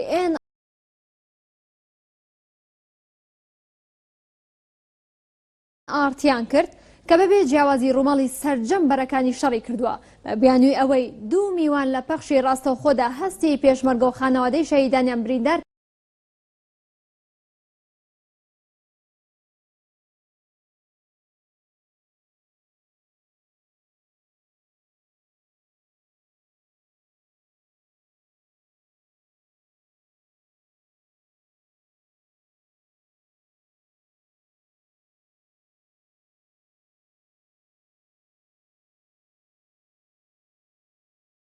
کردووە. وەزارەتی پێشمەرگە بڕیاریدا ڕێگە بە تیمی NRT نەدات ڕووماڵی بەرەکانی شەڕ بکات. ئەوە لە کاتێکدایە کەناڵەکانی سەر بە پارتی لە بەرەکانی پێشەوەی شەڕ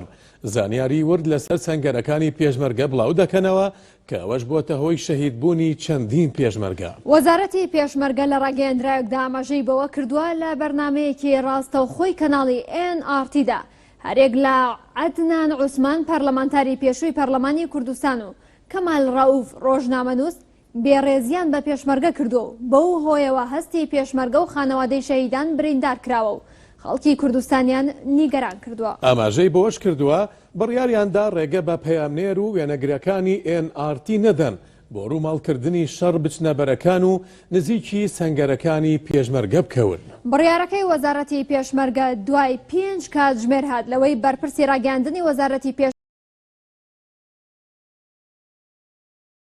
پێشمەرگە بە ناوی هێزی پێشمەرگە و سوپاسی کەناڵی NRT کرد و ڕایگەاند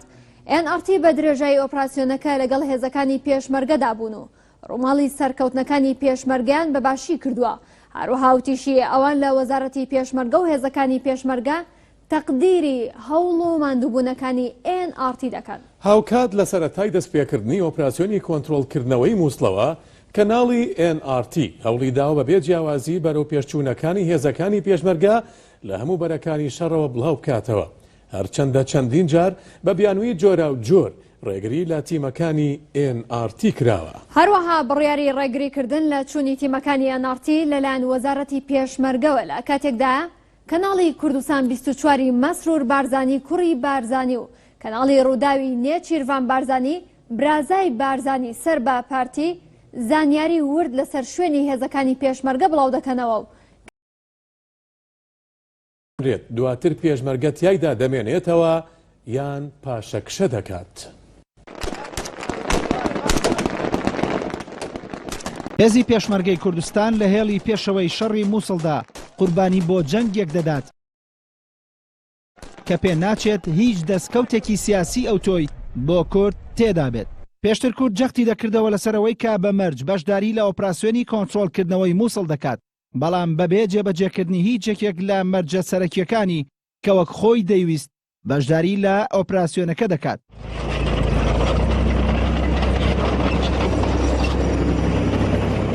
لا چەند مانگی ڕابردوودا بارزانی بەردەوام سووربوونی کوردی لەسەر ڕێکەوتنی پێشوەختە لەبارەی قۆناغی پاش کۆتاییاتنی داعش لە مووسڵ دەکردەوە. بارزانی پێداگری دەکرد کە دەبێت پێش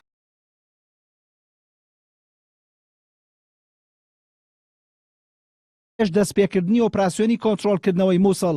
ڕێکەوتنیەکی سیاسی سەبارەت بە شێوەی بەڕێوەبردنی تەواوی پارێزگای نینەوە ئەنجام درێت، بە شێوەیەک هەرێمی کوردستان ڕۆڵێکی کاریگەری لە ئیدارەدانی ئەو پارێزگایەدا بێت. باوتەی چاودێرانی دۆخی سیاسی عێراق ئەم مەرجە سەرەکیەی کورد و پێداگری عێراق لەسەر ئەنجام نەدانی ڕێکەوتنی سیاسی پێشوەختە چەند مانگێک دەستپێکردنی ئۆپراسیۆنەکەی دواخست. ئەمەش نیگەرانی ئەمریکیەکانی لێکەوتەوە، چونکە بەرپرسانی واشنگتن دەیانویست هەر چۆنێک بێت لە پاش دەستپێکردنی هەڵبژاردننی سەرۆکایەتی ئەمریکا ئۆپراسیۆنی کۆنتڕۆڵکردنەوەی مووسڵ دەست پێ بکات. هەر بۆیە لە ماوەی چەند مانگی ڕابردوودا چەند شاندێکی جیاجیای ئەمریکی هاتنە پیرمام و شاریان خستە سەر بارزانی تاوەکو سەردانی بەغدا بکە و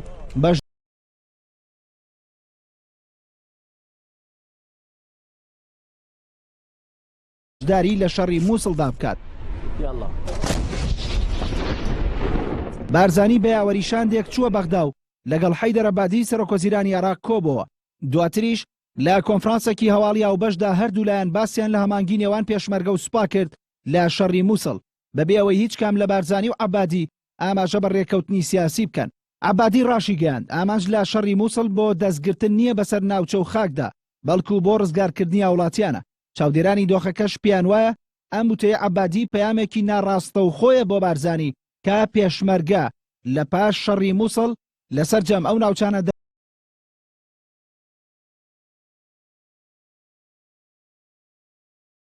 دەکشێتەوە کە لە چوارچەوەی ئۆپراسیۆنەکەدا کۆنتڕۆڵیان دەکات. بەپێی ئەو ڕێکەوتنەی لە 12 تەمموزیشدا بە ئامادەبوونی بارزانی لە نێوان وەزارەتی پێشمەرگە و وەزارەتی بەرگری ئەمریکا واژوو کرا ئەوە بەسەر پێشمەرگەدا دەسەپێنێت کە لە دوای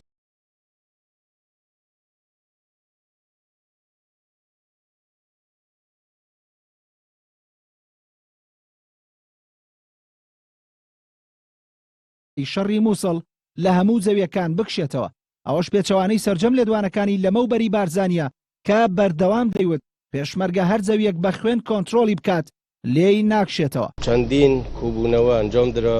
لە بینی سەرکردەکانی عسکەری هەردوو لە پێشمەرگە و سوپای عێراق بۆ ئەوەی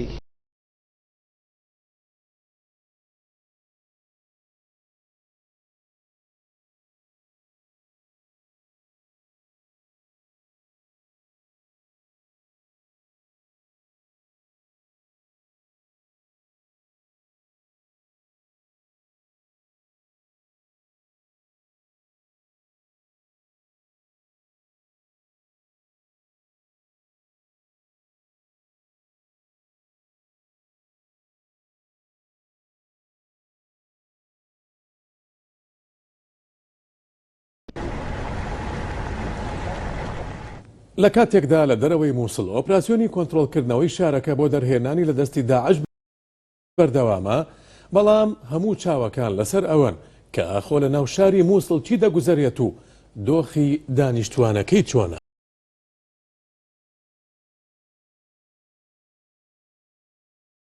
بەڵێ چەند سەرچاوەیەکی ژاماژە بەوە دەکەن لە ئێستادا هاوڵاتیانی مەدەنی لە نێو مووسڵدا تەنها بۆ ماوەی چەند کاتژمێرێکی کەم لە ماڵ دەردەچن و دوای کاتژمێر 4 عەسرەوە و بەر لە خۆراوبوون دەگەڕێنەوە ماڵەکانیان. لەم راپۆرتەدا چەند زانیاریەک لەسەر بارودۆ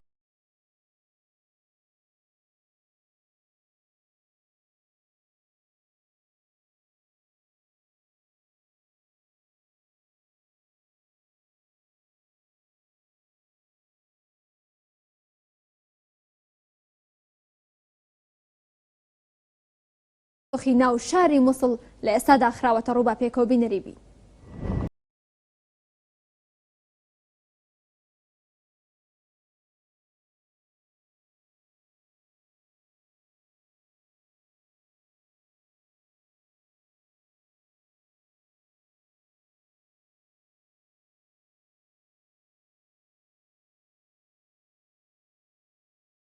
منداڵەکانی نێو مووسڵەوە ئاماژەی پێدەکەن هاوڵاتیانی مەدەنی لە نێو مووسڵدا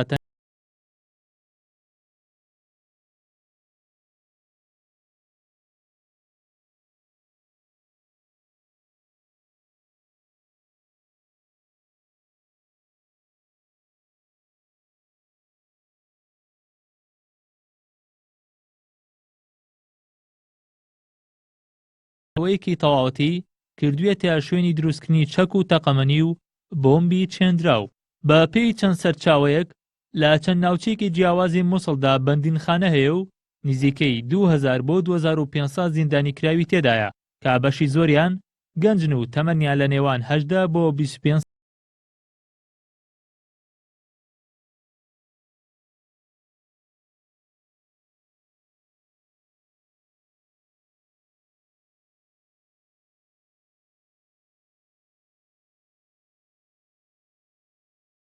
ساڵیدایە. هاوکات لە ناوچەکانی باس و زراعی و نەخۆشخانەی سوکەر و کۆماری چەندین ئێزیدی دیلکراوی تێدایە.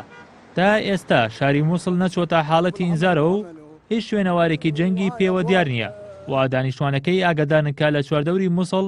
ڕوبەڕووبوونەوەکان دەستیان پێکردو و ئاماژە بەوەش دەکرێت ئەو خۆراک و ئازوقەی لە نێو مووسڵدا هەیە تەنها بەشی 2 هەفتە دەکات. چەکدارانی داعشش بە مەوریدەکانیان ڕاگەاندووە لە کاتژمێر شەوەوە تا 12 نیوەڕۆ کاربان نەدەن بە هاوڵاتیان. چەند سەرچاوەیەک ئاماژە بۆ دەکەن هاوڵاتیانی مووسڵ لە ئێستادا لە نێوان ئاگری داعش و ئاگری هێزەمنیەکاندا ژیان بەسەر دەبن. بۆیە بەشێکی زۆر لە هاوڵاتیان دەیانەوێت بە هەر شێوە و ڕێگەیەک بێت خۆیان لە شارەکە ڕزگار بکەن. ئەوە بەشێکی دیکەشیان لە چاوەڕوانی چوونە ناوەی هێزەمنیەکانی عێراقدان بۆی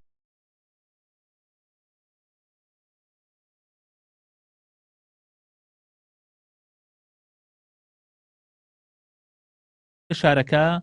هەڵبێن. بەشێک لە دانیشتوانی مووسڵ ئاماژە بۆ دەکەن ترسی گەورە لای ئەوان خۆناغی دوای داعشە چونکە داهاتویان نادیارە و هەست بە ئارامی و دڵنیایی ناکەن. بەرهەم ساڵح NRT.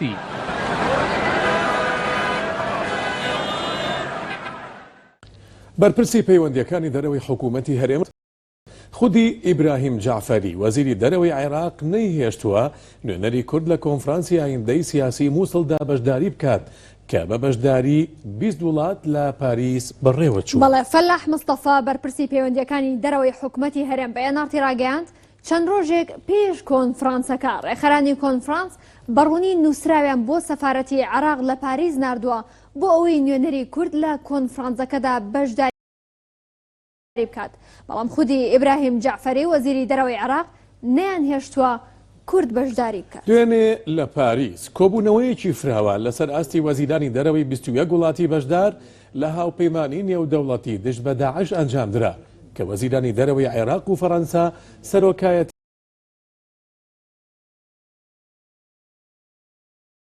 کردو پرسی شەڕی مووسڵ و داهاتووی شارەکە تاوتوێکرا و هەرێمیش بانگهێش نەکرا. نابی وەزیر لە بەغدا و دەڵێ من لە شان دەکەم کورد دەبم عەرەب دەبم شیعە دەبم سود دەبم ئەو هەرچێ ببات نوێنەرایەتی عێراق دەکات ئەو دەبوایە نوێنەری حکوومەتی هەرێمی کوردستان بەڕێزەوە بانگێش بکات بۆ بەشدار بوون. بۆیە ئێمە ڕووی ڕەخنە و گلەیمان دەکەینە بەڕێز وەزیری دەرەوەی عێراق کە دەبوایە بە شێوەیەکی ڕوونتر مامەڵە لەگەڵ ئەو پرسە بکات و بە تایبەتی پرسی مووسڵ کە باز دەکرێت. ئەمڕۆ پشکی شێر بەبەر هێزی پێشمەرگەی کوردستان دەکەوێت بۆ ئازادکردنی مووسڵ.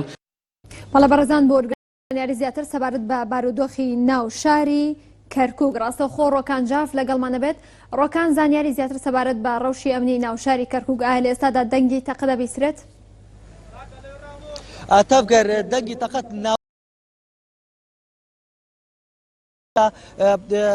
ڕۆژاوە بووە بۆیە ناتوان بە تاواتی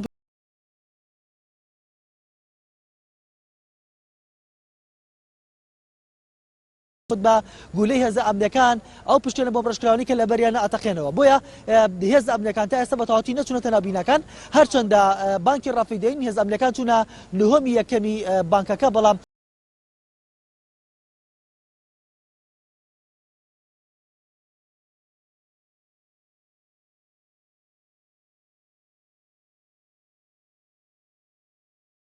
دواتر کە زانیان پشتێنی بۆم ڕشکراو بۆ چەکدارانی داعشەوە بۆیە پاشەکشیان کردو هاتنەوە دەوری بانکەکە ئێستا لە چواردەوری بانکەکە و ئەو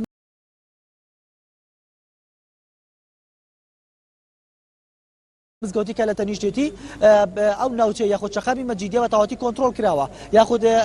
باڵێ مەتەواتی گەمارۆ دراوە بەڵام تا ئێستا هێزە ئەمنیەکان نەیانتوانێ بچنە نێو بیناکان و وەکوتم بە هەماشەوە لە گەڕەکی نەسریش تا ئێستا ئەمنیەکان نەیانتوانێ بچنە نێو کەلاوەکە و ئەو هەیکەلە و ئەو چەکدارانی داعش دەستگیر بکەن یاخود بیان کوژن. ڕۆکان ئەو شوێنەی کە ئێستا تۆی لێ ئایا چه هێزێکی ئەمنی لەوەیە ئەو کەسانی کە بە خۆبەخش هاتبوون لەوێ هاوکاری هێزە ئەمنیەکانیان دەکرد لە ئێستادا لەوێ ماون؟ بەڵێ تەفگەر هێزە ئەمنیەکان بە سەرجەمیانەوە وەکو پۆلیس ئاسایش هێزەکانی پێشمەرگە دەستگای هەواڵگری سەرجەمیان لێرە بوونیان هەیە و لەگەڵ ئەوەش گەنجانی کەرکووک و بەتایبەت جیاواز لە کەرکووک لە شارەکانی هەرێمی کوردستانیشەوە گەنجێکی زۆری خۆبەخش چەکیان هەڵگرتو بەرەو کەرکووک هاتن ئێستا سەرجەم ئەو گەنجە خۆبەخشانە لێرە هەن و لە شەقامەکان لەگەڵ هێزە ئەمنیەکان بڵاویان کردووە بەڵام لەسەر داوای هێزە ئەمنیەکان تا ڕادەیەک لە شوێنی حەدەسەکانەوە دوور کەوتونەتەوە ئێستا لە ئەوان ئەو گەنجە خۆبەخشانە لە پشتی هێزە ئەمنیەکانن چونکە هێزە ئەمنیەکان پلانی ئەویان هەیە کە زیاتر بچنە پێش و زیاتر بچنە نێو بیناکان بۆیە بە شێوەیەکی گشتی ڕێگە بەتەواتی ڕێگە بە ئەو چەکدارە خۆبەخشە لە خودە و گەنجە خۆبەخشانە نادرێ زیاتر بچنە پێش. بەڵێ ڕۆکان جاف پامنێرێ ناڵتی سپاس بۆ زانیارە بەڵە بەڕێزان هەر بۆ وەرگرتنی زانیاری زیاتر سەبارەت بە بارودۆخی ئەمنی ناوشاری کەرکووک پامنێرمان ئارام بەختیار لەسەر هێڵی تەلەفۆن لەگەڵمانە بێت ئارام ئەم کاتۆ باش تۆ ئێستا لەکوێی کەرکووکی وە زانیارەکان لە لای تۆ چی ڕەوشی ئەمنی ئەو شوێنەی کە تۆی لێت چۆنە؟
نزیکەی 1200 خێزان لە ناوچەکانی دەوروبەری مووسڵ و قەزای حەویجە و ئاوارە بوون و ڕویان لە هەرێمی کوردستان کردووە و زۆربەیان لە کەمپی دیبەگانیش تەجێکراوە. بەڵێ ئەو هاوڵاتیانەی کە لەژێر دەستی داعش هەڵاتون چیرۆکی ژیانیان و توند و تیژەکانی داعش دەگەڕنەوە.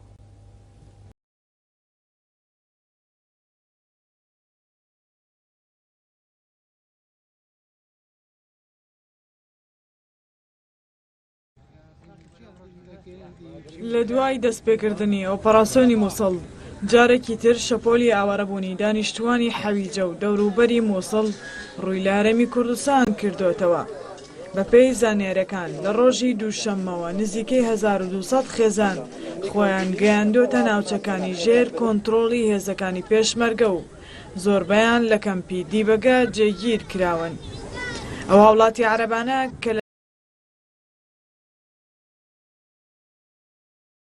لەژێر دەستی داعش هەڵاتون و هێشتا کە سوکارەکەیان لەژێر دەستی داعشدا چیرۆکی تند و تیژیەکانی داعش دەگێڕنەوە.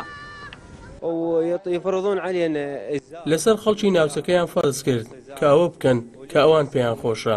ئەجینا بە پێچەوانەوە سزایان ئەداین یان لێیان ئەداین یاخود لەناو بازاری شارەکە هەڵیان ئەواسین.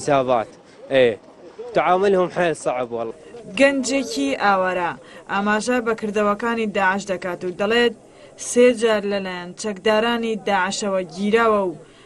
ئازار دراوە و 3 مانگیش زیندانی کراوە و دەشڵێت چەکدارانی داعش بە زۆر ڕیشیان پێهێشتوونەتەوە و قژیان پێ درێژ کردوونەتەوە و جل و بەرگی هاوشێوەی خۆیان پێ لەبەر کردوون. والله احنا ما نعرف شلون وصلنا داعش. بەڕاستی نازانین چۆن داعش هات جەیش لە ناوچەکە بوو.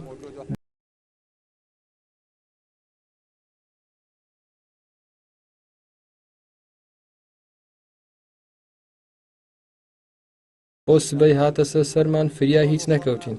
نیوەی کەسوکارمان بەجێمان مامەڵەیان زۆر ناخۆش بوو لەگەڵمان. ئاوارەکان دەڵێن ئازار و ئەشکەنجەی داعش بۆ هاوڵاتیانی حەویجە و دەوروبەری گەیشتۆتە ڕاددەیەک. ئەگەر هەر کەسێک ناڕەزایی لە شتێک دەرببڕیایە لە سێدارە دەدرا یان 100 داری لێ دەدرا یان بۆ ماوەیەکی درێژخایان زیندانی دەکرا. من 3 مانگ زیندان بووم لای داعش لەبەر ئەوە بیرم چۆوە کە چوومە دەرەوە جلی وەک ئەوان لەبەر کەم. کاتێ دەستگیریان کردم 100 زڵدەیان لێدام دواتر بۆ ماوەی 3 مانگ زیندانیان کردم کە هەموو ڕۆژێک ئەشکەنجەی تازە بوو. لەگەڵ دەستپێکردنی ئۆپەراسیۆنی کۆنتڕۆڵکردنەوەی مووسڵ ڕێکخراوی نەتەوە یەکگرتوەکان ڕایگەیاند. چاوەڕوان دەکرێن نزیکە 1 ملیۆن دانیشتووی ناوچەکانی پارێزگای نینەوە ئاوارە ببنەوە.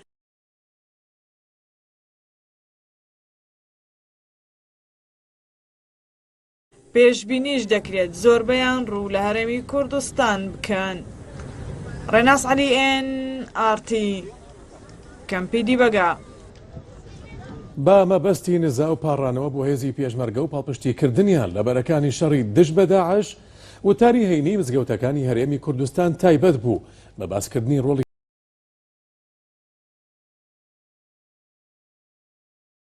هێزەکانی پێشمەرگە لە بەرەکانی شەڕ. بەڵێ هاوکات مامۆستایانی ئاینی ئاماژیان بۆ ئەوە کرد کە ئەرکە لەسەر ئەوان و هاوڵاتیانی هەرێم پاڵپشتی پێشمەرگە بکەن چ بە ماڵیان بە دوعا و پارانەوە و دەژڵێن شەڕی پێشمەرگە لە دژی داعش شەڕێکی شەرعیە چونکە بەرگری لە ماڵ و سامان و ئاینی خەڵکی دەکەن.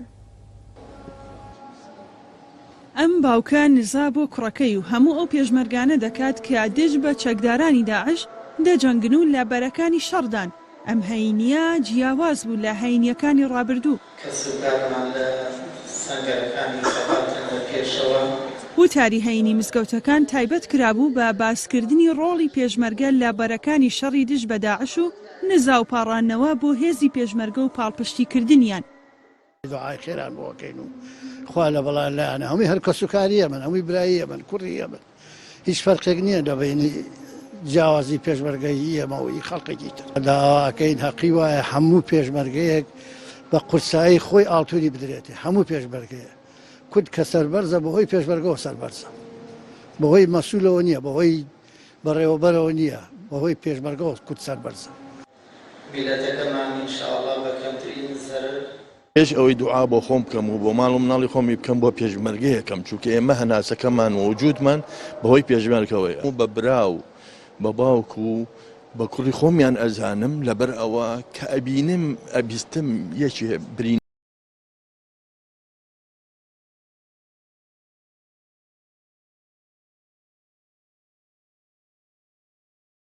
بە شەڕێکی شەرعی ناو بردووە چونکە هێزەکانی پێشمەرگە بەرگری لە ماڵ و سامان و ئاینی خەڵکی دەکەن. پێشمەرگەیەکیش دەڵێت بەرگریکردن لە خاک و خەڵکی کوردستان ئەرکی سەرشانیانە.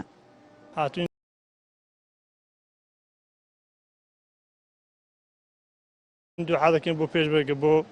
سەرکەوتنی پێشمەرگە کە دەبینین دوژمنان لە هەموو لایەکەوە هەجوم دەکەن بەرەوە لای خەڵمەتی کورد خاک و وەتەنمان لەداگیر دەکەن.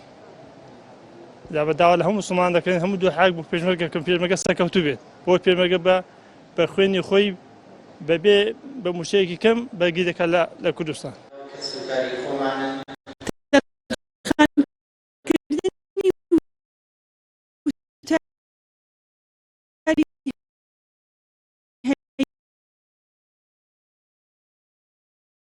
بۆ باسکردن لە ڕۆڵی پێشمەرگە لە شەڕی دژی داعشدا لەسەر پێشنیازی یەکێتی زانایانی ئاینی ئیسلامی کوردستان بووە بۆ ئەوەی هاوڵاتیان بە هەر شێوەیە کە دەتوانن پشگیری لە پێشمەرگە بکەن کە سەرجەمیان کۆڕیان برایان کەسی نزیکی خۆیانن.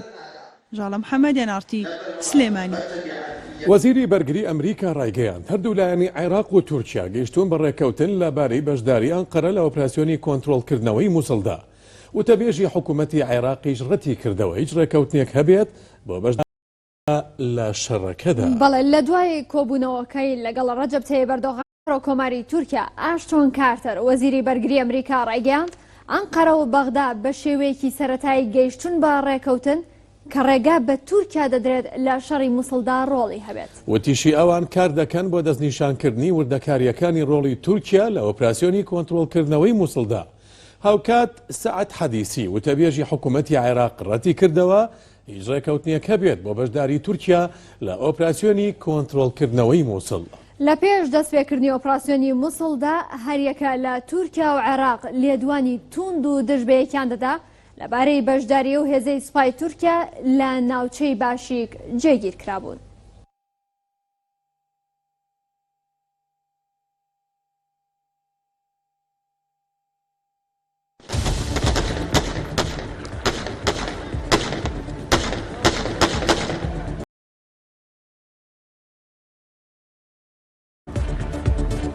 کاتژمێر 3:30 بەرەبەیان ژمارەیەک چەکداری داعش دزەیان کردە ناو 5 گەڕەکی شاری کەرکووکەوە و دواتر لەلایەن پێشمەرگەوە کۆنتڕۆڵ کرانەوە و لە ئێستاشدا شەڕ لە بینای بانکی ڕافیدەیدا بەردەوامە.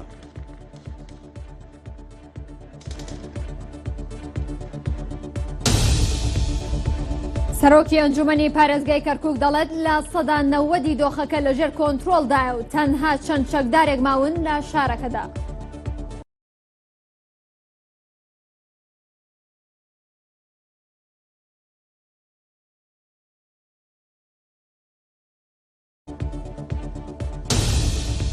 دوای 5 کاتژمێر لە دەستخۆشی تایبەتی وەزارەتی پێشمەرگە بۆ NRT وەزارەتەکە تیمەکانی NRT لە بەرەکانی شەڕی مووسڵ دوورخستەوە و ڕووماڵی بەرەکانی شەڕی لێ قەدەغە کرد.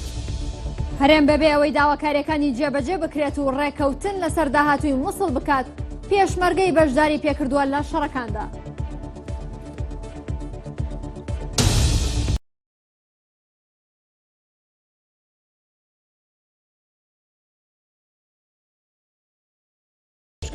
NRTTV.com و پەیجەکانی لە تۆڕە کۆمەڵایەتیەکان هەواڵ و زانیاری زیاتری تایە. فاتان لەگەڵ. بەختەوە.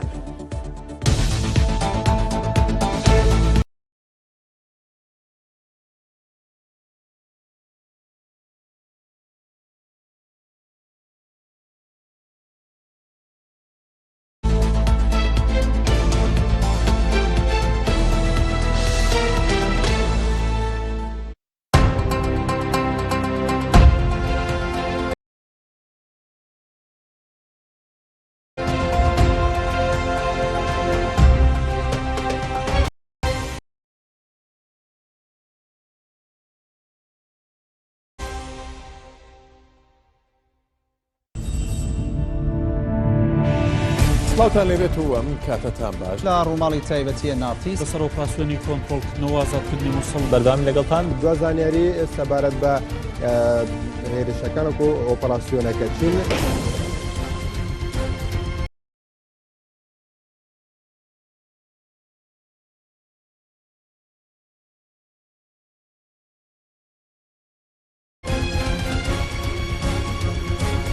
چینە لای وریا حەمەکەریم نێردرابی NRT چەکی قورس لە پێشەوە ڕۆشتون وەک دەبینی هێزەکانی پێشمەرگە لە ڕووبەڕووبوونەوەوان. زانیاری زیاتر سەبارەت بە ئۆپراسیۆنەکە من لە ئێستادا لە ژووری ئۆپراسیۆنەکانی مووسڵم لەم شەڕەدا هەر لانێک ینی پشکی خۆی بەدەستێنێت هێزەکانی پێشمەرگە ئەم گوندیان کۆنتڕۆڵ کردەوە فڕۆکی هاوپەیمانان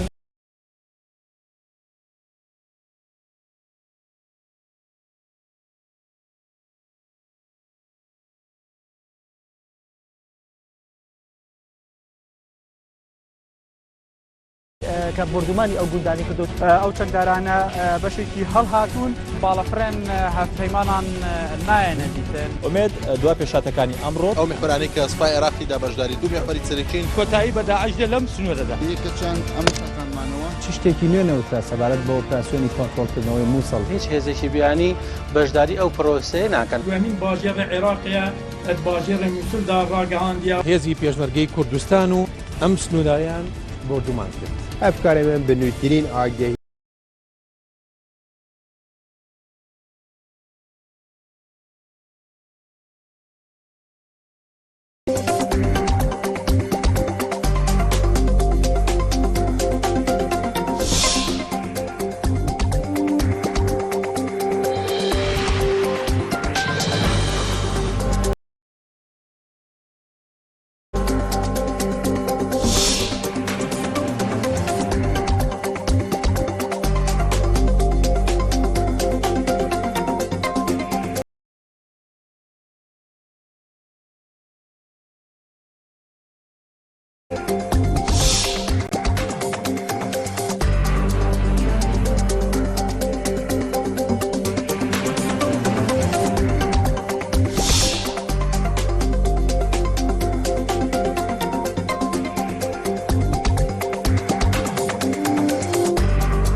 سنتەری پەیوەندیەکانی NRT بەردەوام لە خزمەتی هاوڵاتیانی خۆشەویستدایە. ئەگەر ویستت زانیاریەک یان هەواڵێک بگەێنیت بە ژووری هەواڵی NRT،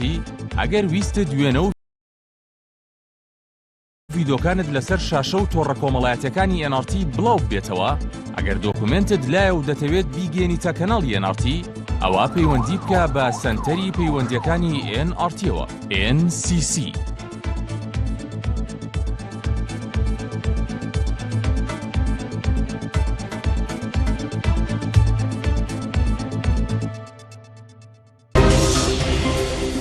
NRTTV.com بەرهەم و خزمەتگوزاریەکانی NRT لەسەر کۆمپیوتەر، سمارتفۆن، تابلێت بە سێ زمانی: کوردی، ئینگلیزی، عەرەبی. NRT, Kurdistan's #1 news channel.